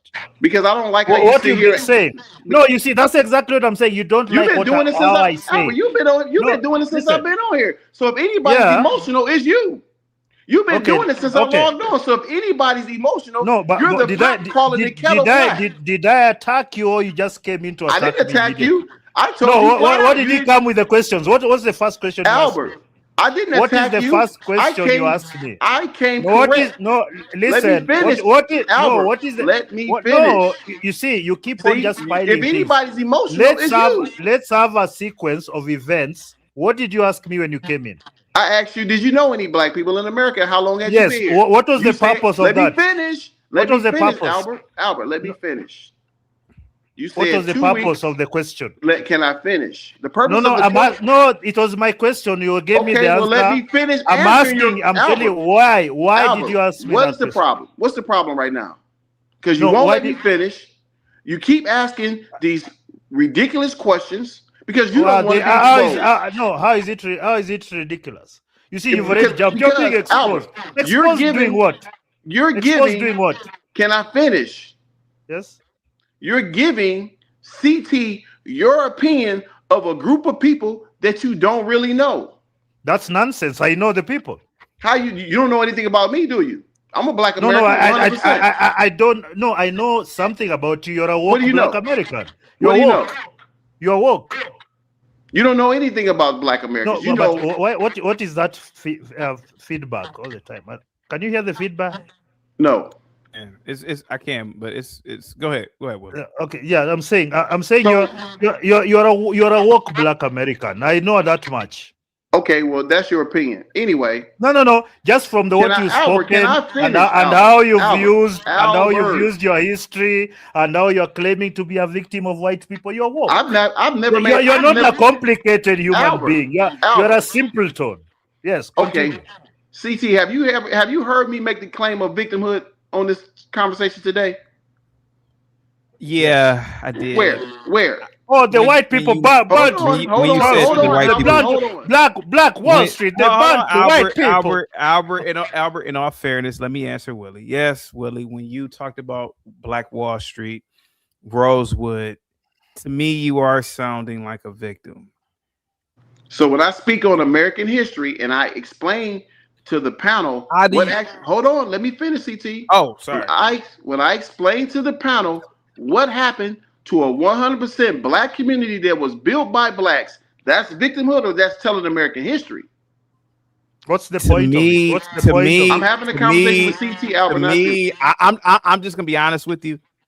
To me, not only is it victimhood, but it sounds very weak as a man. I'm sorry, bro. I'm just answering. Really? I'm trying to be as neutral as possible. It sounds kind of weak, bro. Like I'm just gonna be honest about it. It sounds weak for so many. It sounds weak on all the levels. So we're talking about a group of people that defended their city for 13 days, men, and the only way they can take control of the city is to drop bombs on them with airplanes. That's weak men to you, CT? Yeah, because if you were strong, you would have had your own airplane, bro. I mean, you invented everything, right? No, hold on for a second. Now, hold on. It goes back to It goes back to what this Nigerian dude in this video says on a lot of his videos. Okay, well, listen, He I'm doesn't gonna get just out come of up. here Let me because just finish. Let me just this finish. is high level. This is high level coonery. I'm gonna get out of here, CT. I can't. No one cares. No, go away. It's very silly, man. So you can't argue with these people. They're children. They're children. Well, Afro Nerd wants Willie to stick around, but listen, it sounds weak. It really. Jesus. Go ahead. Go ahead, Ben. Well, I'm coming in late. Good afternoon, right? So I'm trying to Good figure afternoon. this out. So when just a correction, my dad called me up. He's into looking at what you're saying here, and I haven't really said anything about. Well, I think it was. I think there was some misinformation about Tulsa and the Black District. The Black District was Greenwood. The Greenwood District is roughly, well, in the case of what happened, was like roughly 35 blocks of actual business. So 35 blocks of business. The Greenwood District was a Black district, historical. So I guess my issue. What's up, brother Willie? Look, man, this chronology can't be chronology like a watch or a clock is not victimization. When the white man comes on this program and you let the savage go on and on, he'll talk about his potato famine, and he'll talk about some third or fourth generation white person, and he'll show you his house. Because I've been on the show I've with you. I've never heard Savage sound like a punk about his history. I'm sorry. Well, he's white. I never heard him he's sound white. like a punk, man. He's never. He'd give you some historical accounts, but he doesn't sound like a victim. I can tell you. But what history? History of killing And he damn sure doesn't. He damn sure doesn't identify as being an Irishman. Well, I can look, tell you that now, I'm giving it to bro. you straight. I'm giving it to you I'm straight. just going I by what I I don't see. backpedal. I think you noticed. I don't backpedal. And what I'm telling you is, I also want to point out that Albert Albert was kicking in the back of his own people today. But okay, all well, right. that's his decision. But Albert is unfamiliar with the history because I'm still finding Why out. do you keep saying that? Like, Why why do do you you keep keep saying that? The interrupting because means you people keep saying some nonsense. you people. Now we can't. Yes, we you can't be, you people. Yes. What? Are you offended? I call you people. Are you offended? Are you gonna cry about it? Shut up. CT, Why do you keep saying things? So that they don't Why get do you no keep feedback, saying right? things? Why do you keep saying lies that they are facts? He doesn't know anything. You have no idea what I know. You can question me now, and we can go one on one, and we see just how much you know versus how much I know about your own country. We can go right now.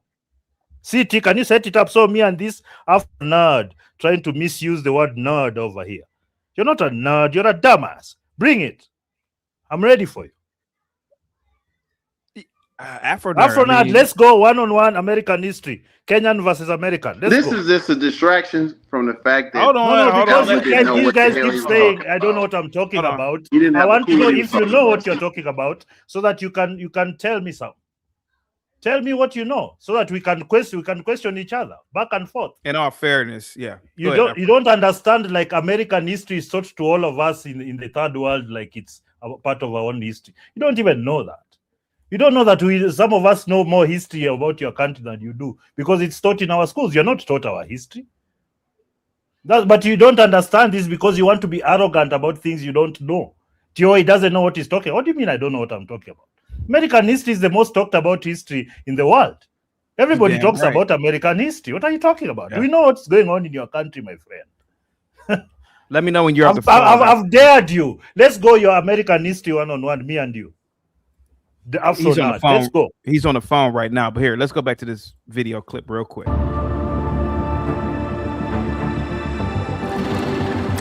Why do black people tend to thrive under white leadership? No black people are more successful than black Americans, black British, black Canadians, black Germans, or black people with passports from North America and Europe. Why? That's for damn sure. Well, it is obvious. They are under the leadership of white structured countries. Disagree? bold Grid, statement. It's a you bold are statement. white. Do you agree with that? Do you agree with that? Yeah, I think that's probably accurate. Yeah, It's a fact. We can't run away from it. You know what we see before our eyes. It's obvious. Yeah. You know, so we can't argue that the richest black people in the world are black Americans. That's a fact. I had a roommate once. It was from Ethiopia, and when I was in college, and he was there. His wife and children were back in Ethiopia, and he was there to study medicine, right? And he was there on some kind of scholarship that allowed him to come to America, study to be a doctor, and then he had to go back to Ethiopia to whoever paid for him to come there, and he had to be a doctor in Ethiopia for like 4 years or something. And he said that he feared doing that time there to go back because he felt like he was probably going to die in all of these like skirmishes and things like he's like, you don't understand that these people are animals, and he's like, this is it. I fear for my life to go back to Africa as a doctor. And that's insane. Like that's crazy. That's something I would never say. I would never even think of that. Right. But that's, I mean, the dude literally just like was like, I don't want to go back to Africa. So what do you think about that, Albert? What? Now that is actually, if you look at the Africans, like from my country, when people go to say America, they become Kenyan Americans, so to speak. They just come here for holiday. It's because they understand they've lived under these conditions and they've lived in America or in Europe somewhere. So they understand the stark difference in terms of how things are done, how the culture is, how the levels of trust in the society. They've felt these things. And especially now when there's usually this bias, let me call it favoritism towards the minorities. And they come there and they told you can have a free phone and you can have this, and you can have EBT and you can have that. We don't have anything close to that here. If you're hungry, if you don't have money to feed yourself, you starve. It's that simple. There's no place there's no soup kitchen to go to. There's nothing. You see, that's the difference. And you see, people like to cloud the West. You know, if you're not here, and when we are dealing with this identity politics, people like to hide the truth because it makes us look pathetic. It makes us look really bad.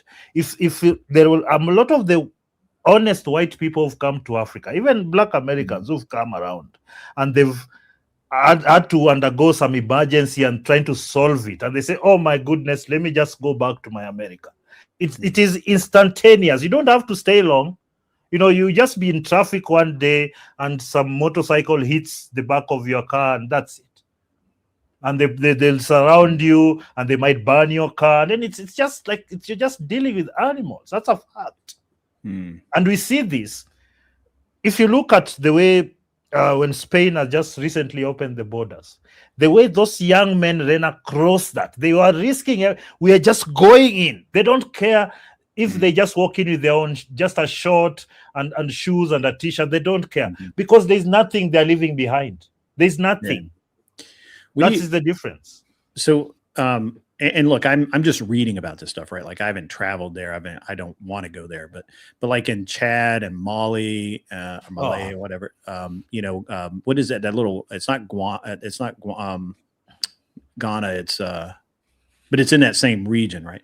Like, have they not had a war there for longer than like 6 months in the past 20 years? Yeah, I know that the Russians sent a bunch of like private soldiers into Mali to help them. Mali, Burkina Faso. Burkina Faso is doing better now. They got a dictator who seems to know what to do. The thing is this is something I've been thinking about critically. I think the only African countries that would actually develop are the ones that meet with a good dictator. We don't do this consensus thing well. There's just too many mediocre, corrupt people in the system. So it will be very difficult to get anything going unless somebody, because there's also that respect for authority. Toxic Angel's cool. He's from my chat. Toxic Angel's cool for my chat. Now, what is Bob asking me now? I'm sorry, I had to take a call. What would K-Like have to do or say to make you believe that you convinced him that you are correcting your viewpoints? It's not about, I don't have to convince anyone of anything. You could just go to Google or to AI or read a book. Someone who uses terms like artsy Was it smarty arty? Do you want your doctor or your dentist to be smarty arty? You want to be a dum dum? And the very topic is my life. The very topic, you exemplify that when I speak on this show. So I think it's a great deal of irony that your topic is about being intelligent and people disregarding intelligence and facts and data and chronology. The only, for some reason, the American black person is the only American black person that is told to hush about his or her history. No one else has to do this. They're allowed to have museums. They're allowed to have retreats, remembrances. You should 9/11 is never going to be forgotten. All these things are never going, but it's only for the peculiarity of the black American. We're the ones that are supposed to be shut down. The ADL is an organization that will tell you you will not besmirch the Jewish person's history. But Efrener, have you seen the video in question that there's a video that here? Let me show this real quick here.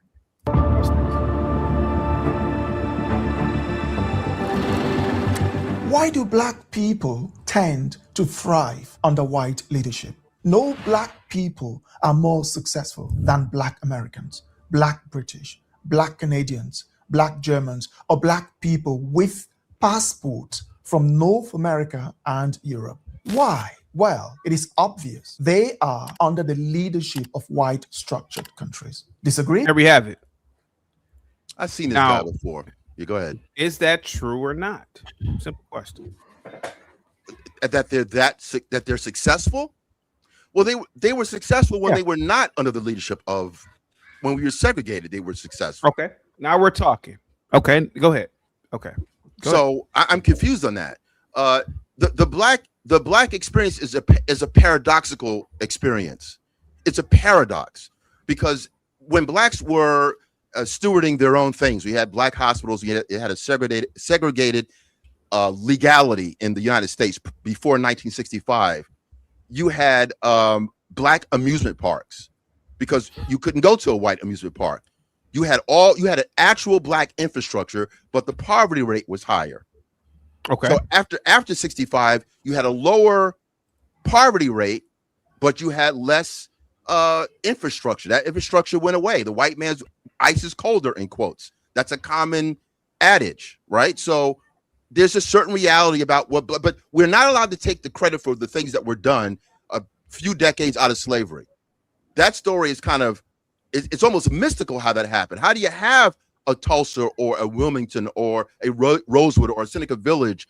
How do you have all these pockets, Central Avenue in LA? How do you have all these business districts that were black, right? But you also had a great deal of violence, lynchings per week, several lynchings per week. No, your ability to advance and move around in society was limited. You had real estate covenants that told you where you could live or where you couldn't live. You had the Green Book. You had a book, a movie, Mahershala Ali, The Green Book, where you were only allowed to go to certain establishments. You had sundown towns. You still have some sundown towns. This is like that whole reality. It's because whether for some reason certain whites, those who are comfortable with history and chronology, they're not bothered by it. They're not saying, we're not talking about you did this, but this is a history that all of us have to deal with. But for some reason, whether it's an African immigrant or Caribbean immigrant, an immigrant, whatever, they have an issue with this slice of life that we had to endure. We can't make it go away. We can't make the history comfortable for you, but you can't have it at the same time where the history that is Confederate. You have a Confederate history where people, even in New York State, I'm in New York, in upstate, you have people who will erect the Confederate flag. Yankees.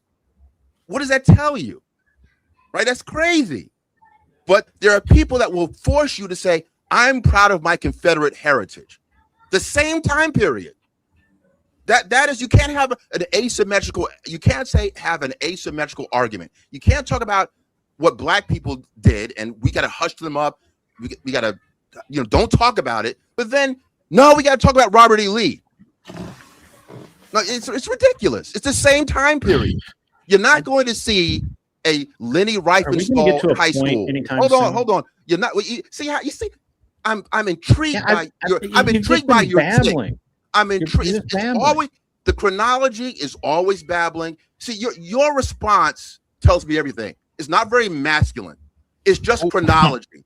When you tell me I'm asking you to get to the point, sir. Hold on. Bob says Memphis makes Africa look like paradise. I don't want to hear anything about African suffering. And mixed bag alerts, they did it by seeing how it's done across the street. Go ahead, talking about, I guess, the Africans copying off of. I just think it's fascinating that when I'm talking about the history, he never gets to the point. Couple of things. The point is not for you. Couple of things before I go. Get to the point, man. Come on. Look, anytime I think it's fascinating when Greer was talking, nobody cut him off and nobody asked him to rush to say anything. But you have to have a point, man. Have a point. Like, what is this? Somebody is making an honest request. Everything doesn't have to be about emotions with you guys. But he made several points, Albert. Just logically. Yeah, but when is he going to stop? Listen, Albert, my point was Greer talked with nobody cutting him off. You never said, Greer, get to the point. You never said, because he was rambling. Okay, well, what is this? I didn't ramble at all. Let me finish, Albert. I didn't ramble. Albert, let me finish. But you gave that white guy the respect. You see, now you're going about nonsense. So I don't care about this. Well, I don't care about this. In fairness, I got to the point. I don't need a pop filter. I'm not like exploding everybody's speakers because you don't know how to use a pop filter. Like I'm a professional. So at any rate, look, I actually have to go, CT. I just wanted to jump on and say, hey, man, went ahead and rated you today. I was glad to see you that you were live. Thank you so much, buddy. And I'm very sorry that you have to listen to this rambling nonsense. But you're a professional, right? Black history is rambling nonsense. You're an average white guy. Get your ass out of here with that. Black history is always. I'll jump out of here, my man. Yeah, bye. Beat it. Burn and roll it up. Beat it. Have a great rest of your day. Yeah. Nobody has achieved this. Very convenient, Grid. Very convenient. When the history is being spoken, you just ramble, man. You're just rambling. Come on, you just jump from one thing to another without making any sense. You have to. What's the point?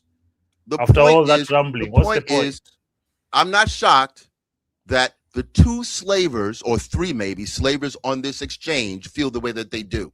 Whether one is white or one is black, those from Africa, they were the slavers. You were the ones that made this deal for weed and rum to sell us over here so we could do this ethnogenesis thing. The reason why your name is Nakandi or whatever, I didn't see the spelling, but whatever the name is, it's not like Wilson or Jenkins or Johnson. We became something different. And you don't like that. No, I don't care about it. No, you do care. You're here. No, listen. You see, this is the thing. For you to have any kind of substance in this current life, you have to excavate the ghosts of your ancestors to try and milk them for all their worth, for all their blood and tears. You have to extract it from your comfortable living room on a soft couch. You have to extract their suffering for your argument in 2026. You are lying about something. That when black people want to talk about their history, they shut up. No, nobody has been pandered to about. Even white liberals have come up with fake history for you to feel good about. They've pandered to you for 30, 40 years, so just so you can continue to vote for them. You have a whole month to celebrate being black like gays. The gays also have a whole month like you. You people are just the same. You're political tools for the Democrats, and you're so proud of it, and you keep defending the fake history, the fake reinterpretation of history, so that you look greater than you were. Your ancestors went through it, and right now you're using it to cannibalize society. You are the worst kind of black people, because you're the people who don't see the privilege that you have, the opportunities that you have. The only thing that you have nonstop, old men whining about other men because they are white. And you have a job, you have a pension, you have a good house, you have cars, and you're crying about white people. In Tulsa, in Tulsa, they did in Tulsa. Shut up. You never went through Tulsa. Oh, You never went through Tulsa at all. You are there in 2026 enjoying a lavish lifestyle in America. You can Oh. call somebody right now to drop you food, delicious food that a king wouldn't have in the 1800s. Right now, at your doorstep. You have all that. And you're trying to tell me about Tulsa. Man, no, you're not even ashamed. Just you're an old man who's seen life, who's been given opportunity, who's seen things, but you decide to fall for white woman propaganda. White liberal woman propaganda has conquered you, man. You're so pathetic that every time when you respond like a white woman, or rather worse, like your women. You want to shame another man for telling you the truth. Oh, this African. No, I don't care about such things. These are for children, playground stuff. What I care about is the honest truth. And the honest truth is that you guys, just like us, have used too many excuses, blaming white people for things that we can't do. Everybody, the Chinese, the Japanese atomic bomb. It is years, centuries after your enslavement. They were nuked. And guess what? Powerhouse right now. Why are they a powerhouse? No, listen. Why are they a powerhouse? And us in Africa, we are still living like animals. I can Black answer the question. Americans are complaining about their ancestors suffering and not building their communities. Why don't you think about that? Why doesn't your mind switch to that? Instead, it's just, white people. White people. Can we get to Afro? Now, I need to ask sound. CT a question real quick. Oh, before you Lord. get started. You have a Real whole quick, month to real celebrate quick, your ancestry, real quick, my friend. CKJ says, what has Albert's ancestors contributed to the world? Name 3 things, and I'll name 3. Go ahead, Albert. Cow dung 1, 2, and 3. Go ahead. No. Listen. My ancestors have contributed very little except labor to the world.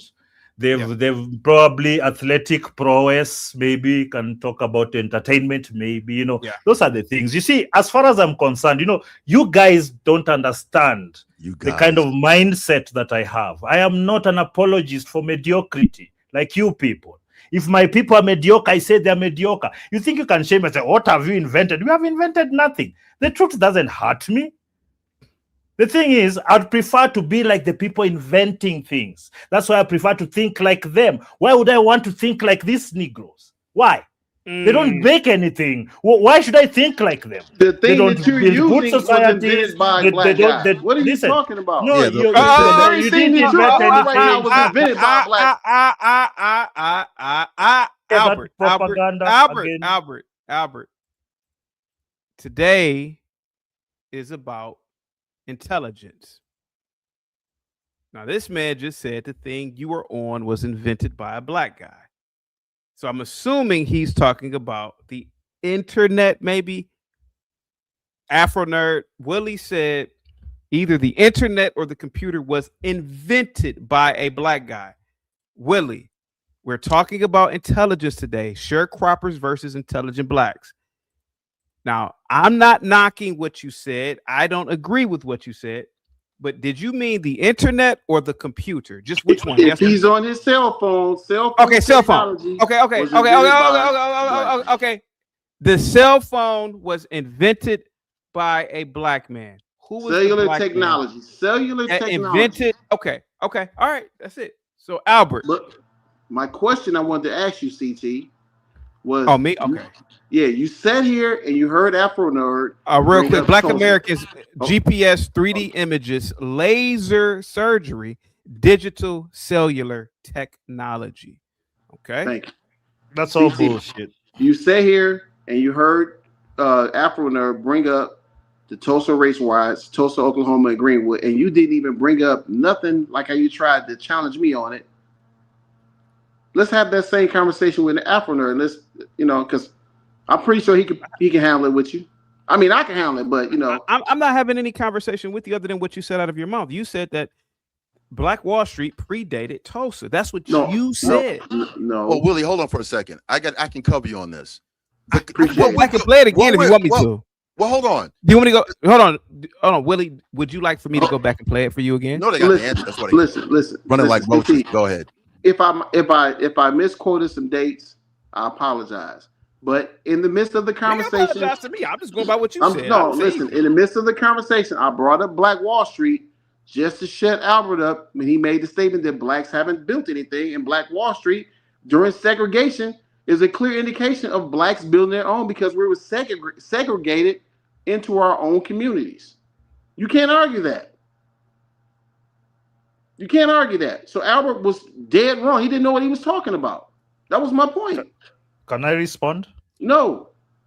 No, okay, I will respond just because you said no. I will respond. First of all, I did Willie not was say, correct about this. No, I did not say that Black Americans can't build anything. We have not built anything. And the reason I was asking you this is because I was trying to juxtapose how your mentality, the mentality of your ancestors is very different from your mentality. That was what I was trying to draw the difference. You guys whine and complain about white people. They were building things. Even when things were burnt down, they went and rebuilt it. Okay? Because you took the Kool-Aid and became the Democrats, BITCK, whatever.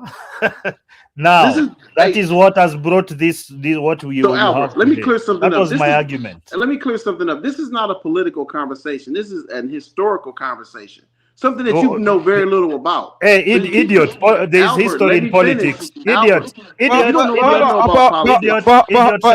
But okay, but hang tight, Albert, hang tight. Let's address what this Nigerian guy says here. Under white leadership, no. Hold on for a second.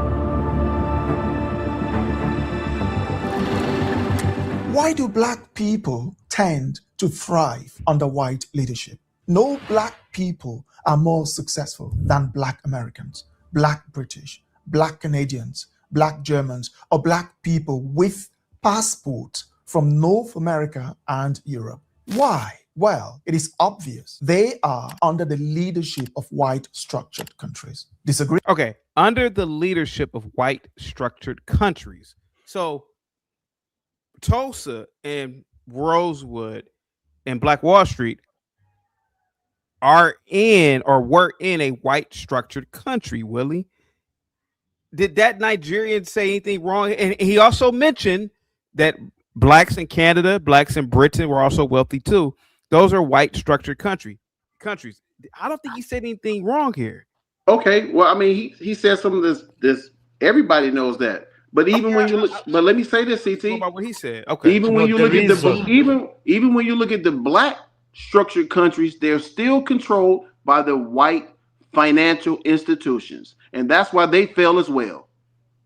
So you can't get around that. No, that's not why. You can't get. Hold on, Albert. No, the reason why is because Albert. All the money we get. No, I live here. You don't know.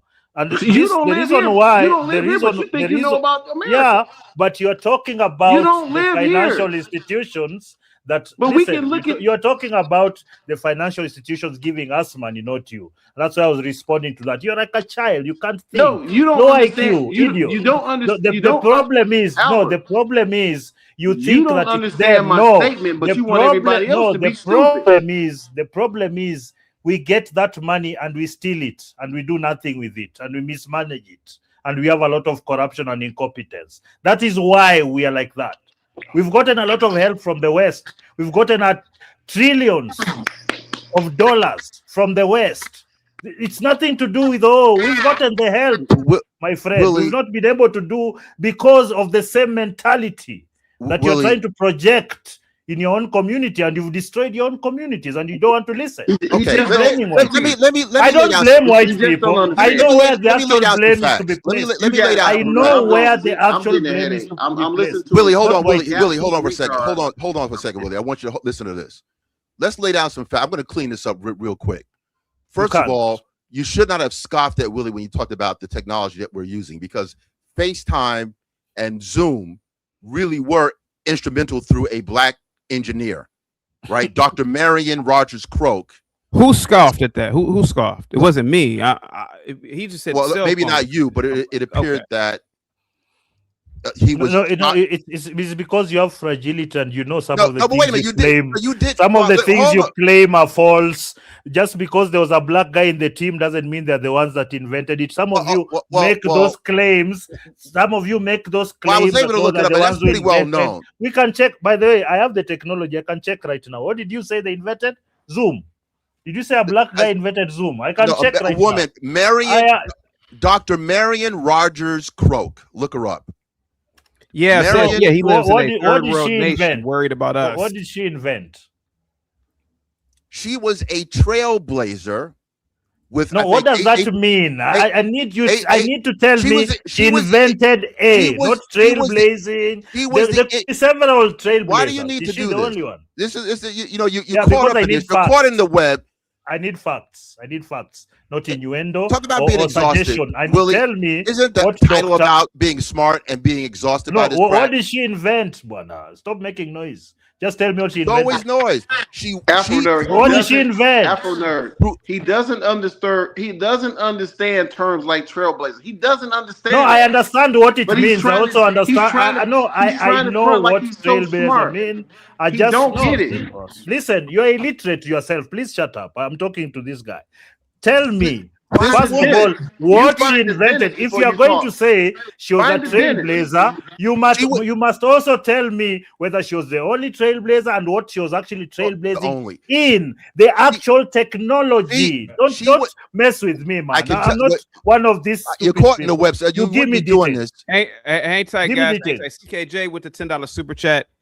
CT Albert is the kid that didn't pass the Ohio proficiency test and getting mad at the kids who did. Willie and Afro Nerd. You see how this came full circle? Oh yeah, they love stroking each other. She was an engineer. They love stroking each other for sustenance. Oh, he's so smart. That's how these blacks treat each other. Oh, you're so smart. No, you're smarter, but they're all dumbass. She was the engineer. Wands with the $5 super chat. I'm waiting on them to prove Albert wrong instead of insulting him. He's the one insulting us. He's insulting us. What did he say? Yeah, because you're worth of insult, because you keep bringing up these childish quips. What I'm asking you specifically, and you told me she's a trailblazer and an engineer. Listen, man. I'm going to answer. Okay, you don't want the answer. You don't want the answer. No, I am asking the question. She was trailblazing. You said. I want to know. She was an engineer. She was an engineer at AT&T that was largely responsible. She was an engineer on the program that allowed for the creation of FaceTime and Zoom. She's a chief engineer. She's a chief engineer nice general statement. At Bell Labs. Nice general statement. I want to know. You say she invented something. I want to know what she trailblazed in. Not maybe she was the first black woman to do this. That's not trailblazing. I mean, what did she invent? The specific technology. I'm here. I'm waiting so that I can check. What specific technology so that I can check and find out who invented it? If it's her, then I say, yes, you're right. Go ahead. What technology? What is known as voice over IP? Which is being able to communicate over the internet. We all know about making phone calls. I know what VoIP means. I know what it is. Right. So Dr. Marion Croak at Bell Labs was an engineer. Her work was instrumental in the development of her. She's one of there's a number of people involved in it, but her name comes up as one of the primary engineers involved in the development of what we're using right now. Okay, can I tell you what the actual results say about this is what they say. There isn't a single universally recognized inventor of voice over internet protocol. Okay, because it was developed through the work of several engineers and organizations over time. Yeah, but she's one of those engineers. Listen. Of note. The person most commonly credited as the inventor and pioneer of commercial voice over internet protocol is Olon Cohen, along with Leo Haramati. Those are the people. There's no Doctor Who, that person you're talking about. So when you put her name in, it's worth noting that Marian Croak, is it? You know Marian Croak? Croak. Yes. Yeah, so Dr. Marian Croak, what did she do? Yeah, it's worth noting. So I'm telling you where she's at, because you didn't know. You're going to make it wrong anyway. No, she made... shut up, you didn't know, but She made the enormous contributions to modern VoIP technology. She holds more than 200 patents, many related to improving internet voice-over communication. And our innovations help make VoIP practical, reliable, and scalable. She's a pioneer. What are we doing right now, CT? Listen, I am educating these blacks. Listen, the man tell us to shut up when all you're that saying ramble for somebody 15, 20 invented minutes, something, and then when we get on his case, you tell us we insult. Do you remember what I said? These guys, they find somebody, a black person was in a team who did something, then they claim that person is the person who invented it. She was part of a team over a long period of time of building this. By the time she was making her improvements, the technology has already been set up. Please, shut up.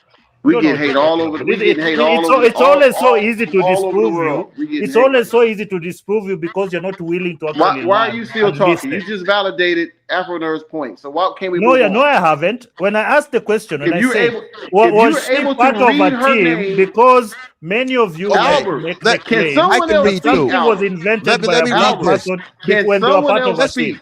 Let's read very long-winded. Can someone else speak, sir? Let's read what Wiki says, right? Marion Rogers Croak, is an American engineer known for her voice-over IP related invention. I've just read that. Hold on. Jesus Christ! I've read the entire thing. Wow. Why are you repeating?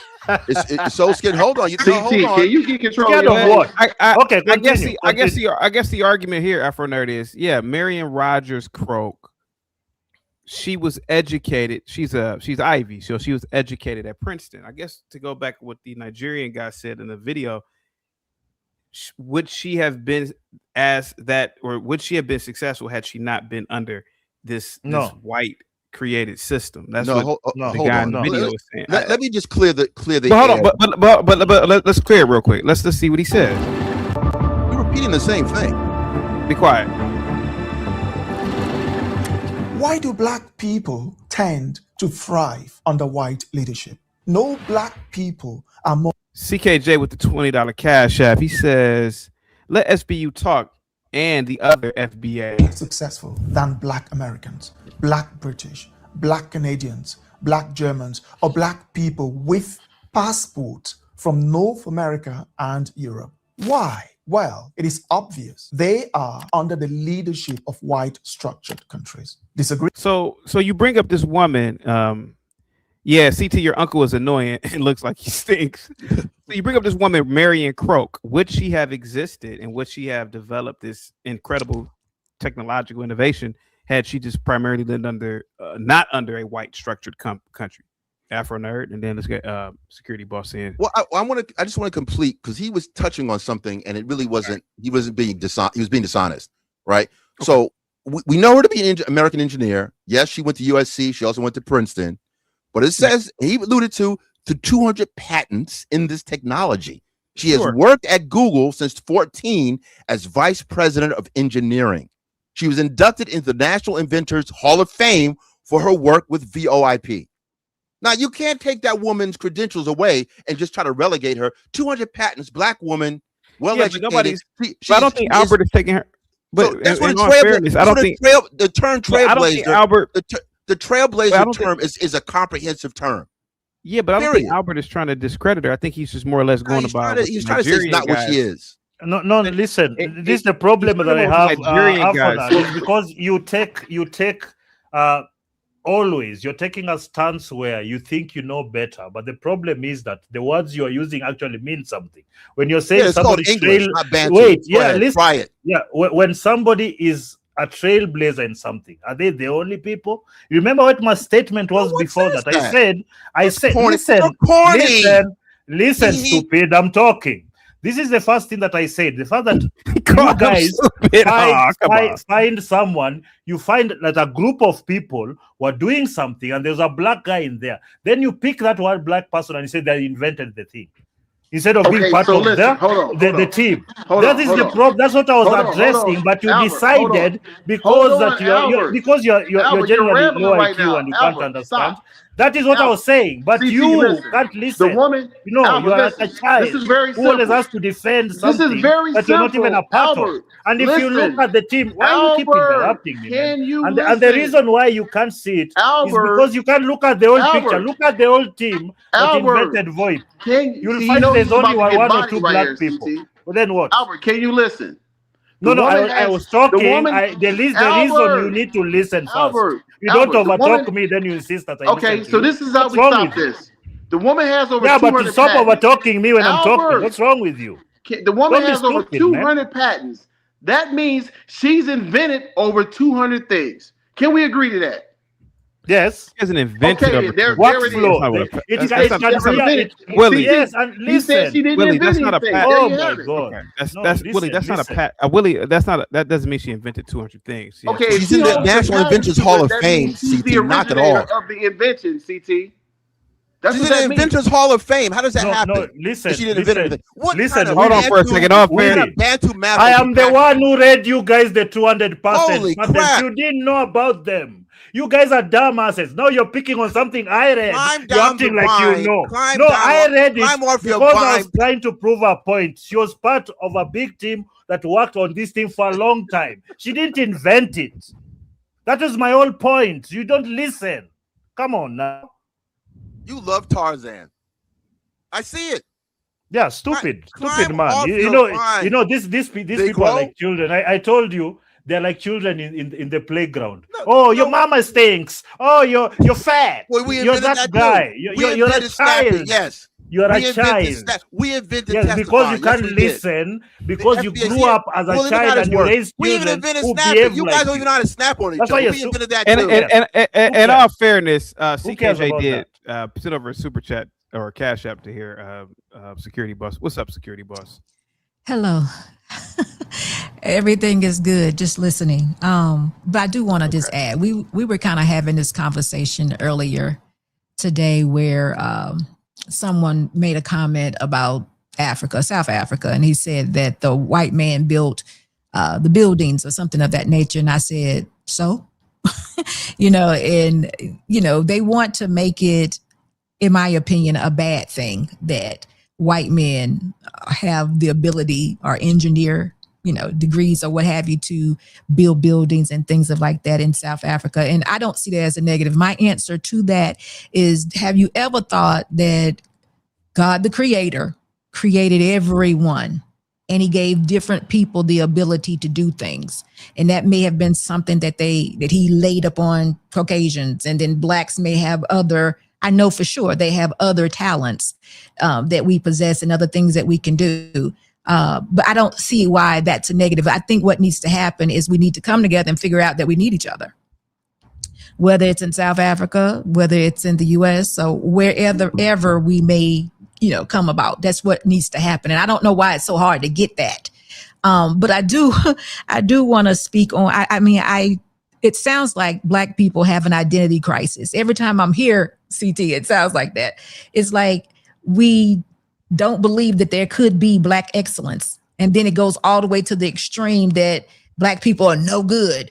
And it's just crazy to hear it. And I think what Albert is saying to us all is that, especially us that are from the US, it's like, what do you guys have to complain about? You don't know survival. You haven't lived in a place where everything is not given to you. How can you even begin to talk about slavery, chattel slavery, when it's like we're borrowing from somebody who actually really went through something. I haven't been through anything. I'm not gonna lie to you. I haven't been through anything. I have no right to claim reparations or anything else from somebody who actually who went through this, who was possibly beaten. I couldn't do it. I don't know how we do that. That's, so that's why I'm not black enough anyway. But I'm just saying, I don't know how we kind of fix our mouth to do that anyway. So in some cases, I'm not going to say I'm with Albert, because Albert, you playing on the playground also. But sorry? You playing on the playground too, because you're telling them to shut up and all that stuff. And I really would like for you to just have the conversation, because you are teaching individuals. You're doing a good thing. You're contributing. And Afro Nerd It's is banter. always It's contributing. banter. He's It's okay, it's banter. banter. Okay, so Afro Nerd is always contributing. He don't want anybody to forget that Black is excellent. So I'm there with him too. But Afro Nerd, we definitely need to understand that we in 2026 now, and we need to be doing some more things. We can't keep going back. We can't keep going back. But we don't need to forget. But we just can't keep going back, and we can't be victims of where we are now. So I hope I added a little something to that. Well, SBU, I take your words, with a lot of respect. So I appreciate what you said about me. And we don't always have to, contour. We can contrast. That's fine. My concern is the history does say something. It sounds corny, but when you go to your doctor and you want to be treated, he has to go into your history. I mean, there's a logic to going into the history and, oh, woe is me. That's something that other people seem to put on you. Like, I'm intrigued. You see, I'm studying this stuff incessantly. And it's things that we did under duress that we seem not to be able to do now. So that's one of the reasons why I talk this way. There's a book that I'm going to get in a few days that talks about the actual history of Black people owning amusement parks. So I just thought one day, why don't we have a Black amusement park? Like, why don't we have that? And the reason why we don't have that is because someone like Walt Disney, who creates an IP of creatures that don't exist, and this is something CT kind of clowned me on. He talked about, things, that everything has to be steel and brick and mortar. Well, most of the financial markets are around things that don't actually exist. I think 90% of Standard & Poor's is in intangible objects like Mickey Mouse and Spider-Man, right? So if all this money is generated by fake things, you mean to tell me that Black IPs can't produce a Black quote unquote Disneyland or Disney World? And the interesting thing is, we actually had that in the 20s and 30s. We had Black amusement parks. They were wealthy Black people. They got together. Long Shot B says Afro Nerd got and laid this. Come on, man. Come on. Go ahead. You had a amusement park. How are they able to write that joke and send you money? That's the laughable thing. They send you money to insult me. So I give you credit for that invention, right? But I'm talking about. The title is about smart Blacks being treated a certain way, and that money that went to you is exactly what I'm dealing with right now. In real time, I am proving the topic of this show. That Negro, the great Chris Rock, N-words love not to know. That's true. He's a genius. He's a genius level comic because he's able to observe things. N-words love not to know. We want to sing and dance and clown. Yes. So can I ask a question? Afro, I have a question for you. I just have a quick question for you on the Black amusement park. Yeah. Do you need one? What? Good question. No. Do you need? No, because you're allowed. We need. You are allowed to go to all the great parks across America. Yeah, we need all your 50 countries in that North America. This is why it's exhausting. It's a legitimate question. You see how you behave when you ask a legitimate question. Why do you need one? It's a legitimate question because then they needed it because there was segregation. That's where I'm coming from. What's wrong? No. But it's still business and money's being cycled in your own community off of an IP. See, it starts off with a cartoon character that ends up with buildings and businesses and merchandise and employees. It's a whole infrastructure from an idea. So entertainment industry, you guys are all over that thing. No, wait a minute. It's called entertainment business, and it's industry. Not just industry means business. No. Wait a minute though. Are you playing dumb? No, why do you keep bringing up nonsensical things? Because when I say entertainment industry, what does industry mean? that you just have to say business. So just you sound a bit more. Do you No, understand you what's are going on wrong. here? It's an industry. The business is part of it. All right. But let me share this one little thing though This is that may insane. help all of us. Afro Nerd, you're taking for granted. You're speaking to a person who is not a minority. Albert is not a minority. Albert, you're listening to a person who is a minority. When you are a minority, you want individuals to know who you are. You want to have your place in the world. That's just how it is. Do you get that, Alpha Nerd? Albert lives amongst everybody that looks like him. I live amongst now people that look like me. So it's quite different. I just want you to understand the mindset. So when he asks a question, it may not be, that he's trying to get your goat or anything. He's asking, do you need it for purpose? I mean, here, in Nigeria, they won't need that. The reason I was asking is because I understood when they had black only this, black only that, when they're locked out away from everything else. But now, since they have access to everything, that's what I was wondering. Why do you need a black amusement park? Okay, just to be short about it, we had our own world, really. Hospitals, the HBCUs are still hanging around. So you actually had some things that were analogous to the white version. It's just that they weren't necessarily the best, but you did have some control and some ownership over it. So the fact that you had black amusement parks, medical facilities, dentistry, like all these things, they did exist pre-1965. After the Civil Rights Act was passed and Dr. King passes and he says, I might have let my people into a burning building, you see that infrastructure is no longer the way that it was. We might be in a completely different circumstances if we did have something, as you would put it, an amusement park, because it says a lot.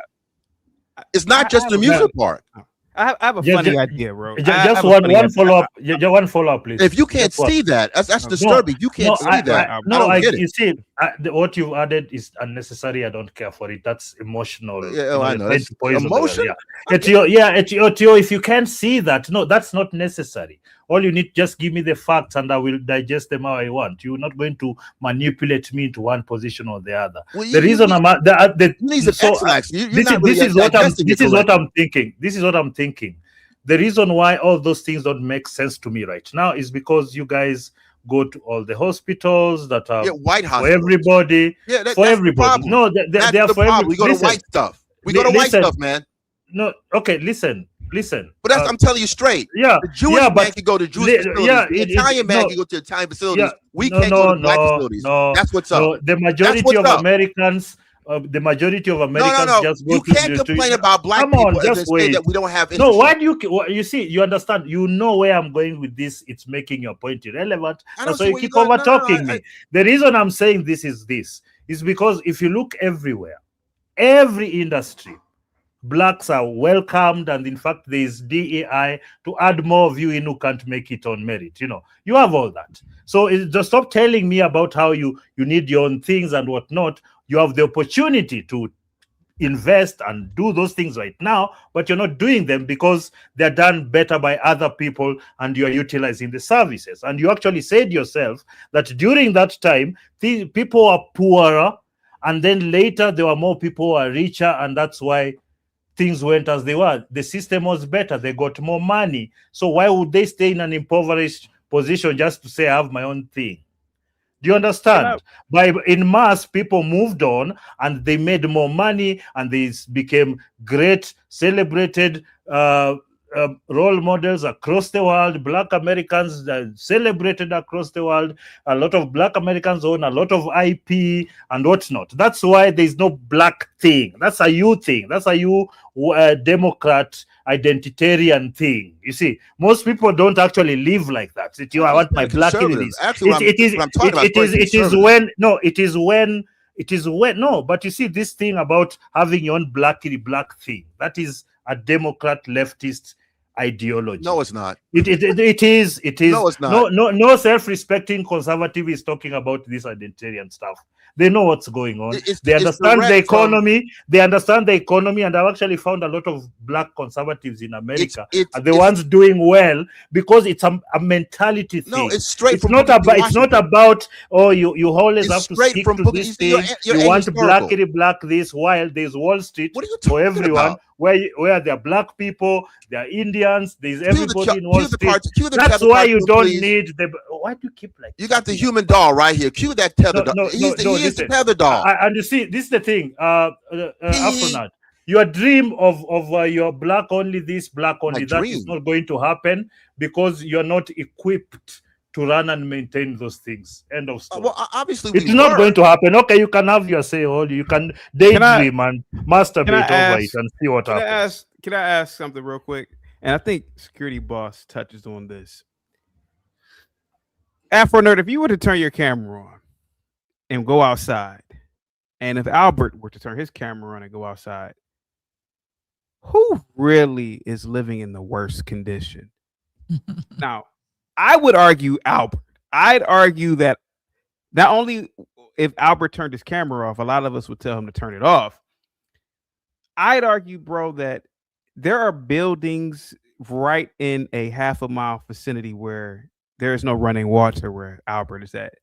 Albert really is a victim currently, but he doesn't ever say it. To a degree, he makes a good argument, man, because his existence proves it.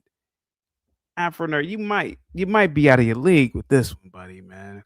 Well, I think you might be out of your if you want to say it, sometimes people do believe when they say things, it means it's true. I don't really abide by that. Well, turn your camera on. Let's see who lives in the worst condition. Well, let's just see. Look, I'm not here to say. I'm not. In all honesty, first of all, in all honesty, I think if you turned your camera on, you probably would walk. It probably will be brownstones, brick homes, cobblestone roads.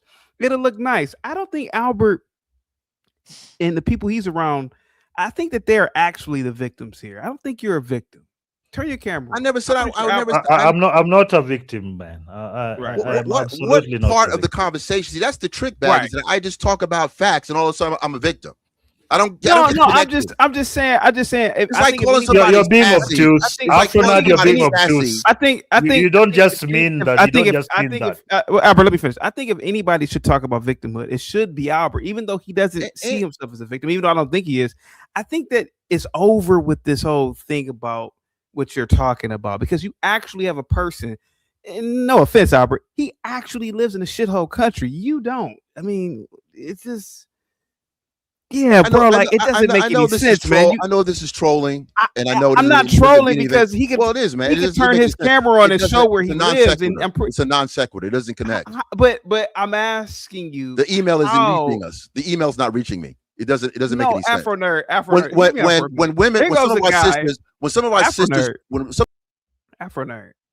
Let me talk, man. Afro nerd. You literally have a guy on the panel that lives in a third world shithole. He can go outside right now and there's probably open sewage. There's probably buildings with no running water. Bro, you're a wealthy man living in a country trying to pretend to be something that you're not, while he actually is in a poor ass country. Bro, like, you really aren't winning this. Go ahead, Afro Nerd. Go ahead, buddy. Figure out. Go ahead. What is the point in trying to go into how I'm living? I'm living in a Western country. I'm not denying that. Cool. With the Afro Nerd dreams of eating white guys dookie with the 2 Cheklos of, I don't know what that is. What currency is that? I don't know what currency that is. Hey, type from me. That is what currency is this? I actually want to know it. Swiss. Mm-hmm. Swiss. Salute to you for the Swiss franc. Go ahead, Afro Nerd. I'm just confused on my living circumstances in a Western country. I mean, we all know about that, but we're supposed to be quote unquote grateful when there was a process to get us to this point. Like, you're acting as if people didn't have to do something in order for me to live this way. But there's a process to get to everything. What's the point? What's the point of rehashing that? I'm trying to understand why that is more important to you than the fact that people sacrificed. Well, it's just data points. It's a data point, yes, but what's the point of the data point? And why always that set of data points, not current data points that are actually more relevant? Well, first of all, this idea that black, I see you're trying to checkmate everything that is a positive. You're trying to remix. No, I'm asking a question. When I brought up Dr. Croak, when I brought up Dr. Croak's bona fides, all of a sudden that's she's not who she is, even though she got a damn Inventors Hall of Fame designation. So you are running away from answering my question. Is that what you're doing? I'm answering. Is that what you're doing here? Answering like an adult. No, I'm used to people like you. You won't answer a straight question because you realize that it exposes how you think. You haven't exposed anything. You know it exposes the weaknesses in your arguments. You don't want to be honest about it. And when you're asked to be honest about it, no, it's just data points. It's just data points. Why don't you just pick another set of data points? Why just that? How corny can it be? It's SBU, as an intelligent black woman. Thank you. When you just mention some historical points or data or something, and the next thing that they do is, well, you're a victim. If anyone talks about their history, you can't call them a victim when they talk about the history. It can't be what is it about the black history that is so unique from everybody else talking about what has happened from point A to point B?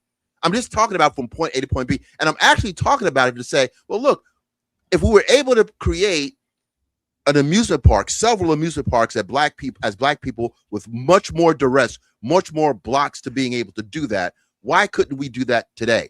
In other words, if black culture contributes to billions of dollars globally, but our communities don't necessarily reflect that $1 billion exchange. My question is, if we are responsible, the culture of black people is responsible for billions of dollars, but it doesn't return back to us, we have to start to rethink that process. And part of that is, if in 1930 black folks got together a damn their own version of Six Flags, we should be able to replicate that in the 21st century. That's why I would study history. May I read That's this? the purpose of history. Mixed bag alerts with the $5 super chat. How and why is Afro Nerd still going? You cooked, sir, or you are cooked, sir. Real quick, I know you about to say something real quick, security boss. As a woman, how do you feel about a man always basically saying he's a punk? He's a punk.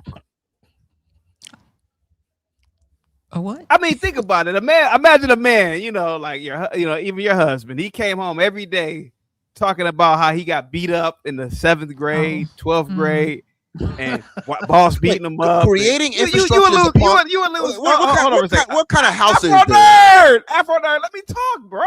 Damn. Now, imagine every day you're a woman and you hear a grown ass man talking about how he a punk. Like, to me, that's what it sounds like, Afro nerd. I don't give a goddamn what other groups of people may or may not talk about. I can tell you, man, listen, I'm not even a woman. Man, I don't want to hear this shit every damn day. You being a punk? You a punk, man. Rosewood. Man, I don't man go around talking about, oh, Rosewood, they did this to us. That's what you guys sound like, man, every day. SBU. Black Wall Street. I'm going to take leave only because the title of the damn video is "White Man Says It's Exhausting to Be a Smart Black Person," and he's correct. It's exhausting. You're not the smart person here. He's talking about you, the retards. Oh, sorry. When I said he's talking about you. When I talk about Afronerd is talking about you. And I'm going to answer this. I'm answering it for myself. Let me ask you I'm not going to answer your question. Why do you keep bringing when I said we did all these things before with more impediments, why can't we do that again?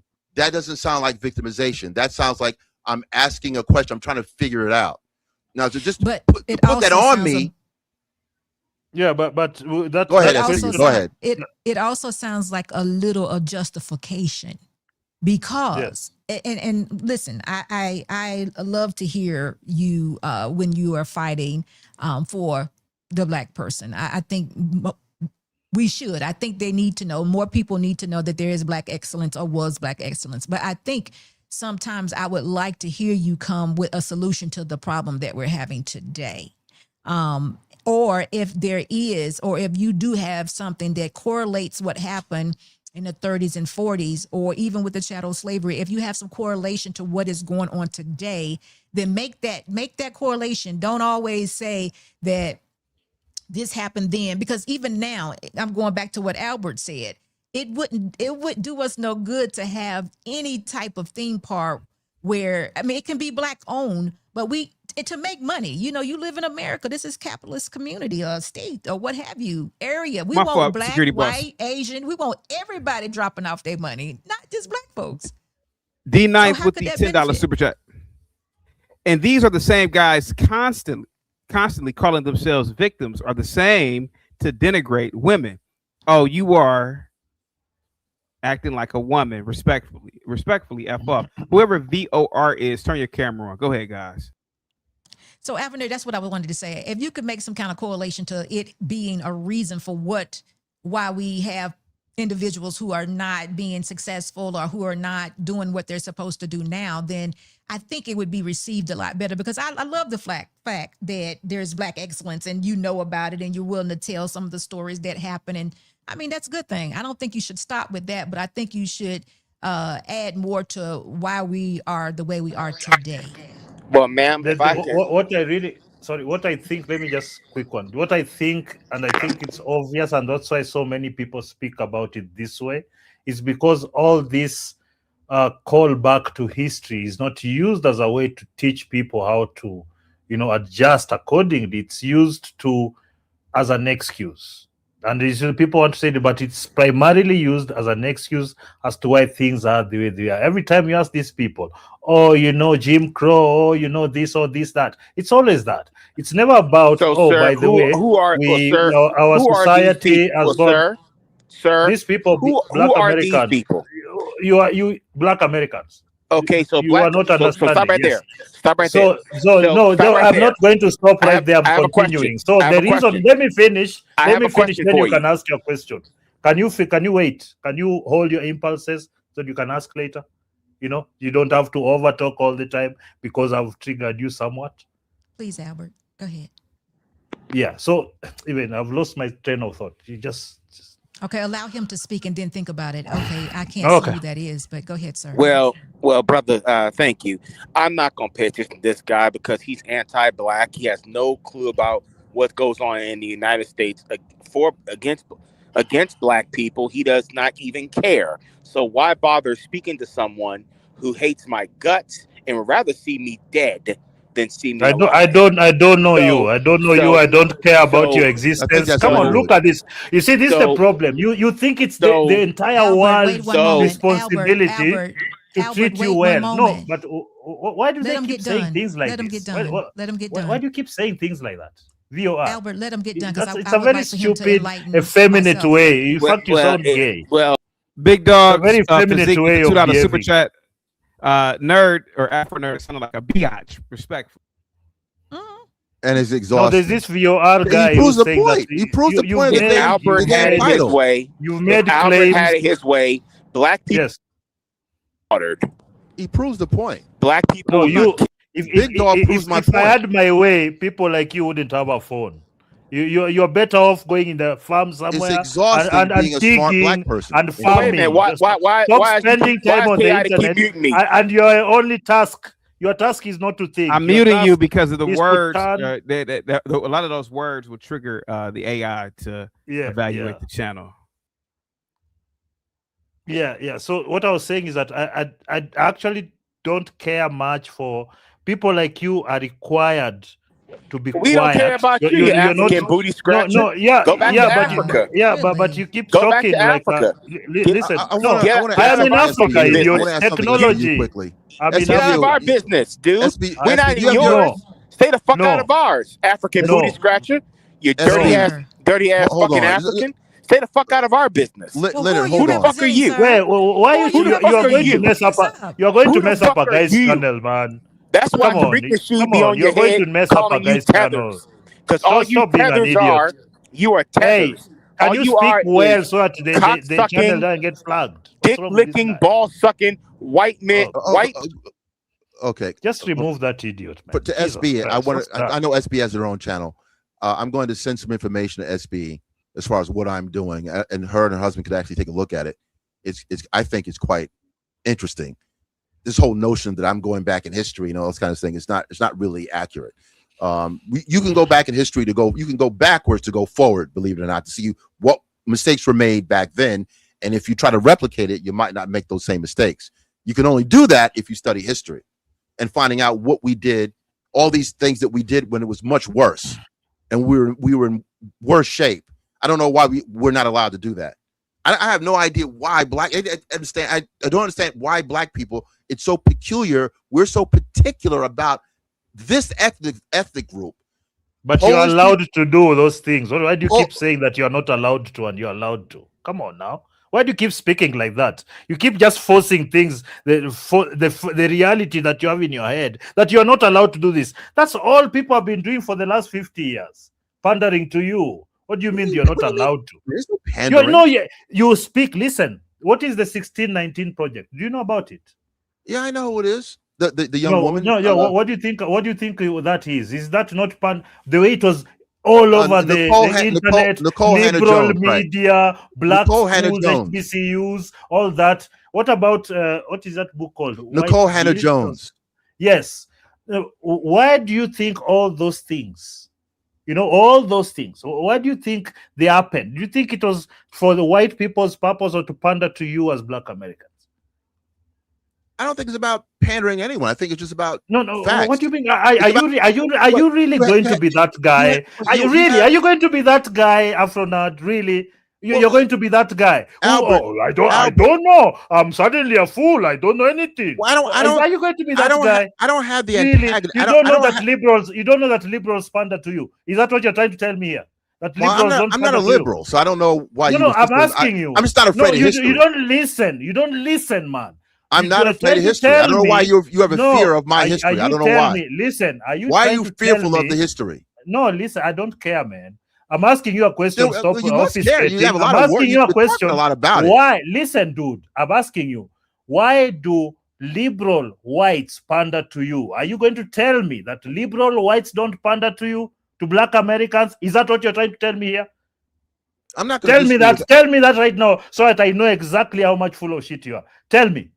Tell me that white liberals don't pander to black Americans. Shut up. What are you talking about, man? I'm not a fan of liberals. I study. No, that's not my question. My question is, do they pander to you as black Americans? That's my question. Do they do that? Well, certainly, yeah. Well, why do you keep? Why you are saying no? Why are you saying no? Why? Like, what's wrong with you? No, I told you. Can't you say the truth? Can't you speak the truth? You see, this is frustrating to me. We're not going to have a conversation. You're over-speaking me. You're a liar, and I've heard Can you we talk? Can we have a times. conversation? Or we're not able. Can you control yourself to have a conversation? What I'm telling you. No, I'm frustrated when grown-ass men keep lying and pretending they don't know what I'm talking about. Because it's such a weak move, dude. Like I'm telling you, white liberals pander to. But I don't know. They're just racist. What are you talking about, man? And then you agree because you know it's a fact. Why do you do that? Like, why do you pretend like you don't know what I'm talking about? Why do you interrupt me? Well, you know exactly an answer. You don't want to. You want me to just agree with you? No. I ask questions. I need a straight answer. You don't start running off to other directions that I wasn't even on. I asked you a simple question. You ran around. In the end, because I didn't let you off. You had to say the truth. Why do you do that? If you're an honest man, why do you do that? Tell me, if you're an honest man, why did you do that? And you do that a lot, by the way. We're not gonna have a conversation, right? You don't let me. Can I answer? No, because you're a dishonest man, man. You're a dishonest man. That's why we can't have a conversation. People who actually know what they are talking about and don't like the bullshit that guys like you keep spreading. It frustrates us. That's why you see me like this. Like I'm asking a grown-ass man. He knows exactly why he's asking about Tulsa. And then you ask him about Tulsa. No, I'm just talking about history. I mean, what am I talking? Like, what kind of behavior is that? Why do you talk about that particular part of history? Is history just Tulsa and those whites burning that? Why don't you ever pick other data points? Why are you asking me to for something else? Why are you asking me to piecemeal my history then? You said that particular. There's always the uncomfortable part. I'm sorry, I can't make the history more comfortable to you. No. I think that's It's because odd. you're I using think it, that is odd. You are using it as a narrative to try and browbeat people. I'm glad you can read my There's mind. no other reason. You're reading my mind, and you're reading my answer. Everybody knows about history. I think nobody cares about your emotionalism. If you want to make you uncomfortable, I'm a go to hell. Republican. Nobody, even white people, are I'm now a registered fatigued Republican. of you can continue with your Believe narratives. it or not, people I'm a registered don't care Republican. anymore because you're full of shit, and they know it. They can see it. They don't care. Oh, I'll make you uncomfortable. Nobody cares, dude. You're meme material. You understand? So that emotionalism you're trying to apply in situations where you just want to use right now. it, You won't even let me you answer a point question. fingers away You're the from one that's you emotional right now. and your culpability in the bullshit that you are right now. It's your culpability that you're running from. I'm going to let you get it That's out. why you keep running to the past, because you know you've not done good by your ancestors. You know you've not done good by your ancestors. That's why you keep on invoking their names shamelessly. Pathetic. Okay. In answer to your question, because I like to give a fully fleshed out answer. You can't. It's not just liberals that are keeping us off balance. The political system keeps black people off balance. That's the real answer. Yes, everybody else can navigate it except you. You're the dumb I can't even respond. You see this, SB? Like I'm the emotional guy. What I'm telling you, for the benefit of black Americans, is that it's not just the liberals that lie. It's the political system that lies. Because on one end, on one side of the fence, they would prefer for you to erase your history, not talk about it at all, not give you perhaps incentives for businesses. Because I'm all about black people having some autonomy like other ethnic groups. Right? There's a little Tokyo. Right? There's a little Italy. There's all kinds of ethnic businesses that are able to that they're allowed to flourish. In black communities have what's called survival economics. We don't do destination economics. There's a reason. Survival economics means laundromats, liquor stores, churches, right, and other ethics coming in to do business and taking away money that should be circulating in your own business, in your own community. That has to be studied. See, before, you were allowed to conduct business in your own community. After the Civil Rights Act, you weren't allowed to do that. All of a sudden, now you have other people coming in and taking your money away for their benefit. I've seen it directly, where an Asian person, and it's not to begrudge the Asian community, but they're able to make money off of black people and live outside the community and educate their children outside the community off of your dime. That's a structural. Do they steal from you or they bring businesses? No question. Do they steal or they bring businesses to make money? No. See, this is where you living where you are. I'm querying your tirade. I'm querying with your ideas. Is it they take money? Why do you feel that they are taking your money? It's not your money. They are offering services and people are paying. Yakub with the two Swiss. He says, Albert, ask Afro Nerd, why are you gay? Come on. Why is it exhausting to be a smart black person? VOR, I won't ask you, Afro Nerd. I know you're not. But the VOR guy, though, Imi was. The question I'm asking you, actually, and I think it's very important that you answer me straightforward about this. Yeah. When you talk about these people taking your money, do they steal from you or they come and offer a service you pay for? And they plan their money and their business, and they look for ways to make sure that they can develop, keep their customer base. Why can't you think that way? And instead you're thinking they're taking money from you unfairly. Hold on. Two things can be true. Okay. There's a structural reason, and you can look this up. A structural reason why those groups are. Explain it to me, please. I'm trying to. Mm-hmm. There's a structural reason why those groups are coming into black communities versus other communities and are able to extract resources and money and not necessarily recirculate that. They will take those monies. It's not as simple to say that they're coming into your communities and they're just doing business. No. Why not? Why not? Because they are given vouchers, incentives, business loans. They are given certain advantages that the African American person is not. And that's been a historical No, that's a Come lie. on, That's one. Afro-Nerd. If everyone knows that's a lie. In fact, they're even special funds, and you're given special access to a lot of these funds. Black only this, black only that, dude. You see, the problem is that you're a dishonest person, you man. have the You're a liberal dishonest person. And listen. And you're saying something about the structures that they've put up so that they can get vouchers. Even black businesses that have been accredited. They get the vouchers also spent there. There's all Stop lying. No. I know more about America than you think, my friend. What's the structure? What is the structure of this? No, listen. You can't get tired Okay, I'm not going of to be being able to have asked the about the conversation. idea. You don't want me to respond to you. What is the structure of the Chinese or the Indians who do the stores? What's the structure that enables them take money from you without? What's the structure? There have been stats to show. Structure, please. Structure first. What's the structure that usurps money from you? Because that's your claim. They extract, usurp money, take from you, and they have a structure. It's simple. Being able to acquire a loan for a business, we see that these people are able to get those loans, and there's even stats to prove that there's a higher loan denial rate with black people, whether it's homeowners or business loans, where the stats show that they're higher against black people versus other ethnic groups, especially white people. Like the denial rate, the denial rate. Why are they denied? Why are they denied? The denial rate for black business perspectives, or even homeowners is higher, even with similar credentials. Like, that's this is not true. That's okay, I also did. I know. Yes, either you're ignorant of it or lying, because I actually did research on that specific thing, and the reason why it's being framed in this way is because most of the people that actually don't get those loans because of their credit scores and blah blah and also other things, it's because they're mostly black because of that situation of you guys being at the bottom. It's not because you're black, it's because you're poor.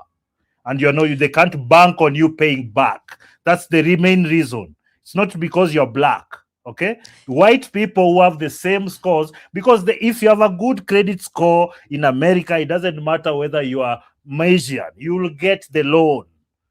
I have a cousin who lives right now who has finished his house based on exactly that. So I know a lot about America. I have relatives who live in America. So don't think you can lie to me. I know that they get this guy got a specific loan that was given for black entrepreneurs. Okay?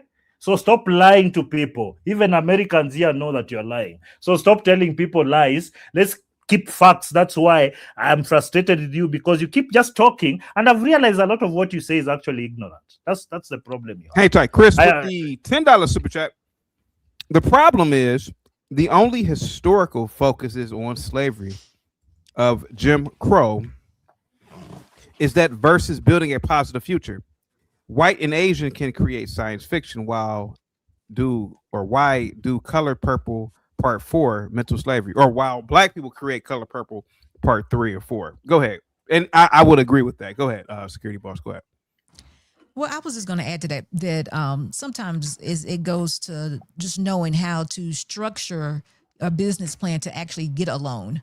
I think that's a major part. And I think sometimes in other ethnic groups like Asians and Hispanics, I think sometimes they have investments to be made into those businesses. And I think when banks see that you have an investment on your part or something to put into the business, they may often give you more because you've already invested. And I think a lot of times it could go back to, I'm going to use myself, for example, my parents hated the banks. They didn't trust the banks. So they didn't want to put money in the banks. Not until they got their Social Security checks did they have to put money or have to have a bank account. So a lot of times we don't have the relationships with the banks to actually get these loans in order to get business loans to move forward, to open up these local businesses often. But I don't think that's a thing in 2026 though. But I do know that has been a thing in the past. So for Albert, going to what Afro Nerd is saying, there has been times I don't think it's racial, but I can imagine that the rate of black denials and loans was probably higher due to the fact that we just didn't know how to structure a business plan or have anything to invest in that business, or just to know how, or even want to. A lot of times I see, as an African American, I see that we don't really care a lot.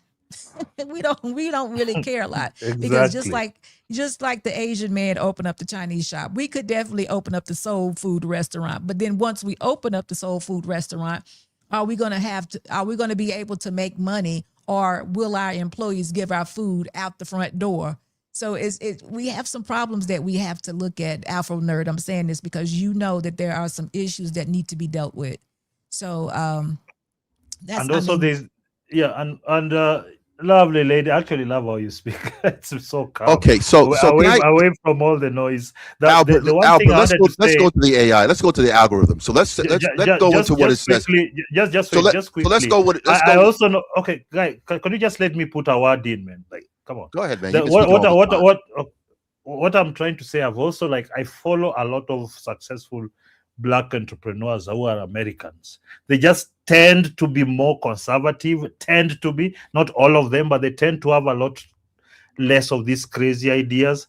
And so many of them, especially restaurants. And there's this guy from Texas who does the brisket thing, and it's so popular. And there are so many of them, brisket, I don't know, soul food, and there are so many pockets of success. But if you look at the culture of those people, it's very different from the way Afro-Nerd thinks. Very different. And you can tell that they know which buttons to press. I need to go here to get this loan, to get this accreditation, to get this. They know it because it's there for everybody who wants it. It's not difficult. And the reason why, actually, like, I just registered Man Company, I'm a Kenyan, in America. They make it so easy for you to start businesses in America. If you want to start some, like, they make it so easy. And I know they make it doubly easy for the citizens. So it doesn't add up to me that every single time there is a problem, people have to start excavating the past so that they can lay excuses for now, and the degeneracy right now, and the bad education. Like, you guys have voted for Democrats for too long. They've destroyed all your schools. Your kids can only talk about pronouns. They don't know any simple budgets. They don't understand investment. You talk about, oh, you're given the talk. You know what the talk people are given? You guys pretend you're given the talk about police. They're given the talk about saving and investment and who to marry and how. The communities that have gone against that, even in the white community, you can tell they've fallen apart. When they fall away from what has worked and functioned and created the best, biggest, most prosperous civilization in this world's history. Albert, let me, and you want to go back and try to rewind these things. No.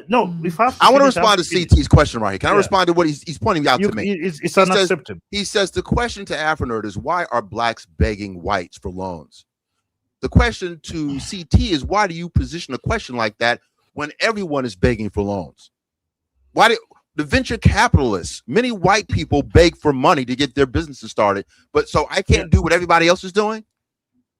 No, you can't. But why are you using your skin color? Stop using your skin color. I'm not using my skin. Just go compete as an American. Go compete as an American. Our whole existence in this country has been putting barriers for us to compete. Come on, dude. That stuff is over. It's played out. You're a rich man. By any standards. If you moved from America right now and came to Kenya, listen, we had to go through all these, in America right now to Kenya, why do you own the mic? Why do you have to own the mic?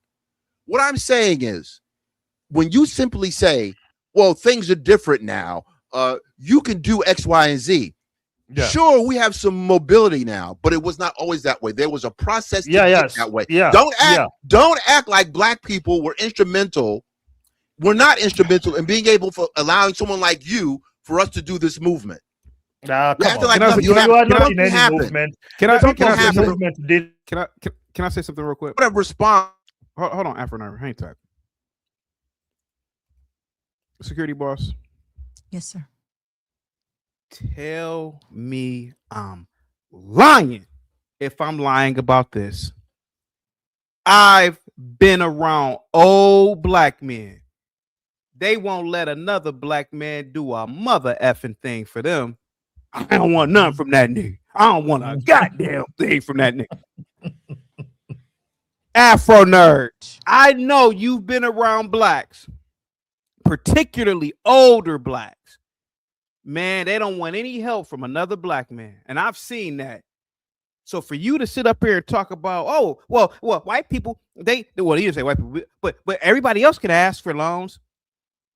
Black people only want to beg and only think it's normal to beg when it's white.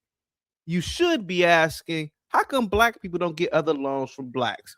Point blank, period. I don't give a goddamn if there were barriers. If I couldn't be white knowing what I know. I'll tell you Negroes, fuck off. Get your own goddamn companies. Get your own goddamn loan agencies and banks. That's what I'd say. But that is a good question, Afro Nerd. The black man, I've known black men, they go without before asking another black man for anything, bro. Trust me, I've been around a lot of old school black dudes. Hey, man, I've been playing chess with you for about 2 hours, brother. Can I buy you something? Oh, I don't want nothing from you, young boy. Hey, hell no. I don't want to end up owing you nothing. Man, I'm telling you, Afro Nerd. Afro Nerd, you know I'm telling the truth about that. Yes? I don't know about this Red Fox person you're talking about. You're talking like some Red Fox dude, like this quintessential black person. I can't speak. Some black guy. I don't do some black guy anecdotal stuff like you're doing. You like playing dumb. I just know what I said before. Much of what I say, I can look it up and it can be confirmed. So I'm going to read this real quick. It says, yes. I asked, is there a loan denial rate for black people and the community? And it has Asian stores and black communities that disadvantages black investors. Is there favoritism toward other ethnicities and immigrants conducting business in majority black communities? That says, yes, there is a measurable financing disadvantage.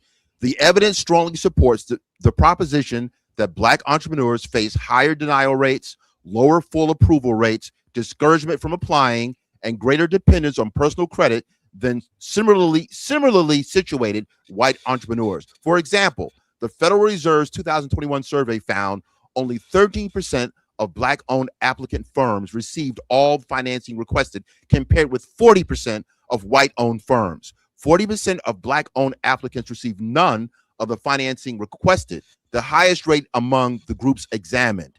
Even among firms classified as low credit risk, black-owned businesses were less than half as likely as white-owned businesses to receive all the financing sought. That does not mean every rejected black applicant was discriminated against. Business revenue, collateral, credit history, industry, debt load, and time in operation matter, but the disparity does not disappear when researchers compare businesses with similar credit risk profiles. Let me repeat that. Does not disappear when researchers compare businesses with similar credit risk profiles. There is also evidence of differential treatment before the application. A 2024 CFPB matched pair study sent black and white testers. This is the real deal here. Mm-hmm. They did a real world test. The study sent black and white testers with comparable and in some cases slightly stronger black financial profiles into the same bank branches. Bank representatives expressed interest in receiving an application from 40% of white testers, 23% of black testers.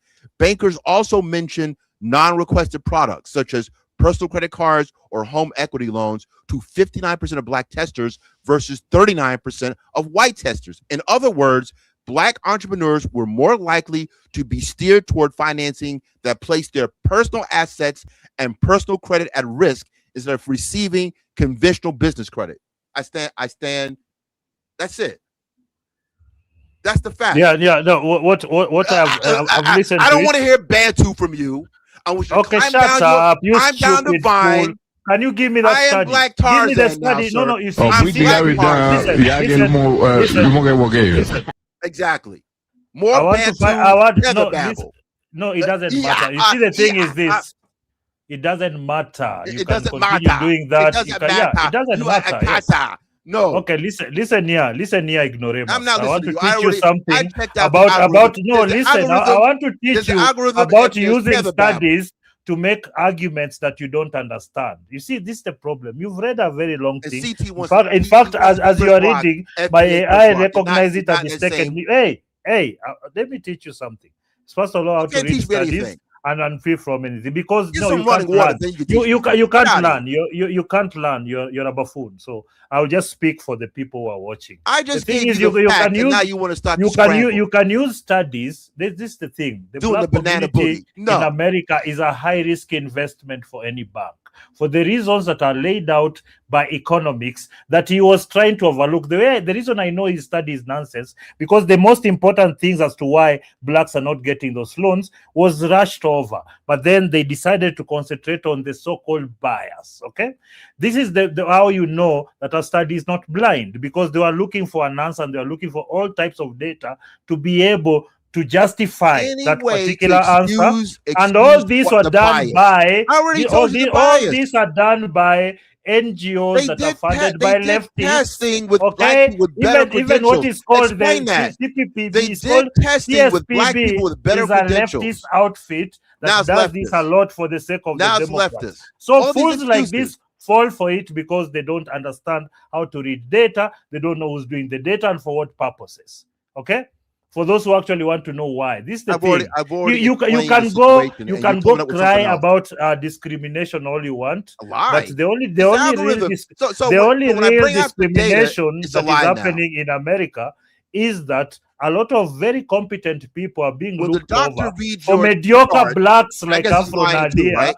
so that they can continue to pile on the victimhood as they get more privileges. What they are doing, these types of studies, they're used to justify the kind of laws that they bring forth, where they explain that we need more money for the black community, and they've been adding billions and billions and billions since the 60s, but you still keep getting worse because you don't understand the game. The money is being given, but you know it's not getting to you. The money is remaining with the NGOs and the activists and the political operatives. Okay, what is this Afro nerd? So this goes back to what CT's question is. So if that is definitely the case, who should we be borrowing money from? Well, we got to be more creative. Obviously, you do have crowdsourcing. You know, there's things that are going on. You do have black banks. Go borrow money from the people who have the money now. Stop listening to people who don't even know their fronts from the back. But you can't. This is the thing. The money is already in places. If you want to start a bank as a black person, if you have the capacity, networks, and the net worth that you've accumulated over years, you can do it. Nobody's going to give you things right now just so that you can feel good about yourself. You have to invest. You have to save. You have to suffer what everybody else has done to build what they have. Let me give you the flip side. You keep on blaming people because you've refused to do the work. Okay, so you got to bring up this obscure NGO-funded studies that you don't understand, so that you can run away from the fact that you can't do it. You need white people to do it for you. Okay, just so accept the truth. If you accept the truth, life will be easier and your life will continue quickly. Let the white people sort your problems as they have for years.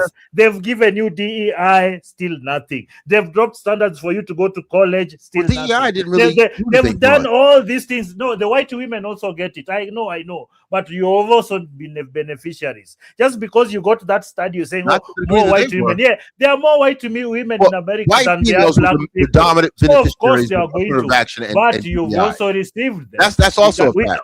That's also a data point. I need to ask Albert a question. So Albert, what is your argument? Are you want some good old white folks over there in Kenya? What's going on? No. For me, I want you to help the let situation. me tell you something. Okay, let me tell you something. Okay. The way I've looked at our continent since independence, it's been on this trajectory, down. Every time we have some kind of flourish, it's because some white man somewhere invented some industry and we can somehow take advantage of it. Yes, social media comes. So we have a bit of that, and this is the thing, because it's very uncomfortable for me to say, because it's an acceptance of a reality that everybody is denying. We can't run our own things. Okay, we've been tried and tested for decades. The West has poured money upon money, technology, systems. What? Okay, do it. A few years down the line, UN, we have problems. It's the same thing over and over in every country and every place that blacks have been left to their own devices. If you go to the UK, the person who's turning that place into an S-hole is us, who are immigrating on dinghies to a foreign land because our place is so awful. We've risking everything. We're selling ancestral land to get money for visas to move to the West. As in, these people want to lie. But the fact is, what I see is that if I pick the best systems, just the same way the Japanese did it, the same way the Chinese did it, because the Chinese looked around, oh, by the way, the West is best. This is how they do things, manufacturing or capitalism, and they followed. And right now, they're the world's factory. Okay, because something in their culture is about that. We have to build, we have to be self-sustaining. We are not like that. At least that's all I can see. And we blame everybody, colonialism or neo-colonialism. It's never that, no, you guys are actually doing deals with white people and Chinese and Russians, but you're not doing the best deals because you're stupid and you're corrupt and you really don't have no foresight. We don't want to be honest like that. It's the same thing when you see Black Americans vote for Democrats almost to a man and a woman, and then they've done that for 70 years, and things just keep getting worse. But you know who they blame? The white people in the Republican Party, not the white people in the Democrat Party and the blacks that they have themselves put in power. They never blame those. It's always Republicans. Oh, they're racist. They've been fed a narrative and they've used it to try to get along in life. So what it's showing is everywhere that you have serious white people running society, things run well. Look at New Zealand. Look at Australia. In Australia, they went and dumped a bunch of prisoners there. It's a first world country. I mean, it's everything around us shows us what's going on. Are we going to be in the next 100 years going to be better? Maybe. Maybe things would have changed. Maybe some cultural change, which is actually what we need, would have happened so that we can do these things. But the fact that the West actually runs Africa like a side deal, No, give them some aid, give them something. The moment South Africans, the whites stopped running things, I'm in what South Africa happened? myself, and I understand what you're saying about the corruption. I definitely do. Yeah. But I wanna hear. I agree with what you're saying, but it seems like you do want to add some different democracy into what's going on. I wouldn't mind having some Chinese and some white people around. Okay, you want to add a little something in there to get some checks and we can't balances. do it. We've been tested and found wanting. So okay. I knew it was something you wanted to add. Okay, I mean, I think that we all have a place, and I think it is in some way together. With I don't know if we're supposed to do it on our own at all. I mean, I'm not saying that we don't have the ability to do it, but something is going on. I understand what you're saying. I see the corruption here. I don't think we have the ability though. I have to be honest. I'm saying there are pockets of African society that have those ideals, and you will even find they've sort of quarantined themselves from the popular culture around them, the African culture.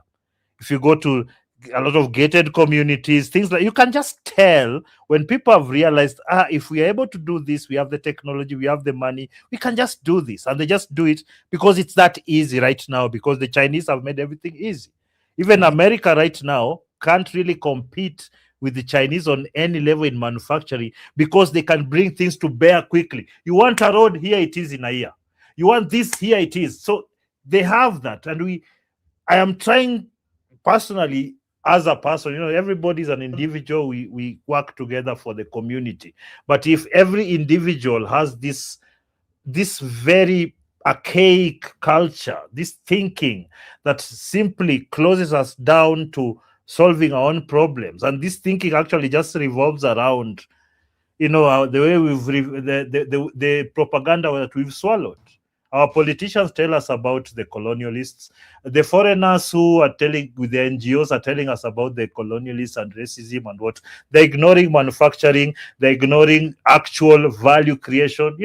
Anyway, I can go on forever. Sorry. Let me read this super chat, and then I got a question to ask you and Afro Nerd, because y'all have a little contrast there. But this is Chris Creative. He says, since 1990, Africa has received over 2.6 trillion in foreign aid and investments.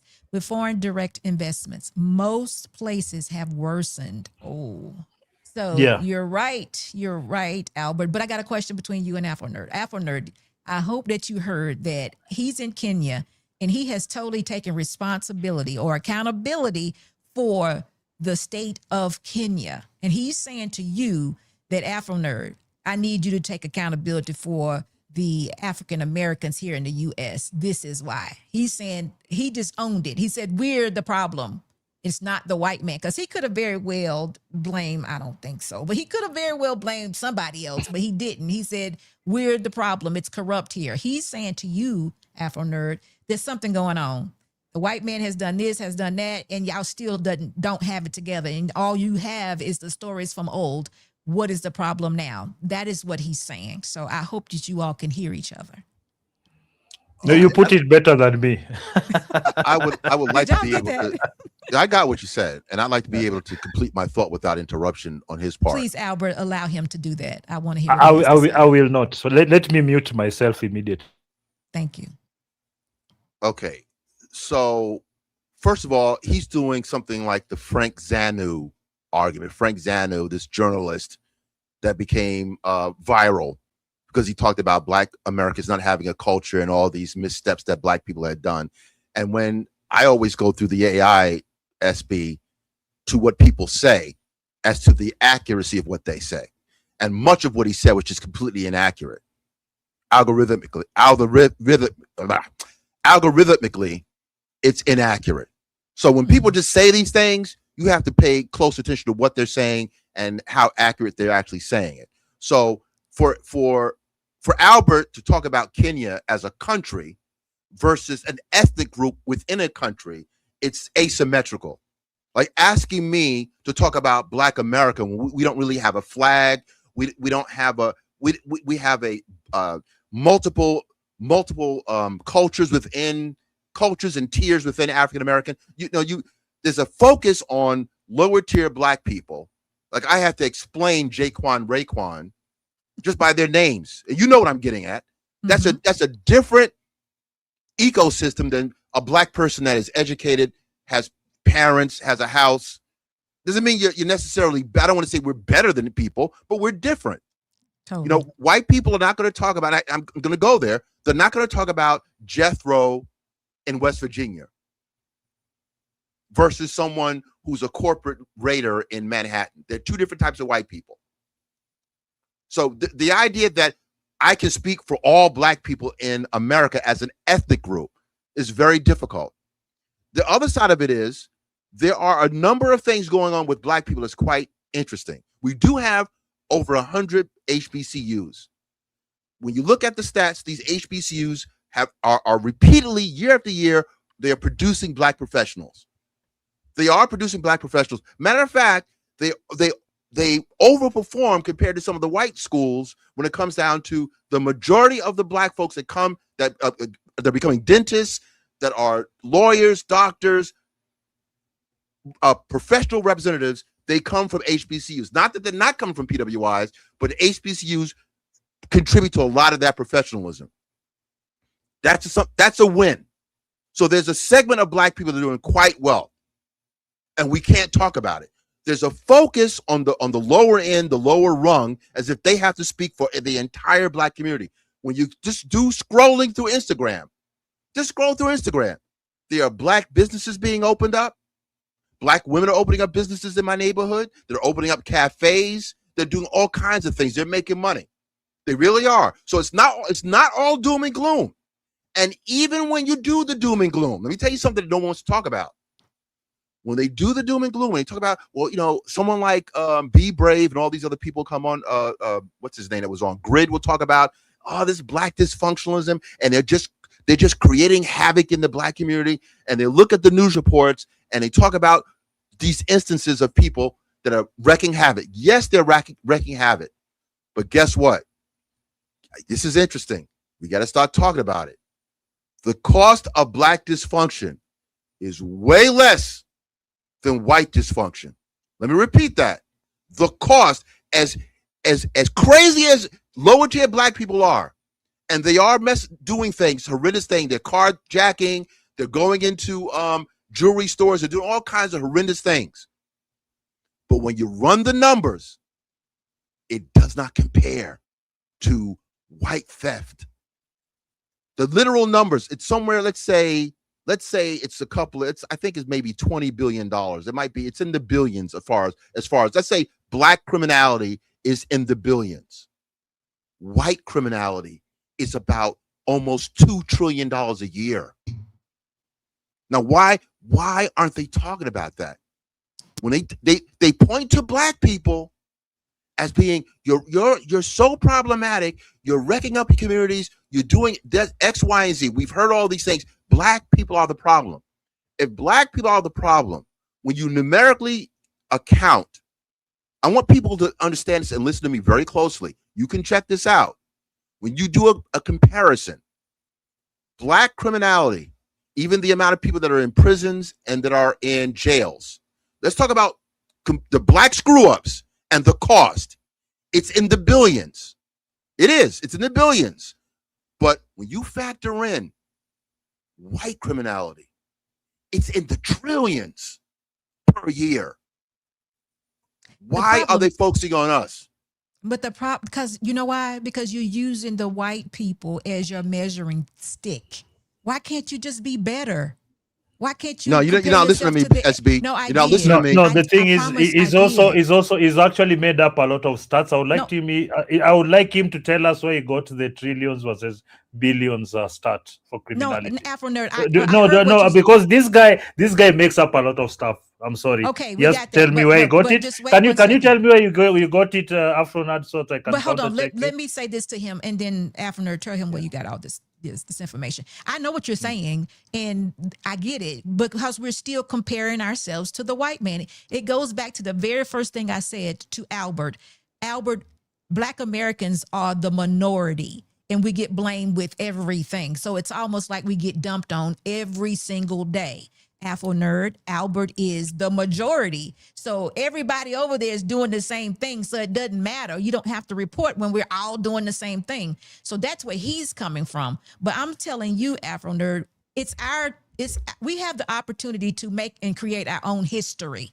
Because if we allow Caucasians per se to write the history, they're going to write it the way they want to, just like they do tell the news. Just like they go out and do whatever they do, however they report it from their point of view. So the way to get around this is, for one, don't compare yourself to someone else that's doing just as bad. You need to do something else. You can't compare yourself. It's like saying we're all wrong, but they're wronger than I. That's ridiculous. To me, that's ridiculous. So find some other comparison. But why don't we put our kids in schools to be broadcasters, to be the news anchors, they do all these things? Not enough. Not enough, because it is because it's not the dominant culture. Black people are very few. But that doesn't Compared matter. to We need more. We need more of us in order to. You're already overrepresented in the media, Hollywood. Let me read this super chat. Let me read the super chat. Vicar Israel with the $5 super chat. Build the broken mind first. It starts with allowing the mind to escape the global cage. You are not black. You are not a black crayon color. What is your name and birthplace? Real quick, the new poll question: do you respect Afro Nerd for asking or begging white men for loans? And the majority of the people said, Afro Nerd, you should be asking other black people. Just a quick one. Yeah, that's not me. Just a quick one. Our guy here went on a very long tirade about algorithmic inaccuracies. He never told me where I was inaccurate about what I spoke about. They just, most people like him who don't have facts but keep claiming their facts, but they won't actually give you the actual facts. And he made the claim that black people criminality is in the billions, but white people criminality is in the trillions. So I wanted to know where he got that stat from so that we can counter check, because he lies a lot. All right. So I went To the algorithm, I did go to Claude. What do you mean algorithm? You didn't go to the algorithm. What are you talking about? I just said I went to the algorithm. I went to That, Claude. yeah, but what does that mean, dude? Stop using words you don't understand. You can't go to the algorithm. I just said and Claude. you even that's the same thing you said. You just said it's algorithmic inaccurate. What do you mean algorithmic? I just said Albert, will you shut up? Albert, shut up and let the man talk. No, but he's talking nonsense. What is going to the algorithm? What do you go to the algorithm to do? Does he understand what he's talking about? That's someone who is illiterate talking. That's somebody who's illiterate talking. You can't go. You can't know, but all you do is run your mouth. You're not speaking facts either. Why don't you shut your mouth and let the man talk? Tony, you're too young to talk to me like that. Okay. Shut up! I'm talking to the old man here. No, Could you please, Afronad, could you please tell me where you got the stats and what do you mean by algorithmic inaccuracy? What do you mean by you that? don't have no moral type of high. Hey, you can't even get a proper microphone, man. Get off the stream, man. Get a proper mic. You can't hear you. We can't hear you, Tony. You're illiterate. Go away. I want to hear from him. He's borging out. You're borging. Yeah, but could you tell me where you got that stat from? Afronard.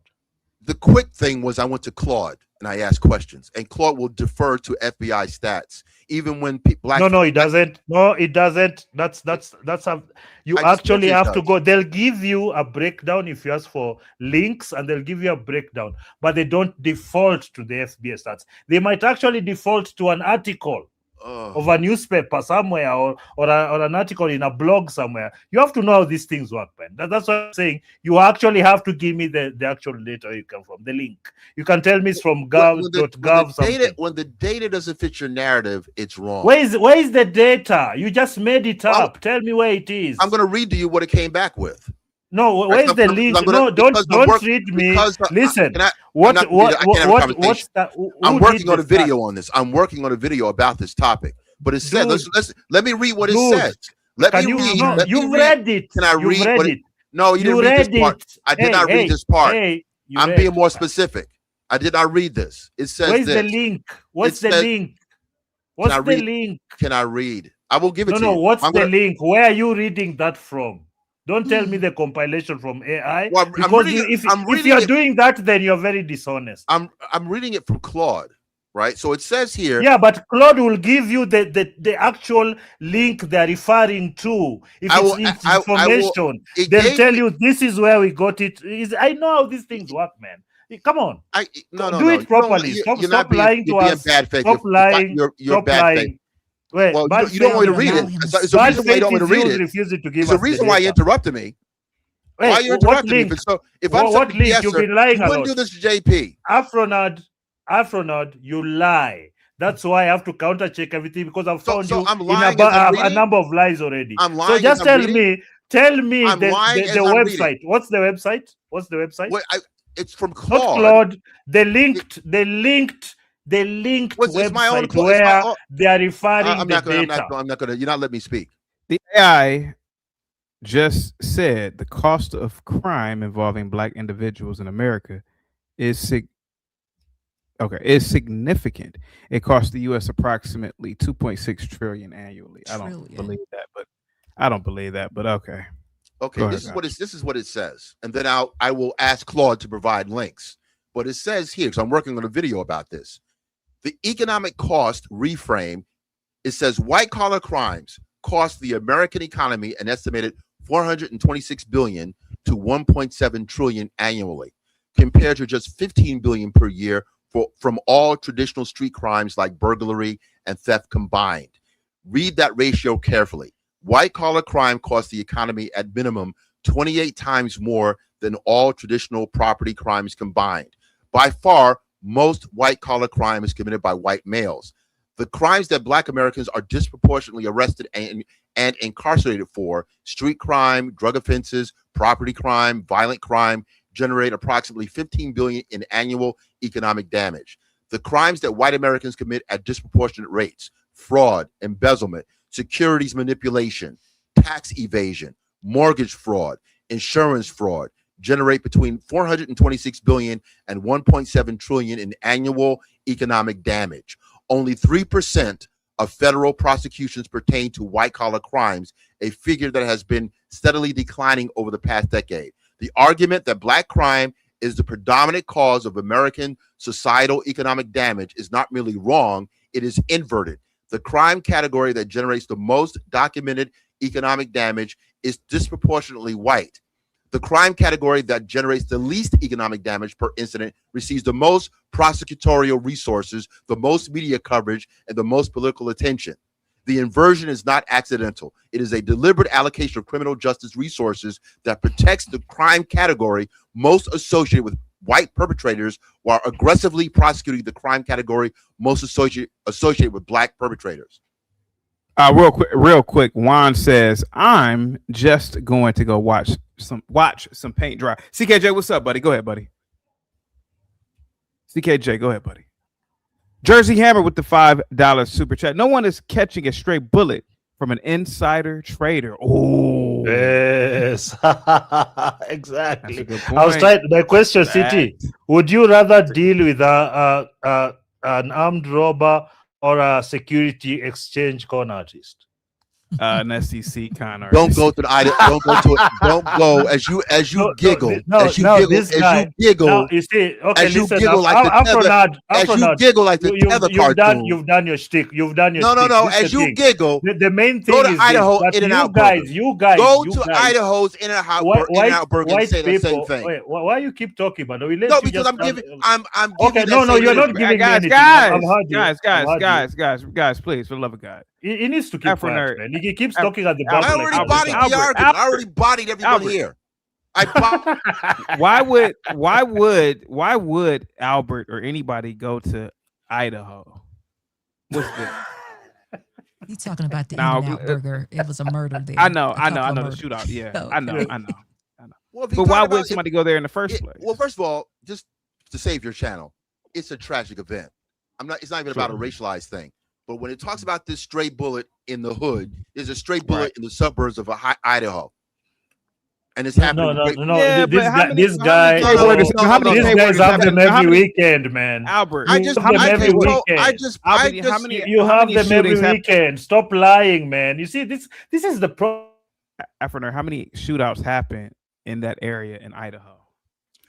It's not about that area. It's about nationwide mass murkings are an issue, and it's a per capita predominant white male issue. That's nonsense. That's nonsense. I mentioned you guys have mass unalivings every weekend, my guy. Stop lying. Stop lying. I mentioned Stop lying. You like lying. Stop lying. You're too old. You look, to keep you lying look to your just like children. that damn video. You keep lying to your children. You're lying. Stop lying. You're lying. Yeah, how about yeah. this? Can I tell you something? Play the tether cartoon. If you make jokes like a little boy, I don't care. Play the tether cartoon, please. You are lying. You have mass unendings every weekend in your neighborhood. CKJ, what's up, buddy? Go ahead. What's going on? What's up, man? Nothing much, man. I was just a hater, man.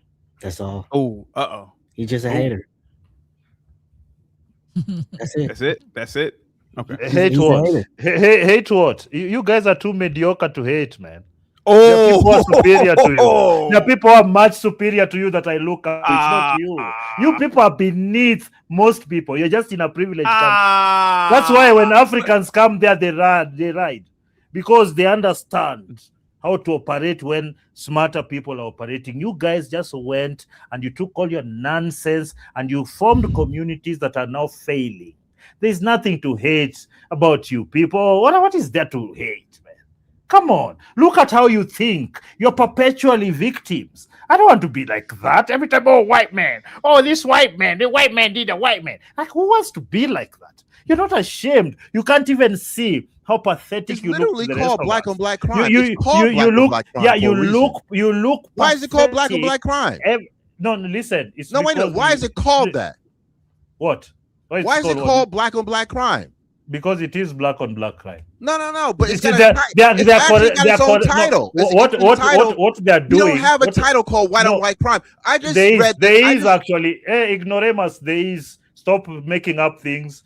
that there is actually white on white crime. All this is there. The thing is this: they're accurately labeling the actions of your community, or every community. No, the thing is, the reason why there is a lot more mention of black and black crime is because it's a lot more.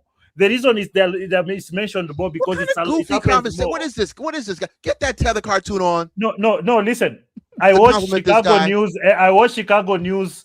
I just read bluntly. And I get every day somebody did a thing down there. Somebody did a thing. No, listen, City. This is how am I lying? If you go on to any news channel in Chicago right now, wouldn't you get a report about some violence, something has happened? Yes, yeah. Am I lying? Yes. Am I lying about that? Yeah, what are you talking about? Stop lying to us. Afro nerd. CJ, yeah. You are arguing with a man that's calling in talking about you. You're not calling to a show. I'm not talking about him. I'm not talking about him. I'm here for City. Hey, I'm here for City. Hey, boy, I'm here for City. Okay, you people are bottom feeders. Okay. You are here for me to slap Albert, around with my What is the topic, Albert? What is the topic? The topic, Albert. The topic is why people like you make people like us look bad because you're so stupid. What is the topic, Albert? I've explained it to you. Why stupid people like you make smart blacks Albert? like me look bad in this world? That's is the topic, Albert? Why we're exhausted? Why Go we're ask your exhausted mother in this that conversation? question. That's I'm the not topic. here to be asked that question repeatedly like a woman. Oh, what's the topic? What's the topic? How many times do I have to tell you? Why are you so effeminate?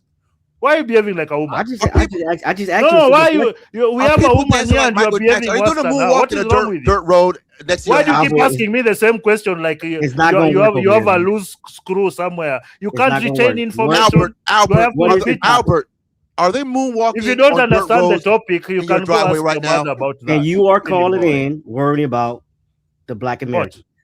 Right? No, I'm here to talk about CT on his channel. You Are those are African irrelevant. children I'm always seeing? You are irrelevant in this your question, neighborhood? my friend. You're irrelevant. Are those kids doing the moonwalk? Those moonwalk kids with 1970 clothing, are they moonwalking in your dirt road right now? I just want to know. What? Yeah, it's possible. I don't know. Of course. No, it's possible. You are I know there's a black kid barefoot. Have you heard of Queen somewhere, Helene cocoa butter? Are you in the morning lotioning your bottom heels? Are your heels dusty? No. Why do you speak like you're in class? You're in 16 years. I'm old. exhibiting my. Why do you ask stupid questions at your age? Let me ask you. Snapping. No, it's called more testifying. important. Your Culture why are you at your ripe? You're a retired man asking me a question at 16 Are you years familiar with lotion? You're a retired man, my friend. Ask a more relevant question. Are your heels to ashen? Do you have ashy heels and ankles? I want to know. What? I want to know. What? FBAs don't have ashy ankles. We don't. No, that's for gays. That's for people like you and gays. No, you're the only people. You're the only people who look at men. Why are you looking at how ashy I am? Are you gay? Why are you gay? Juan says Albert is laid back and relaxing, just enjoying this, treating it like a hobby. Hang tight for me, guys. Just hang tight. Hang tight. Already triggered.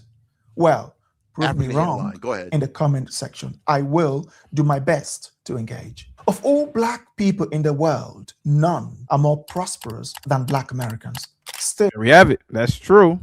When average poverty levels for the 10 selected white countries or Western Hemisphere countries are considered, poverty amongst Black citizens is in the double digits. See the chart. When compared to other immigrants or other non-white immigrants in white countries, Black citizens remain the poorest or lowest earners. However, in this video, I want to look at the data that emphatically point to Black people doing best when under the leadership of white people. See the chart for the 10 selected African countries by their poverty levels. What this shows is that we have a high rate of poverty in our countries. Still, when we live in countries under white control, like the USA, the UK, Germany, Canada, or Switzerland, even though we will still underperform white and East Asian. Even though...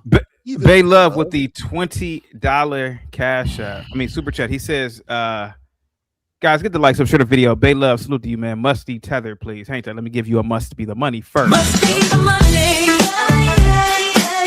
Must be the money. It's got to be, cause I got what's wanting to be my friend. Must be the money. People I never knew, people I never thought I'd connect with. Oh no, I don't know what it is. Talk to me. The Laugh Out Check it Loud out. Plush Pal Ticklish Tether. I love Bush Beat. Introducing the one, the only, the Laugh Out Laugh Plush Pal Ticklish Tether. I love Bush Beat. Pull the tether and hear silly statings, goofy giggles, and laugh attacks that keep the whole room cracking up. I work hard, unlike the lazy akatas. Ticklish Tether. Pull the string, start the giggles. Ticklish Tether is fun for all ages. I want some egusi soup, nigga. Pull the string and enjoy hours of laugh attacks that will keep you in stitches. You FBA are jealous of my success, nigga. Ticklish Tether. Fake degrees and musty t-shirts sold separately. Albert at his best. I see the resemblance. That's Albert at his goddamn best. Bay Love is gay. 100%. Go ahead, guys. There's no man, there's no serious man who speaks like this. It's all these blacks, these two boys, the nerd, African nerd, whatever is idiot. Can I respond to the guy? They've raised effeminate gay men who are masquerading as real men. That's why they cannot build anything. They've left everything to their women. Their women run them. They are here pretending they have any power. These people are useless. They have no power. Their women have all the power. That's why their community is going to hell. I don't want to. I don't like this tether and this. I don't like the majority. You can call me a tether. You're still a mediocre man. Let me be blunt. Let me be asking blunt. me about my elbow. I don't like the diaspora wars. I don't like it. No, right? no. We are not like because we are not together. You guys can do your things. We'll come to your country legally and compete fairly and beat you every time. Shut your mouth. You think you're something. You're not. I'm sorry, but you guys have driven the entire world crazy with your nonsense. You know, when they were curating the content coming from America, from Black Americans, we thought you guys were so cool. We didn't know you're such mediocre. Beat us in what? Yeah. We didn't think that you guys can't read, that you can't think through logically. That all you guys, you can't actually logically think through problems. Beat that us most in of what, you Albert? are illiterate. You're illiterate. Beat us in what? Everything. What? Everything. Education, riches, working hard, all those things. You know, the important things. Not that you rapped a song. No, not those ones. Because the thing is this: even when we come, any population where Africans come, okay, they kick you out because you guys are asleep at night and the day, and they take everything. They take your city councils or your council. They take everything. What happened to Minnesota?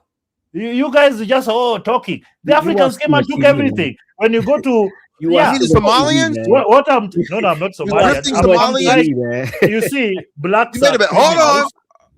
Guys, hang tight, guys. Jesus Christ, hang tight. Hang tight.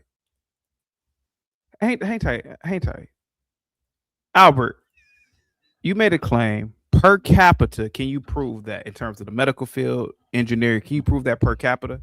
Go ahead. Per capita, I can't prove it right now.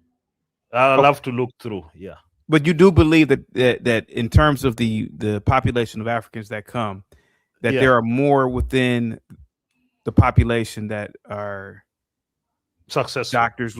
Yeah, okay. Not necessarily doctors, lawyers, but I mean wherever they are work-wise, it's they're most of them are in the middle class. At least the ones that anecdotally, the ones I know, that's not really a real. I'm just saying the people I know who are in America, from Africa, especially from Kenya, they're all middle class, doing very well. So not even one of them lives in the ghetto. Not one lives in the ghetto. Not even one. Can you disprove that? Afro Nerd CKJ. Well, let's CKJ if he has something to say about it. I can speak on it, but if he wants to respond, that's fine. You said, can I disprove it? Yeah. It's just not true. He doesn't need to disprove it because I haven't given strong. He said Minnesota. Yeah. No. He's watching TV. You didn't understand what I was going at. You didn't listen. I was making fun of you. Like, you guys are criminals. Can't make fun of me, man. The Somalis are criminals, and they still beat you at your game. Albert, trust me, you can't make fun of me. The Somalis Albert, came you and have blew three at your own successful game. black people on this panel right now. You can't outdo me. You just Okay, can't. okay. What do you mean? Now, Just CKJ, say- why do you think? just Why do you saying think that Albert doesn't can't? mean anything. Albert. CKJ, why do you think Albert can't outdo you? Go ahead. Because he said he came here for like a month, right? He didn't stay. That means he couldn't compete, so he went back home. Oh, it's simple. No, It's simple. I came because I had a project. I didn't come to live there. I wasn't immigrating, idiot. You couldn't compete, so you went back home. No, listen, can I tell you how bad you sound? couldn't right now? compete, The so people, you went back home. The people who paid for We my are the project. best. Listen, the people who paid for my project, the people who paid for my flights and my upkeep, I understand all that. Americans. I understand So, that. so you are the fool here. Keep it real. I was important enough for them to pay for me You to do went that back thing. home because you couldn't compete. No, SBU is living in South Africa listen, and living like a listen. god. And you right try to now. get adopted by a white listen, family, they rejected you. Can I tell you something? If there's one person or there's one group of people nobody fears them for working, it's Black Americans. I can assure you. If you tell me the Chinese, the cannot Japanese, the compete. Koreans, Black Americans. You cannot compete. Man, maybe in athletics, I have to raise my hand. You cannot guys compete are bad news. in nothing. You are bred nicely. You are very You good cannot in compete in athletics. nothing. You're in sports, why you went back NFL, home. basketball, everything. But That's everything why else. you went back home.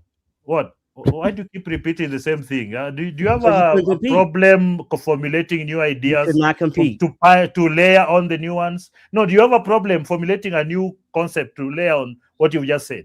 Or you're just going to repeat that you can't You compete? cannot compete. You can't compete, man. Look at me, man. Look at can't compete, man.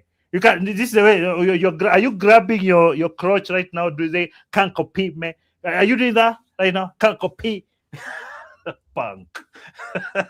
Do you see the way you guys argue? Do you think that impresses people? You Albert, can't compete. if man. I was to You take can't my compete. assets, What, and do take you it think Kenya, that? you know where I would be at right now? What? Above you. Doing what? Above you right now. I'm not gay. I'm not gay. I'm not gay. Please. Easy. I don't want you to be above me. Hey. Easy. Vagina for me only. Don't be that guy. Hold on. So CKJ, It shall be above me. Jesus hold on, Christ. Albert. Whoa, you have to why? allow Albert. You have to allow him to finish. Go ahead, CKJ. Go ahead. No, I'm done. He can continue to keep talking. I know he was done. Okay, so because let me you respond see, to this. the bragging of the Black American is become one of those. I don't have to brag. You know It this is what it bragging is. where we invented this, we invented I don't have to that, brag. we invented the other thing. We are at the bottom, but we invented all these things. Oh wow, look at us, culture. We spread the culture. We are at the bottom in the most. Hey, powerful Big Dog country. Physique, thank you so But much, look man. at Thank you so much, us. Big Dog Come Physique. on, you guys. You're bottom feeders. No, Okay, nobody so- cares. Nobody fears you. So Because Albert, they know, so if these we are people, bottom all I feeders, need to what do does is that tell make them you? racism and give them What handouts. does that make you? They're just Albert? like the other Africans. Easy, Go ahead. easy. What does that make you, Albert? What? If The we are smart bottom African feeders, that is what does tired that is make you? fatigued. The smart African that's fatigued by this ignorance, this childish ignorance, fatigued by the best. by women raised men. You're fatigued These by men the who've been best. raised by I get it. women who have no impulse control. That's the problem we have. Okay, well, first of all, You- I was you raised by men- both my parents, so you're wrong on that. Yeah, Ken. your I dad know was you. gay. I know you Your look dad at. was I know gay. you still get. That's why You still look come at out Good like Times that. Your dad was reruns. gay. What? I know you still look at. I know you still look at Good Time reruns over there. Yeah, but that was the best stuff. That's the best you've ever done. That's the best you've ever done. What do you mean? They also that was the gold. Jeffersons That was were also gold. You on. don't even The understand. Jeffersons were also you think on that you are on insulting CBS, me but by I telling me digress. I'm watching the best stuff you ever produced? Oh Lord, I'm so hurt. My feelings are so hurt. Oh my God, you're telling me Hey, I'm Big Dog, watching thank the you best so much. stuff you haven't. You did. Oh, I'm so hurt. You're so stupid.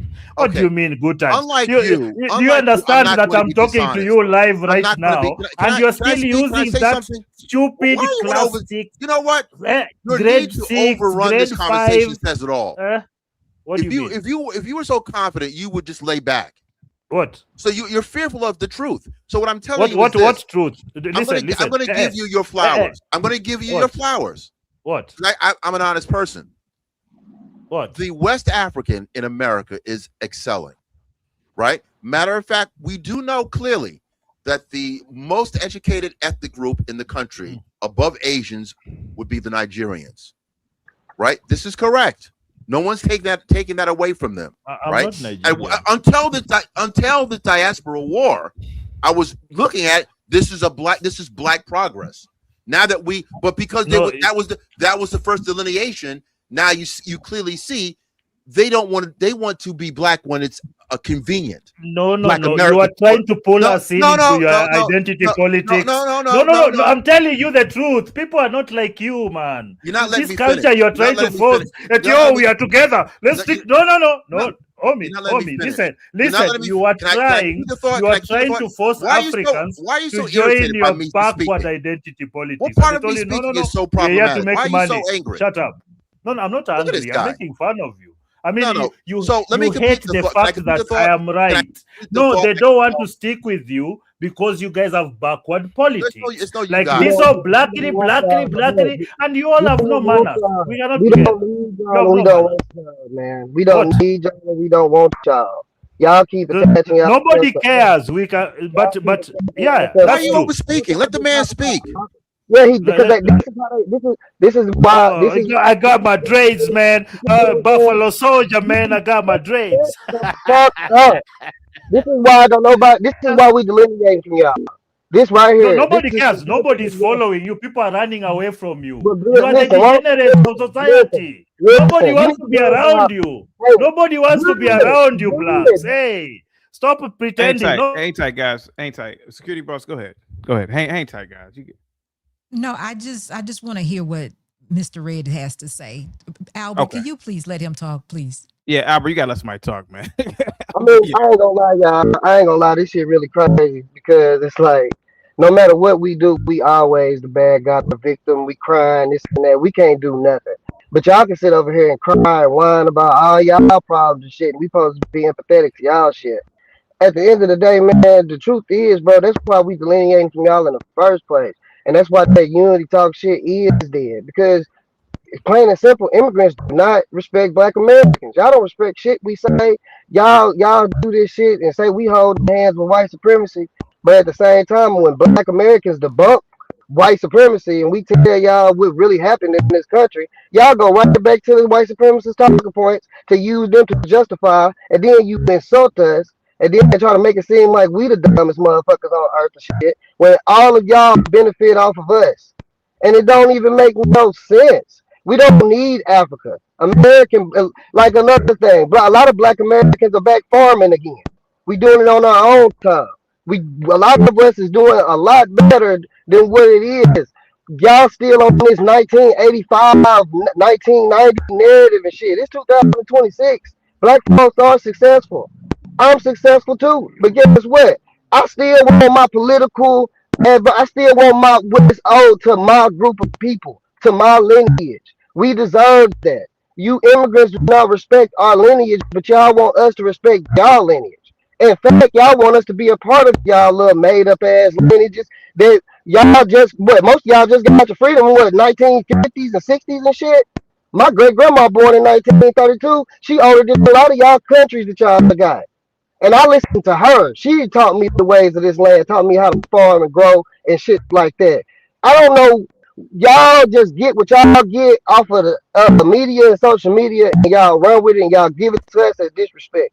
When I was a child, I had empathy for Africans. Michael Jackson made the song "Man in the Mirror." They were showing them African kids with their ribs showing and shit, flies on their face and shit. I begged my mama to give $12, $13 to that little organization and shit like that to help feed African kids. Because as a black American, to see those, for us to see those images, that made us feel sorry for y'all. But when y'all see the images that y'all seen, that make y'all side with the white people more. That make y'all feel like, oh, well, yeah, I guess the white folks is right. Look at what they're doing. Look at what they're doing. Y'all get the worst 15, 20% of us, and y'all exalt that to the high like that's what it is. And that's disingenuous from the jump. So how can we be unified with people who are being disingenuous in the first place? The truth, y'all hate us. Y'all are jealous of us. And we peeping game. For 20 years, bro, I'm born in the 90s. When I was born, they was one of the medallions and African everything. We loved y'all, bro. The last 5 or 10 years, y'all done showed y'all ass how we would stay in the country. Y'all been showing y'all ass and y'all been talking just like white supremacists. So now that we recognize it and we speaking in it, y'all doing it. How dare you speak back? You let the white folks do you this way, so you should let us do you this way too. Who the fuck y'all think y'all are? Y'all have no moral high ground. Y'all sold y'all own people over here to this white man that y'all now crying about. But at the same time, y'all making deals with the Asians. Y'all making deals with the Russians. Y'all making deals with the EU. Y'all still begging them for shit. Y'all still letting them come and pillage and take everything from y'all own resources. At least us black folks can start cropping and growing our own farms again. In the South, we can get land and do that again, and we can be self-efficient. We couldn't be, black people can actually be self-efficient if the foundation of black Americans work together. And if we had unison and respect for all black people, if y'all respected what we trying to do and we could work together, then everything would be great. The disconnect is y'all are very jealous of us. Y'all don't know American history. Y'all only know what the white people tell y'all. And since y'all do not have any respect for us, anything that we say that's against what the white people say, y'all only deem us as unintelligent. And it's crazy because the black Americans are smarter than the whole 54 continents of Africa. And I left my plane right there. I gotta go. Let me There we go, buddy. Let me. I want to compliment Tony for what he had said. Just some things he said that I really agree with. Why did you run away? I'm uncomfortable with this whole diaspora thing.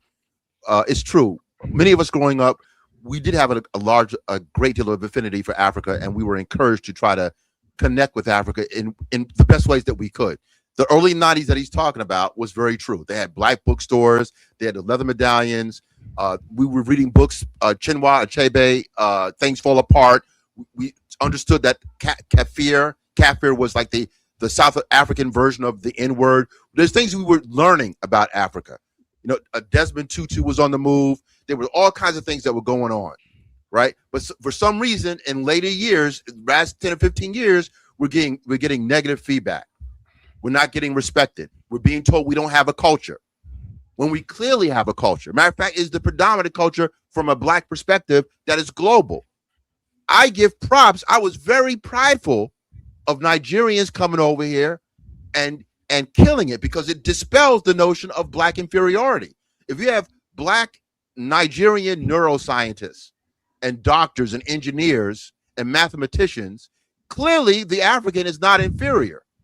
So I was looking at the Nigerian movement very closely, and I was thinking, and also when you see the high schoolers that were excelling, that were getting accepted into multiple Ivy League institutions, they were oftentimes had an African surname. I was looking at that very closely. Now there were black American versions of that during segregation, believe it or not, right? You had black high schools that were on par with white schools or even outperforming white students in black American history. So the black American and the Nigerian have something in common. Heck, we have Nigerian, we're West African. Most of our lineage is West African, but it was erased and it's not respected for that. We have a different thing going on over here.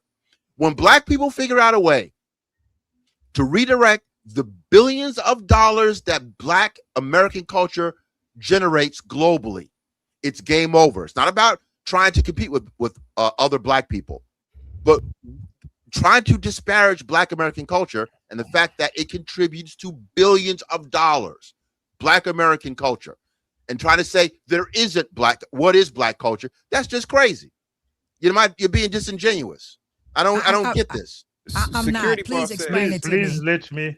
I'm not. Security boss says, learn to not being disingenuous. Can you please explain black American culture since 1990 for me, please, sir? Well, you talk about black American culture since 1990 or just black American culture, period? I mean, I'm talking about now. I'm just going to be honest with you. There's nothing that I can think of, and I need your help. There's nothing I can think of right now that goes on with the black American culture that I can associate myself with.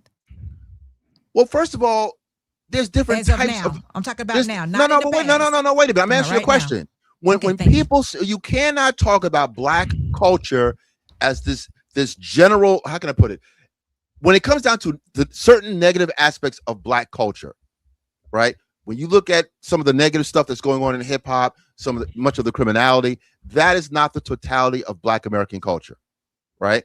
When Wynton Marsalis runs the Lincoln Center doing jazz, that is Black culture. That's high level Black culture, right? When Neil deGrasse Tyson, who runs the Natural History Museum in New York, he is being high cogitation. That's Black American culture, right? There are Black neuroscientists. Ben Carson, when he's separating twins, that's Black culture, right? When there's HBC, when Howard, hold on, Afro. Let me Let me honor this super chat real quick. L with the $20 super chat.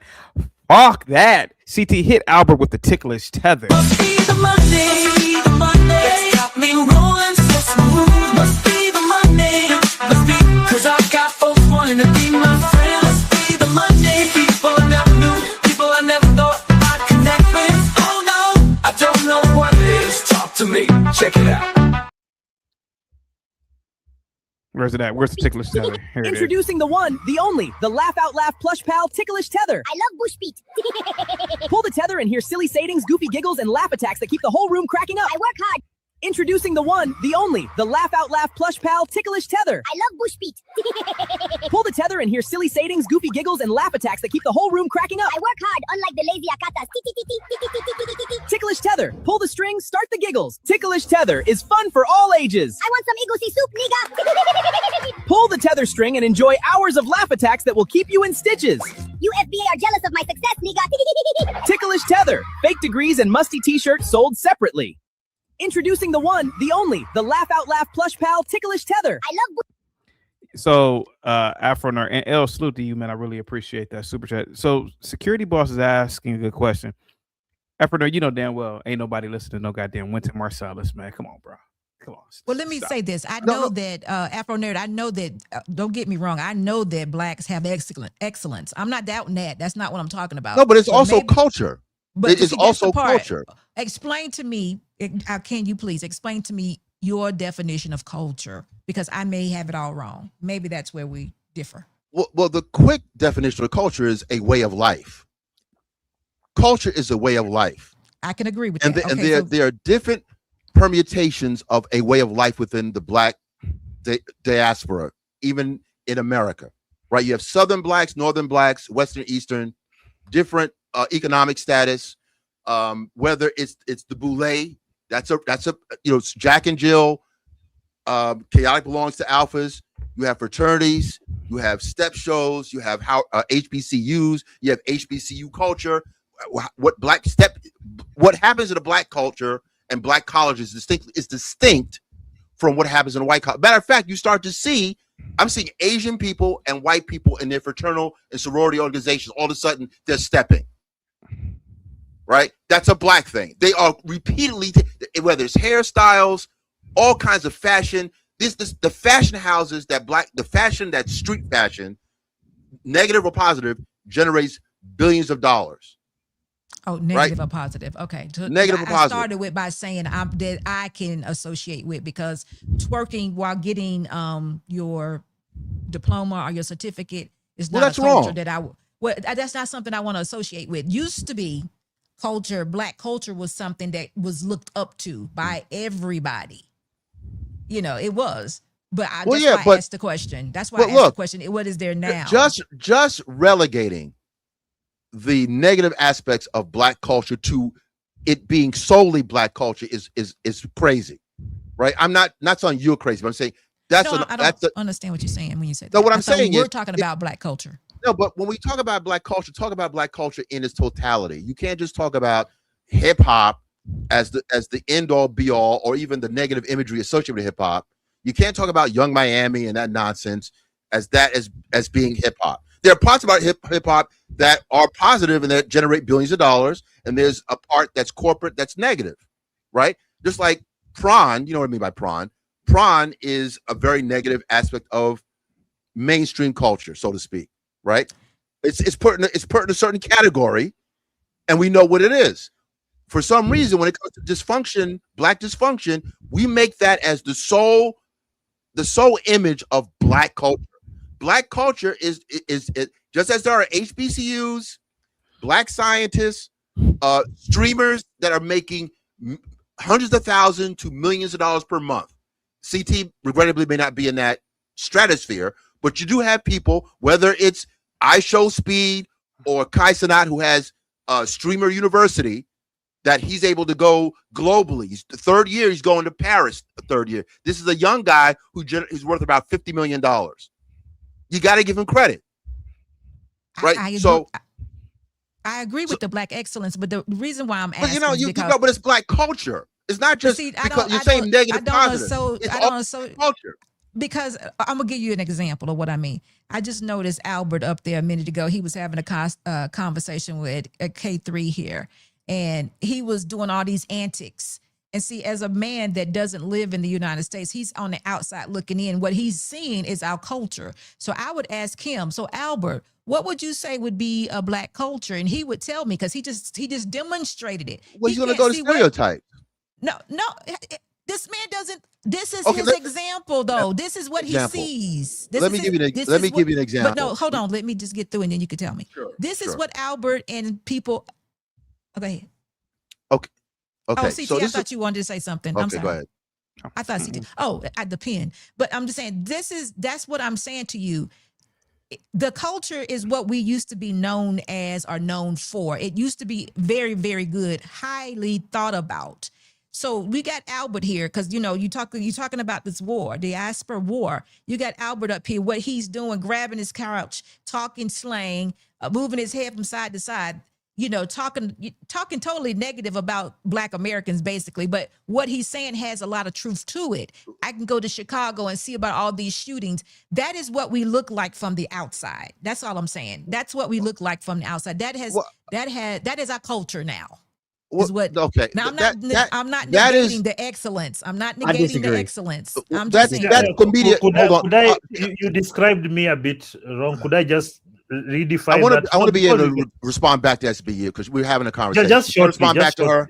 Just briefly, Afronat. Just briefly. We had a back and forth. I just want to say, I do not think the entirety of Blacks in America are horrendous people, but there's something that you must always remember. You are defined by your worst, especially when they are so vocal and there are so many.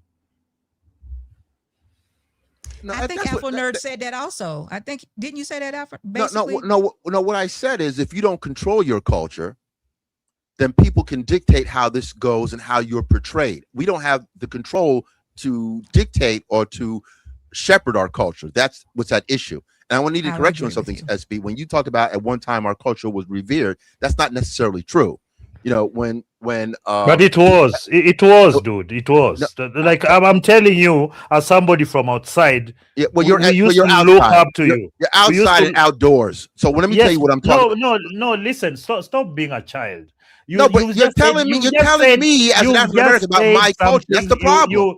We're not allowed to talk about our culture. But you're saying don't know crap. No, you are trying to take other people's opinions. You don't know the other people's opinions. Imagine me trying to talk. I'm telling you, you are talking about other people's opinion, idiot. Imagine me going to Nigeria and dictating Nigerian stuff. What are you talking about?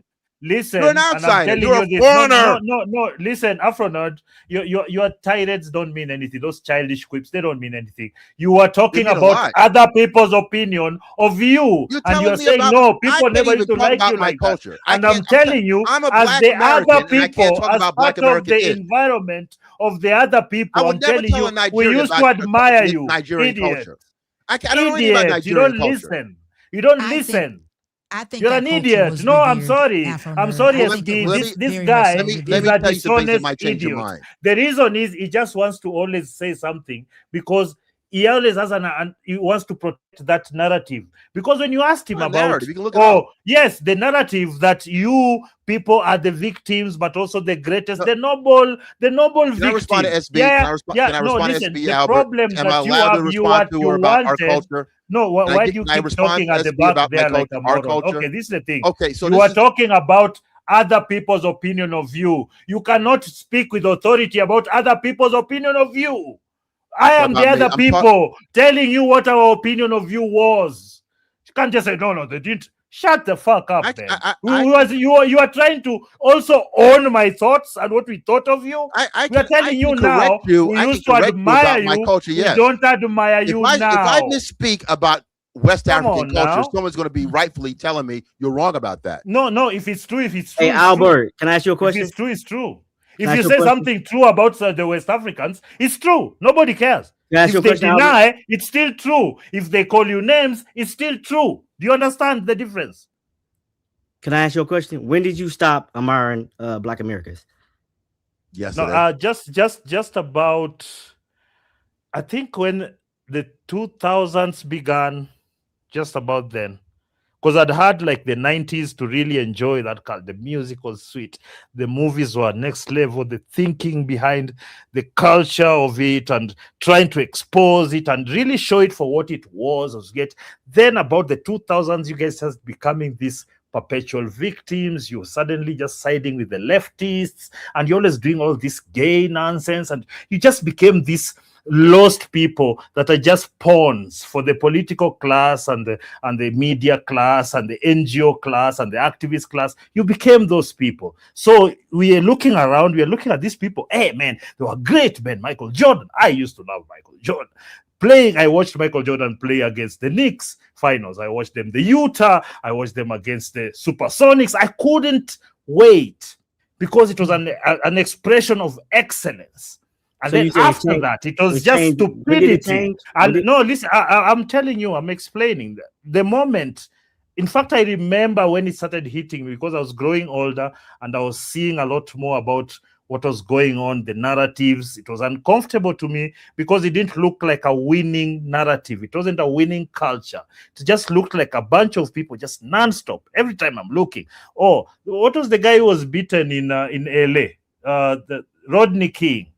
I remember when that happened, and then the culture just went to hell from that. Then it became an activist culture where everybody's just complaining to the white person about the white person doing the worst things. Well, they just gone through I think it was like 20 years of just great art, great entrepreneurship, and you go everywhere, just people are doing things, right? You're seeing moguls coming up, you're like, this is it. Then all of a sudden, these white people, George Floyd, this just bullshit after bullshit after bullshit, and it became your culture. Then we look now on the internet and we see you actually show us who you are in your neighborhoods. We see how dysfunctional you are, how you're just baby mama raised, and just how you have no impulse control, and you don't like anyone, but you want all of us to join you in your little fight against the white man. You want us to join you and pretend we are one. We are not from the same culture. We've not been raised from the same people, the same religion, nothing. We've not been raised together, but just because we have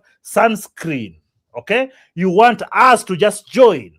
You want to force us into your political movements. When we refuse, you start to call us names, because you realize, we just realized you people are children. You can't really help us achieve anything. So what we decided to do is let's just go make money. Ignore these fools. Let them continue with their victim narratives. And that's why you hate us now. Because we didn't want to be involved in your white woman liberal identity politics. That's what happened. Everything changed the moment you brought in your Obama fellow. These black people. And all he ended up doing is just place gays in front of you. Yeah, made gays the most important group of people in the world. Forgot everything about that. That is why those things changed. It was not just on a certain date, but from the 2000 onwards, it's just capitulated. And also the worst thing about it, that now we could see it for ourselves. It was not the media. We could hear you speak. We could see you on the TikToks and the Facebooks, and we could hear you speak. And you're like, this guy sounds stupid. That's what happened, like it or not. So you was in love with us in the early 90s. No, we admired you. I stopped getting. Why are you people so? Bro, man, can you stop? I'm just saying, no, we were not in love with you. Stop getting carried away. We admired what you are achieving. Please just stop, man. Stop it with the antics, man. God. No. I'm hitting you with the truth. I don't like stupid. But I'm not talking to you. I'm having a conversation with you, man. Just stop it, man. Yeah. Stop it. Yeah. No, you need to stop. If you're going to be passive aggressive, my guy, I have a PhD in that shit. SBU. Just be Did I straight. just answer the If simple you're going question? to be straight, speak straight. Don't be passive aggressive, and we'll be CK, I fine. wanted to But if you respond think to you're going Bro, I to do just this, we were asked a going back simple and forth, and I my wanted to respond guy, to her I'll question. nail you to the cross. Her I am not insight. She that said easy. something I wanted to respond to. You If said I what? well, before Albert was doing his antics, I was talking to SB. We were having a conversation. She said that she had her own thoughts about Black culture, and she leaned on Black excellence and not thinking that's culture, or rather making a distinction. And I thought that when you said that, well, there were aspects of early Black culture that we could be proud of and that were looked upon in a prideful manner, I would disagree with that. That there was a deep struggle for respect for our culture.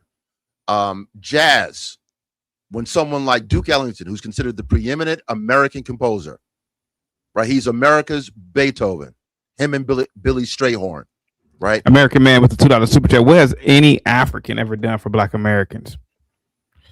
Go ahead. So Duke Ellington. You want me to answer that? I want to be able to complete my thought. So Duke Ellington, Louis Armstrong, all these individuals, Sidney Bechet. I'm a jazz guy. These people are icons. Coltrane, Miles Davis, and all this, right? When they first came on the scene, actual street music was really jazz music. We think of hip hop, what it represents the street. The street music of its day was jazz music. Jazz music comes from Storyville, Louisiana. It was played in brothels. Now keep that in your head. Jazz music comes from brothels, but it changes and ends up being played and studied in colleges, elite colleges, and played before kings and queens. But its origins come from the street.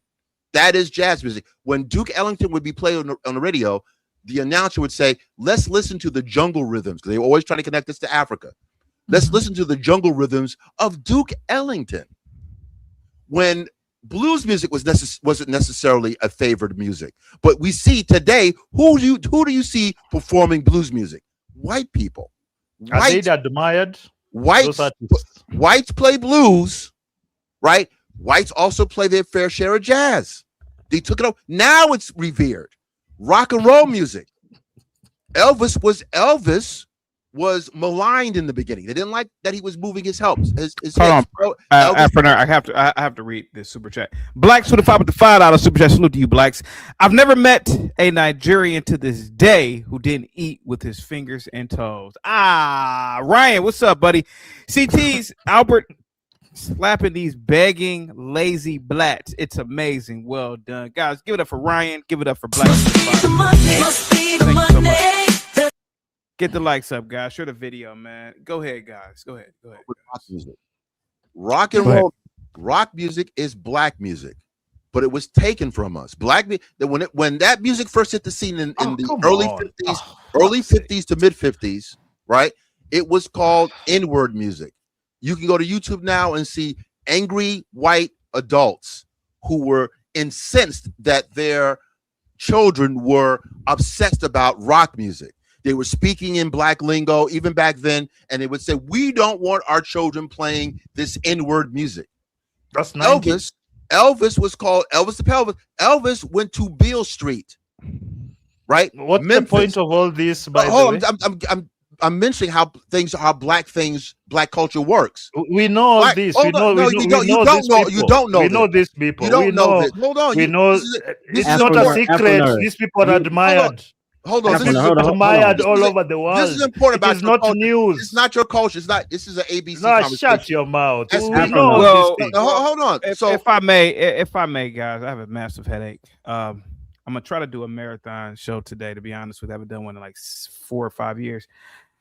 Oh my God, Afroner, I rock with you on the jazz thing. Jazz was created by blacks, but in the last 30 years, Negroes ain't bumping no jazz, bro. Let's be honest about that. I mean, jazz. I don't get me wrong. When I go to Jazz Fest, you do see KJ. Did you go to the last Jazz Fest on Euclid? No, I'm not going out. I missed it. Okay, but you will see a lot of older. You will see a lot of older. Yeah, and I would even argue younger, but it's like an event.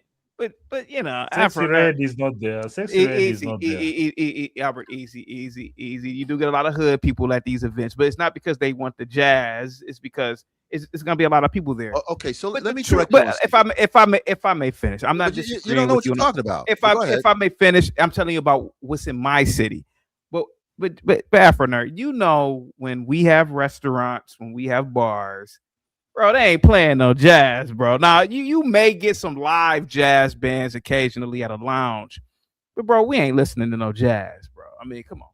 Samara, if I went down the street and asked the average person, let alone the average black person, what's your favorite Samara Joy song? They wouldn't even know who the fuck I was talking about, even though she's 23 years old and she's an incredible jazz singer. And I said, oh, that little girl about to get a Grammy. I said it before she got it.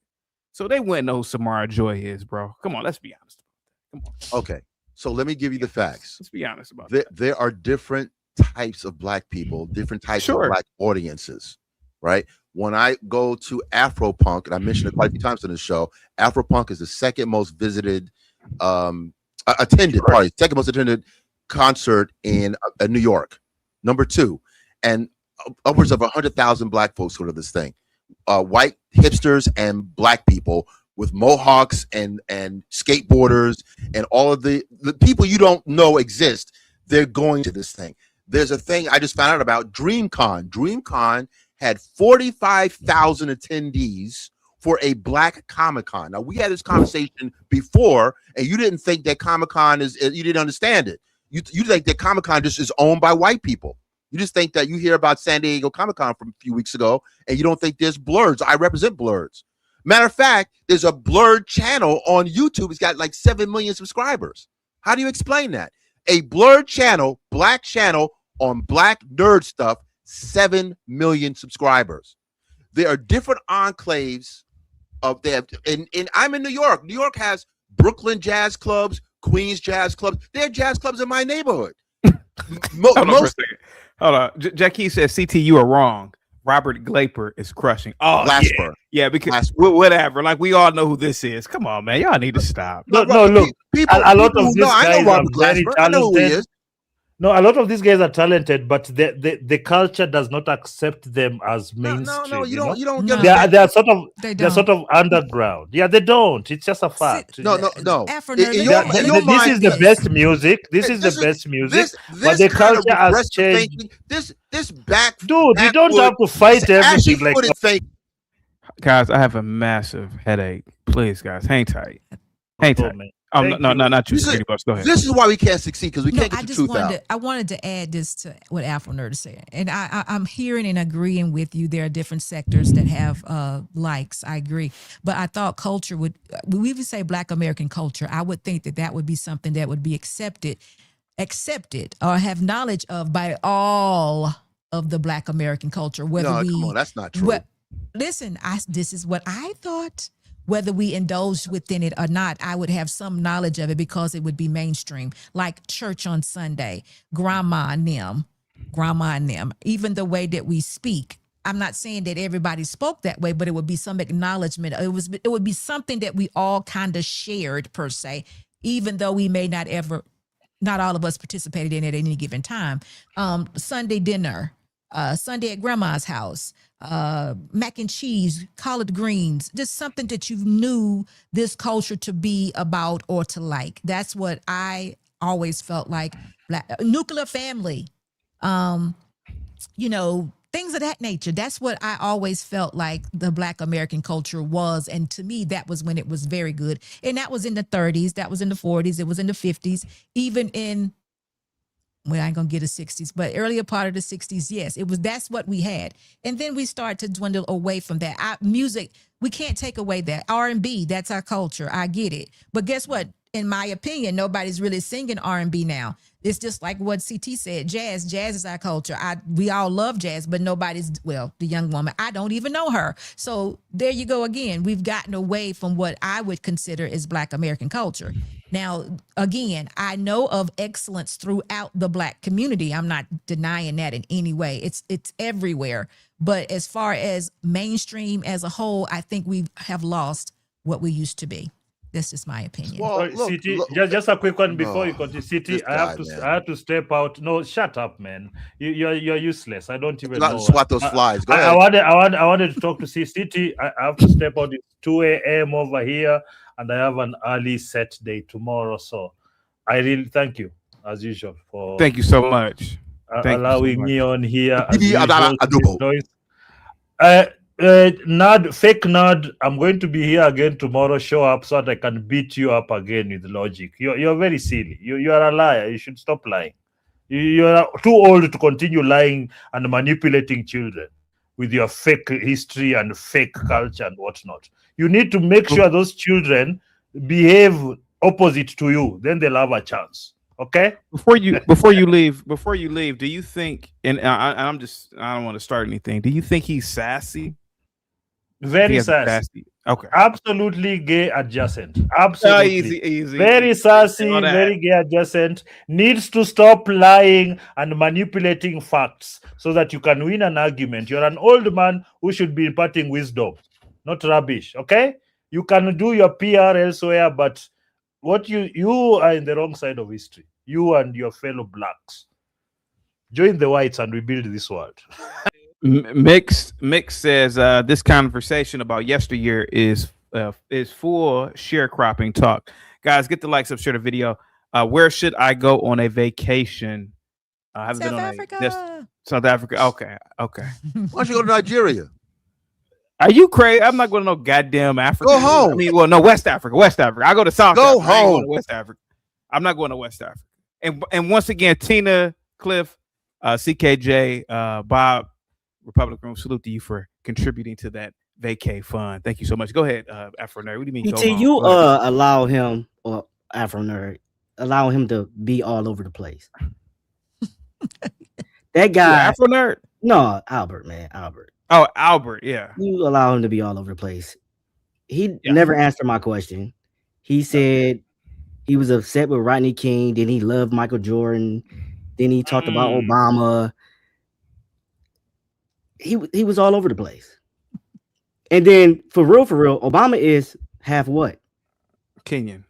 Oh, okay. And Albert is what? Kenyan. Yeah, he's Kenyan. So he should be mad at himself for bringing in the chaos, right? That's not his daddy. Right? Yeah. He said Obama is his people. He says Obama didn't do anything but bring in Obama had to channel the Black American to get put on. Well, listen, what I'm saying is, that's where the tethering happened. What I'm saying is, he's mad at Black America. Obama was a Kenyan. No, you're not listening to what I'm saying, Afro Nerd. He's mad at Black America, and he brought up Obama, and Obama is a Kenyan. Well, yeah, but you know what he's getting at. He's actually no. He sounds stupid. Obama is a Kenyan. Well, he proves the tethering. That's a tethering experiment that worked, and I admire President Obama. I really do. I don't really look at him that way, but for the purposes of this argument, he had to channel Black American culture and style and posture. You talking about Albert? No, I'm talking about Barack Obama. Barack Obama, he played basketball. He had a certain kind of cool swagger. He was people love Black folks, to our credit, when he started doing some Al Green and doing some I forgot who. Yeah, after the killings in South Carolina. Was it South Carolina? The church with what's his name? I think that was I believe that was South Carolina. Yeah. Well, he went into Negro spirituals on that. He had to become a Black American in order for that to work. No, he did. I agree with you on that. He did. And that's the issue. The issue that with many quote unquote tethers, not that everyone who is immigrant is a tether, but those who practice being insincere, is they don't want to give credit that you're going to have to morph into a Black American. Idris Elba had to morph into someone from Baltimore to get that gig. I mean, you have the influence. I mean, we are all influenced by our surroundings. And then you're upset when we bring it up. No, I don't know. When David Oyelowo had misspoke about this Nigerian, he went to this whole impersonation of a Black Southern accent that was capitulating to white people. He had a whole thing that he said, well, it's really Nigerian. That was just incorrect. That's really poor white trash from England. That's what axeth. Axe comes from that versus ask. So what are we talking about? Like, but he thought that and I think Godfrey got into trouble because he co-signed it. He said, oh, yeah. Facts. It's facts that the demeaning black Southern slave accent is connected to the Nigerian accent. Well, that's just not factually correct. No. And he got caught out on that. It's its own thing. It's poor white trash. Albert was trolling, man. he's probably right now listening to Young Miami right now. I guarantee. I hope not. He is. He's trolling. He's trolling. What was your question, CK3? You talk about for him? No, you said I had a question for you. I think you did. Maybe I'm wrong. I forgot. Okay. Oh no. This was my question for you. What was your thoughts on Africa before you went to Africa? I had none. I never wanted to go. You never thought about like Never. what it would be like, or no, did you have like a perception of how it would be before you went there? No, I didn't desire it at all. You know, I knew it was there, but it was just not a thing until we were supposed to come, and then we came over once before we actually moved over, and then that was South Africa is my perception of Africa right now. That is it. That's what I know. And, you know, it's so funny to hear people always, and I just did it a moment ago, but we address all these 54 countries as Africa, like it's all the same. And it's so different. Everything is so different here. So it's almost funny to hear people, you know, like CT was just saying, you know, sewage, ain't no sewage in the corners, you know, and no streets. And somebody talked about moonwalking on dirt and all that. I don't live like that. So it's almost funny to hear people address Africa and including South Africa that way. I don't live that way. Nothing about where I live is like that. I think it's the same on both sides. Like you get this perception of what you think something is going to be until you actually go there. That's why I said like Albert he's trolling. He's just talking. Because if he was here, if he was here for 30 days, he didn't see none of that shit that he's talking about. No, but let me tell you something. I have met so many people here in South Africa, and what they say, they know us only by what they see online or in the movies and on TV. On TV. Yeah. And this is what they say. So I don't know where we're getting all these different type of attitudes from, but they have even said to me, when I hear your voice and I see you, I'm darn near starstruck because you're that person that's on this movie. You know, this is what I know of you, and you're here in front of me. So they love that. They love it because they like, oh my God, I can ask you a bunch of questions. You can, you know, I can hear your accent. They love that. They will tell you, you know, I'm kind of darn near starstruck. They say this. These are the words that they say, and I've gotten it so many times. So to hear somebody say, y'all hate us, y'all jealous of us, y'all, I mean, it's not that way. It's not that way in South Africa. I don't know what goes on in Kenya or any other country, but that's just not the way they respond to actually meeting African Americans or Black Americans. That hasn't been my story at all. I think it's just it's an online thing. I think so. Me personally, I think Albert, he's trolling.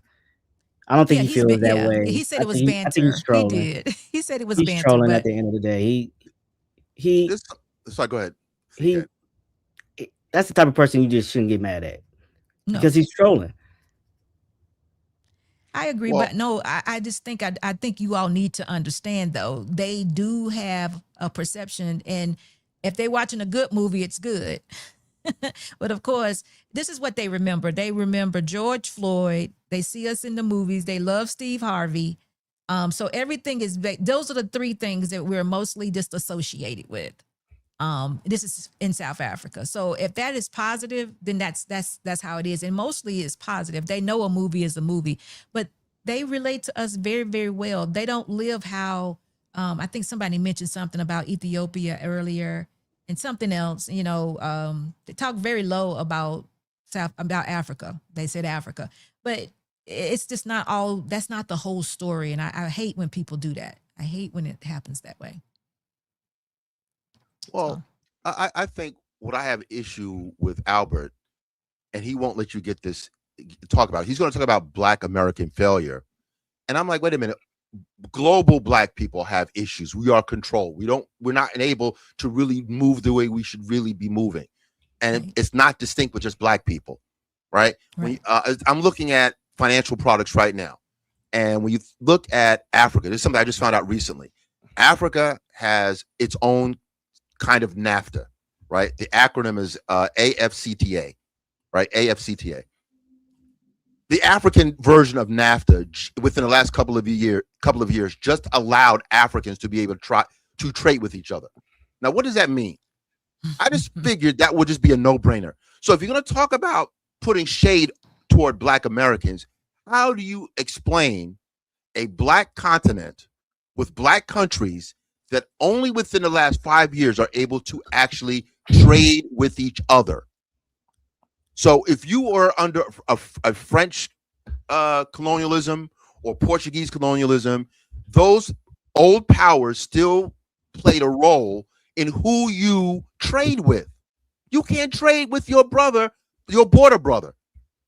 And you're going to talk about me and Michael Jordan and Negroes named Shaquan. It doesn't make any sense. You can't trade with each other. Now, because they're starting to be able to do that, Black folks in America should be looking at that as an investment opportunity.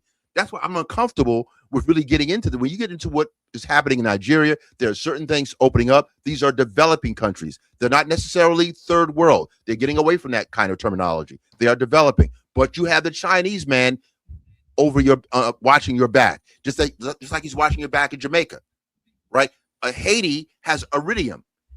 Iridium is almost might as well be vibranium. Why is Haiti so poor when you have all these natural resources? Africa is really the wealthiest continent on the face of the earth, but it's not by accident that you Negroes aren't able to control it. Why can't you control your own destiny? Why are you trying to make it seem as if it's just Black Americans that have an issue with trying to navigate when global Blackness had a problem with trying to navigate?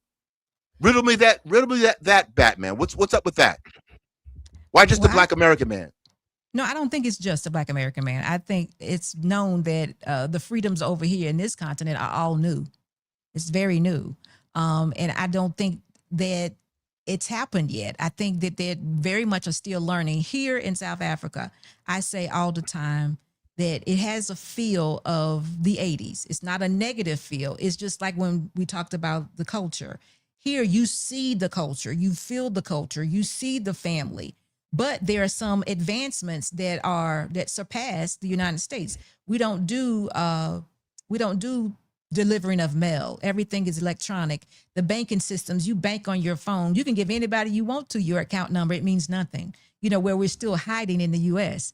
It's just an example. But I'm saying there are some things that are very advanced, and there are some things you look at, it's just a lot of things that are different, that are still like culturally Black America per se. It's like, oh yeah, we used to do that. That was the bomb, but now it's gone. But here you go to a restaurant, you hear music that is just lovely. It's just playing. You hear the jazz in the restaurants. You might even hear the Bee Gees in the restaurant. Everything is like a vibe. It's moving nicely. There's no hardcore hip hop. It's just different. But it's a good thing. So that's why I said to you, when I'm looking at, I can actually see the difference definitely in the cultures, but I can also see where our culture as Black American is like diminished as far as what I can associate with, is what I'm saying. But it's all new, Afro Nerd, and it's the continent of Africa has a lot to do. And even though some of the countries are developing, there is still, it could probably be at least 45 of them that are not, where it's 54, only a few of them are getting what they need. I have no idea where it's going to go, but this continent does have everything it needs, absolutely everything it needs. And I wish that they'll become very successful in developing a lot more countries and would pull away from needing so much from the West. I hope that does happen. I don't get Norman's response here. I don't quite get what he's saying, because the topic literally is exhausting being a smart black person. And I'm not trying to toot my own horn, but I'm just kind of giving out some facts. And already it's like this negative. It's really proving the point of the damn title of the show. And we giggle and we tap dance and we do the minstrel thing when there are certain things going on that are actually positives. When I talked about that DreamCon with 45,000 black people contributing to this nerdy thing, that's significant. That's black culture. But because it's not sexy, it's not a stereotype, we can't give them acknowledgement. I think it's dangerous. If you're actually trying to be serious and correct some of this stuff, you better start highlighting stuff that's going on that's significant to offset the minstrel stuff. If you have a black nerd streaming channel on YouTube that's got about 8 million followers and it's black nerds, that's significant. Under any other metric, we would look at like, wow, what's going on? That's something that dispels, that's enough of a metric to say black folks are really kind of doing something we're unaware of. There's all kind on Instagram, there are black people putting together anime TV shows, anime networks. There's actual stuff going on. But the stuff that's ignorant, like the Young Miamis, she takes all the air out of the room. We don't acknowledge there's other stuff going on around her. Well, what's the numbers? If he's 8 million, what is she? 20 million? I don't even know what that is. We discuss things incorrectly. No, I'm what just I'm saying is that's the problem, though. That's the problem.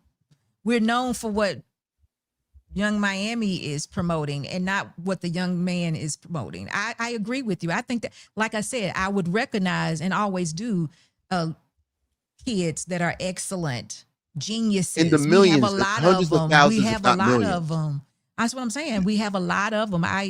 We tune in if we can, but I'm saying that's not what we're known for. Would you believe that some of this stuff that we don't think, what is he saying? What is wrong with young people? It's a lot wrong with her.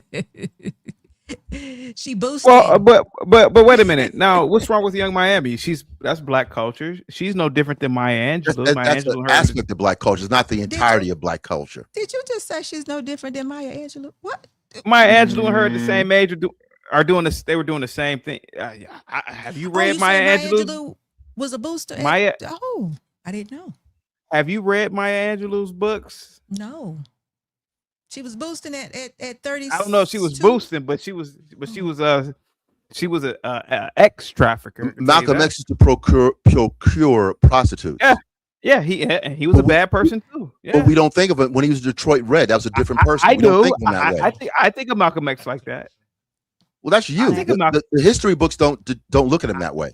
I don't care what the history books say. I'll tell you what I've always thought of Malcolm X. Well, there's you, and then it's a general consensus. The general consensus. I don't care what the history books say. The history books. The smarty-arty, the people that count. But what about the people that count? Look at him as a significant Black American leader. Sir, then there's you. In all fairness, and your dusty opinion. May I talk? In all fairness, exhausting. In all fairness, exhausting. There are Maya Angelou was an ex-trafficker. What do you think the family of the people she trafficked would have to say about Maya Angelou? Same thing with Malcolm X. What do you think the families would say of the victims of those families? So we got to look at it from both ways. Most of our American presidents were human traffickers. I'm not talking about American presidents. I'm talking about Malcolm X. Most of our did Malcolm X not burglarize homes? What about those victims? What about the families? So he's of those talking victims? about basically what he's saying is the black culture is not that great. Is that what you're saying, CD? The representation. No, I'm not saying that at all. I'm not saying that at all. It's just that he's bringing up these names of people, and I can say, well, I can always argue against that.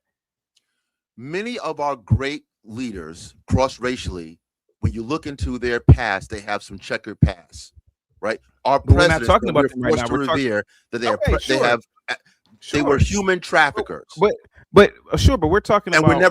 We're never allowed to phrase it that way. I have to revere George Washington. You are free to. You are no, you don't. No, but wait a minute. Revere George Washington. You don't have to revere George Washington. Your white listeners will tell me I should be grateful. They will tell me to ignore certain aspects of my history that don't align with their aspects of history. They want me to give reverence to Confederate brigadier generals that own people. They do. That were trying to keep the institution of slavery alive. They still want those people to be. The Germans have enough integrity to say we're not going to revere German soldiers. But in this country, we're told the opposite. There's no equivalent of an Adolf Hitler High School in Germany. They're not going to allow that. But you do have an Edmund Pettus Bridge, who was a Confederate brigadier general. Same thing. Matter of fact, the Nazis learned from the Confederacy. Nazi political scientists studied American racial politics to enact what they did to the Jews in Germany. So they studied America. This is real. So now you want me, not you personally, but now someone like Grid or all these other people want me to revere or respect the same type of history when the Germans say, nah, we're not going to do that. They denazified. They had a denazification process. There was never a deconfederation process here. Never. Dukes of Hazzard was on TV for 7 years with that rebel flag on that car. That car is the Southern Batmobile. And we look at it like it's cute. We look at it like it's cute. That's why what you do, CT, is dangerous. You're making light of certain things that are hard. What am I doing this? What am I doing this? You're grifting. You're doing what's in your DNA. This kind of Nigerian grift. And I'm calling it out. No, it's grifting. It's grifting. No, I'm asking. There's a reason why you have white people on here. Many, not all of them, but some of them are straight up racist, and they get devil's food from you. Why aren't you racist? But why aren't you racist? No, I am a intellect, and I can read.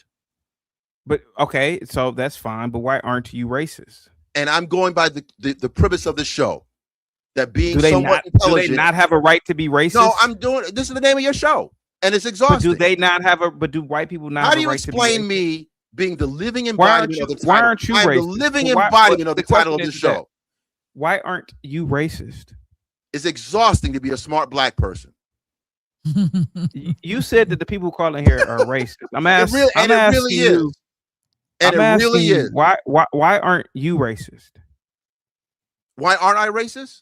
Yeah, sure. Yeah, because it is barbarism. Okay. I don't want to be barbaric. I was raised on Star Trek, believe it or not. I have respect to Gene Roddenberry. Star Trek and MASH. But listen, but that's not how to. But go ahead, security boss. CT, what he's saying ignorant is to place value on phenotype and pigmentation. I don't have that kind of self-hatred of blackness or black skin.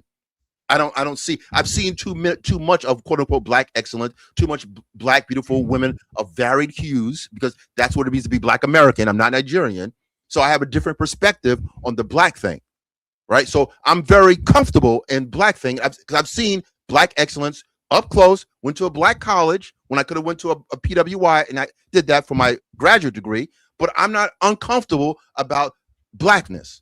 But I just want the record to be said straight. I don't want lies about it. So are you saying, because I noticed your energy kind of shift when he made the comparison of Maya Angelou and Young Miami. Are you saying how could you do that? Because of what? Because one is seen to be more classy and no. What happened is she is allowed to change. She went through a metamorphosis, right? We don't talk about people. You're giggling over this. But well, I am because it's also you're gonna keep her as a You're gonna keep her. I do because as a sex worker when her biography is way more expansive than that. And keep that same energy with the slave with the. Can I tell you why? Fathers of this country we're not talking about the founders of this country. If you want to have that conversation, we can. No, I'm making what's called an analogy. That's what a smart person does. Can I tell you why? No, you can't create an argument. If the argument's I can do whatever I want to do, son, bitch. You can. Now, obviously, security boss, I do not expect you to know the women I'm going to name. This is sort of like when people were speaking another language. Well, what if Pinky wanted to transform and become a poet and get into black issues and sell this notion of black victimization, and then she wanted to be black empowerment. What if Cherokee D-Ass wanted to do that, Afro Nerd? What if Jasmine Cashmere is pretending to be a pastor now? All the videos I've seen of Jasmine Cashmere, I find it hard to believe that anybody will welcome that chick into a church. Sir, Maya Angelou is the same as these women. It's just that we didn't see it. Had we saw it, had social media existed in the 40s, in the 50s, and we saw this woman when she was younger, she was a stripper, she was a prostitute, you would not say, oh man, she could transform, because you would not say that about Pinky. You wouldn't say that if Sexy Red all of a sudden wanted to transform and she became 55 and wanted to sell poetry and black stuff. Stop, bro. Stop. I'm not taking Maya Angelou seriously. I ain't got to take her seriously. No. Go. You're on mute. Go ahead. No, you don't. But I don't know if Maya could have pulled that off, though. I can't see her at 25. I don't know about that. I can't see her then. I've seen photos of Maya Angelou when she was 25. She could have pulled it off. Yeah, she did. Okay. There's photos of her stripping. Yes, it's unbelievable how people can follow this woman. Oh wow! I wouldn't follow her at all. But I didn't know all that about. Well, I've never investigated her. No, so you could have. But Afro Nerd, am I lying, Afro Nerd? I've never seen pictures of her in like that kind of way. I know her to be a dancer. Okay. No, go ahead, man. I'm listening to you, man. But you used Martin Luther too, didn't you? Didn't you use Martin Luther King too, or was it Malcolm X? Who did you just? Malcolm X. It was another example you used. What about that? Now I'm gonna show a picture of Maya Angelou. But wait a minute before you do that. Now. Oh gosh. Now this is okay. Now that's Maya Angelou, right? Afro Nerd. Okay. I'm listening to you. Go ahead. Well, in what context? Go ahead. Because I'm listening to you now. All I did was show a picture. No, because Josephine Baker wore less than that, and she's highly revered as an artist and Parisian artist. Right. Okay. She's one of the hallmarks of the Harlem Renaissance. So I do know that Maya Angelou, she worked with Richard Pryor. She did some acting, and she was like an all-around artist. Now, I don't know if that is in the context of entertainment or if you're trying to say she's doing something from the adult entertainers you mentioned. I don't know. She was a sex trafficker, bro. She'll tell you she wrote about it, man. What are you talking about, bro? I think so. Sexy Red, you can talk about Sexy Red all you want, but she ain't no different than Maya Angelou. When you first of all, everything doesn't match up because you say so. But your reputation I'm does what follow Maya you, though. I'm telling you what Maya Angelou was, dude. But your reputation follows you. So how did she? I know she accomplished. I know a lot of women listen to Maya, and how did she get to? People follow what they want to follow. I think that tells us a bit about our culture. We're accepting. Yeah. Well, I know why the Cage Bird Sings is an exemplary piece of literature. So says who? What's so exemplary about it? What's so exemplary about it? Do you even know it by heart? Heart. What's so exemplary? Is it what's so exemplary? Okay, go ahead. I'm confused on this because again, we're talking about Black culture. Whether it's I'm asking you. What's so exemplary about it? That book is in line with much of even what James Baldwin was doing, and that was her contemporary. So you're like James Baldwin. I don't think he's a good example. Well, he's not a good example either. Not right now. Wrong, aside from his proclivities, that's not what I'm talking about. That's what he's talking about. He was a FAG and he dated white men. He was not an FAG. Okay, I'm sorry. That's not what we. That's pinnacle Black culture. A FAG who dates white men in the 50s, supposedly when racism was going on. Come on, man. James Baldwin is not a good example of the Black. Not right Black now. Experience. So, Alpha Nerd, think about someone else. That we kind of. The last three was. Well, if I mention anyone, if I take race out of it and just mention someone who's past was checkered, but they're highly revered, he's going to tell me we're not talking about that. So that's no, being we're talking disingenuous. about black culture, though. You got to do black culture because that's No, where we no, were. no. I'm talking about you mean people. just CT. I got you. No. I'm saying people who have had checkered past, and they are revered because of the totality of their work, of their biography. You can't have one set of rules. I'm not knocking. It's just that you were knocking. You were young, but you were knocking Young Miami, and I'm saying Young Miami is no different than Maya Angelou. That's what I was saying. That's all I'm saying. You're trying to romanticize Maya Angelou. Okay, great, but Young Miami and Maya Angelou probably ran parallel when they were the same age group. Let's be honest about it. She had a thing for white men. She had a thing for whatever, going to the clubs and drinking and kicking it. She did, bro. She wrote about these things in her own goddamn biographies, bro. She's no different, man. She just got old and couldn't sell the cat anymore and started selling poetry. Come on, man. So what is exactly black culture? Black culture is one of the most significant cultures in the globe that generates billions of dollars. And whether it's the Harlem Renaissance, whether it's blues music, whether it's Southern cuisine, whether it's business acumen, whether it's scientific achievements, whether it's HBCU culture, it is quite extensive for people to accomplish that, to be that significant as an ethnic group, having gone through all those things. Where we even exported resistance, civil rights movement, which was obviously, had a lot to do with Gandhi through Dr. King. But this civil rights movement is a culturally significant movement that Thurgood Marshall, all these people, they were able to get us to where we are today, to be this significant. Whether it's Michael Jordan, Michael Jackson, Oprah, all these people come from that lineage. All those billionaires come from that lineage, from people having sacrificed. And I'm not going to sit here and say they didn't do nothing. No, I don't That's a think joke.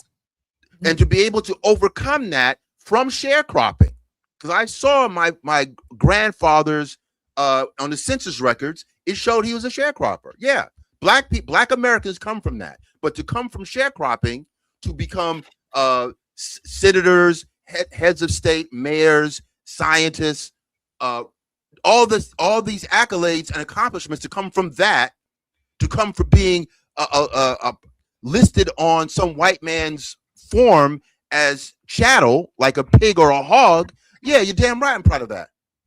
No. I think we all are proud of that. But now we have Jasmine Crockett. Well, before that, we had Barbara Jordan. So she's not the first one. No, but remember, my question to you was since the 90s, and I think Albert made it more clear by saying he saw a difference from the 2000s and forward. I'm talking about since 2000. Tell me something. Because everything you said was perfect. I agree with you totally. Some black excellence is there. There's a lot of culture in our people. I agree. Oprah, Michael, all of them. I agree with you. But since then, something's happened. So I think what's happened. Well, I just told you. Yeah. When we went into this whole deal about the actual economic damage of what's actually happening in this country, like the fatigue that people should be looking at, comparing 15 billion to 1.7 trillion in the actual economic damage done by dysfunctionalism, is not coming from black people. We're not even in the same universe. And yet, why do they focus on us when we're not the cause of all that economic damage from crime? See, if they're going to bring up the negative aspects of black criminality has a cost. Why does it cost a black criminality? Why is it pale in comparison to quote unquote white criminality? We don't even bother to ask the question. We just allow the media to present us in a certain way. And mind you, we don't have an ADL. God bless those of the Jewish faith. They do have a mechanism called the Anti-Defamation League. It's literally a version of Will Smith. Keep your name, my wife's name, out of your mouth. They do that. I mentioned that earlier, but we don't put our kids. We don't have anything like that. We need to have it that way. So, we need to be able to control our narrative. Right. Whoever we don't tells control our narrative. Is the person who tells the story is the one who wins. And you're right. I agree with that. So we started to focus on these these black college graduates that are coming out every year. We have black college students graduating, getting degrees every year. We have people getting VC capital. They are not as much as we'd like, but they are getting millions of dollars. There's actual transactions going on that is contributing to black business, right? It's enough to be notable. When a comic book convention that's not normally connected to black people, black nerds are not a thing. That not considered a thing. We don't even consider that it's like a category for that. But if that's a business model. When 45,000, when San Diego Comic-Con is an event every year. Everybody knows about Comic-Con from San Diego, right? There's a black equivalent that's in the thousands that we can't talk about that generates business and money. Okay. Right? Black Panther, even though it's an fictional African character, that was really a connection between black Americans and Africans. It was almost a $1.4 billion franchise. Yeah, that people still looking for Wakanda. Yeah, you're right. Yeah, well, it's in Illinois, from what I hear. Okay. Seriously, here's a Wakanda, Illinois. Okay. Yeah, it is. And people call up looking for Wakanda, believe it or not. Okay. But listen, so there's things going on we can't talk about. Why can't we talk about the positives? We're not allowed to do it. We talk about the negatives like that's the only thing going on. When I mentioned Ice Cube being a business owner, running his own sports, you're shaking your head, but it's a $200 million valuation. He's the only sports franchise owner that has an IPO. The MLB, the NFL, the NHL has not done that. A black man has done that. You shake your head like it's nothing. You're more concerned about the nignog who broke into a jewelry store versus the black American dude that was able to get an IPO going for his sports franchise that's on CBS. It's a whole bunch of. But how come it? Go ahead, security boss. Go ahead. No, I think we're not more concerned about it. It's just that we saw 5 nignogs and only one man who won an IPO. So it's just, but it's an IPO that you can invest in as a collective. And it's going to be some that invest in that, but they're going to run us crazy with what you call them, nignogs. We're going to continue to hear about nignogs. We're going to see them let's not go. Why don't we get? I'm sorry to interrupt you, but why can't we do what I don't? What I'm talking about. What others do when it comes down to our PR. Our PR is bad, right? We should be garnering control of our image and our monies and doing some of our own directing. As I said, it would be intelligent to get behind a number of people that are doing things to actually help them invest in certain black products. Why can't we do that? Matter of fact, we're discouraged from doing that. So are you saying like this is just, I'm just being funny here, but we need to go into Walmart on the other side of town with our cameras and see what's going on over there? Is that what you're saying? We need to take pictures over there in that Walmart and that Target to see what they're taking, how they're fighting the police. We need to do that. Is that what you're saying? So we can tell the story and put it on TikTok instead of. Well, you're talking about focusing on white dysfunction? Yeah. Is that would that help a little bit? Well, I have an idea. I don't want to put it on Front Street, but just like people can focus on black dysfunction, there's probably money in focusing on white dysfunction, but no one wants to pull that trigger. Okay. Like the idea of a World Star Hip Hop or a Media Takeout, those generate millions of dollars as platforms to show black dysfunction. We don't think that there's a thing as white dysfunction that can be displayed in a similar fashion. I just gave you a business idea. I know you sure did, somebody. I mean, because if it's there, like you said, but it's definitely there. But I think you led more towards white collar, and you would have to have some insights and to get into that. So but you would have to. But there's white street people, right? That are doing as much. You go to Kensington, Pennsylvania, right now, and see Return of the Baseheads walking around right now. There's pockets all over this country on the West Coast, in Washington, in West Virginia, in Kentucky. There are pockets of white crime. Appalachia. There's 30 million people in Appalachia, even as we speak. There's 30 million people in Appalachia. 45 million black people in total. So there's a lot of white homeless people. There's a lot of white dysfunction, but we only talk about black dysfunction. Right. Well, they protect their people. We tend to put everything. But we don't do the same. We need to start doing the same thing. Right. Remember, I told you we don't care a lot. Well, what kind of position now? We talk so much about Young Miami. Young Miami's troubled background because they pay you. You're paid handsomely to be a minstrel. If you've noticed, when you're discouraged to being intelligent, but when you are ignorant, you get paid for that. There's a whole financial ecosystem for black dysfunction. Black dysfunction pays, whether it's in hip hop, World Star Hip Hop, as a platform, Media Takeout, the Shade Room. There's a whole financial ecosystem for people being ignorant, and the music is ignorant, and you get paid for that. The minute you stand upright and are intellectual, and that makes money, all of a sudden that goes away. There's a problem why Black Panther's having issues now, because it positioned black people in it's like a black Star Wars. We can't have that.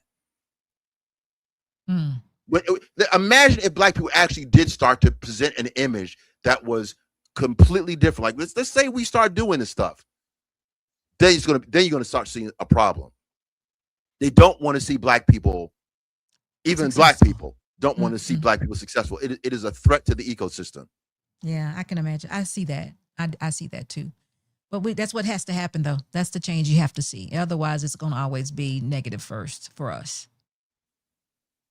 You have your information on. I mean, unless you want to put it in the back. Do you have an email address, SB, or because I want to show you some stuff that I'm doing. Yeah, I'll do that. I'll put it in the back. Okay, you put it in the back. I'll send you an email of what I'm doing. Please, you and your husband can look through it. It's still being built up, but it's kind of what I'm talking about. Certain things that I think black people are not looking at. I'll give you one thing, and then I'll go. There's a video up about black hair, like black hair as your black hair, our black hair that was once denigrated. NASA is studying black hair. NASA is studying black hair because of AI and AI's abilities to kind of break down your genetic structure and break down stuff. They're already looking into being able to break down African hair because African hair is the strongest hair out of all the other ethnic groups. It is so unique in comparison to other hairs. It has properties, untold properties that straight hair does not have. Right. Right. It makes sense because white comes from black genetically. Right. So think of the idea of HBCUs, chemists, scientists at HBCUs getting on top of the technology that's coming from black hair and the multi-billion-dollar business from your own black hair that might even take away the Asian influence on your hair. Asians own black hair, but now the technology will allow you to deconstruct your own hair. If NASA's studying it, if the white man's studying your hair, why is the white man studying your hair? We're not asking that question.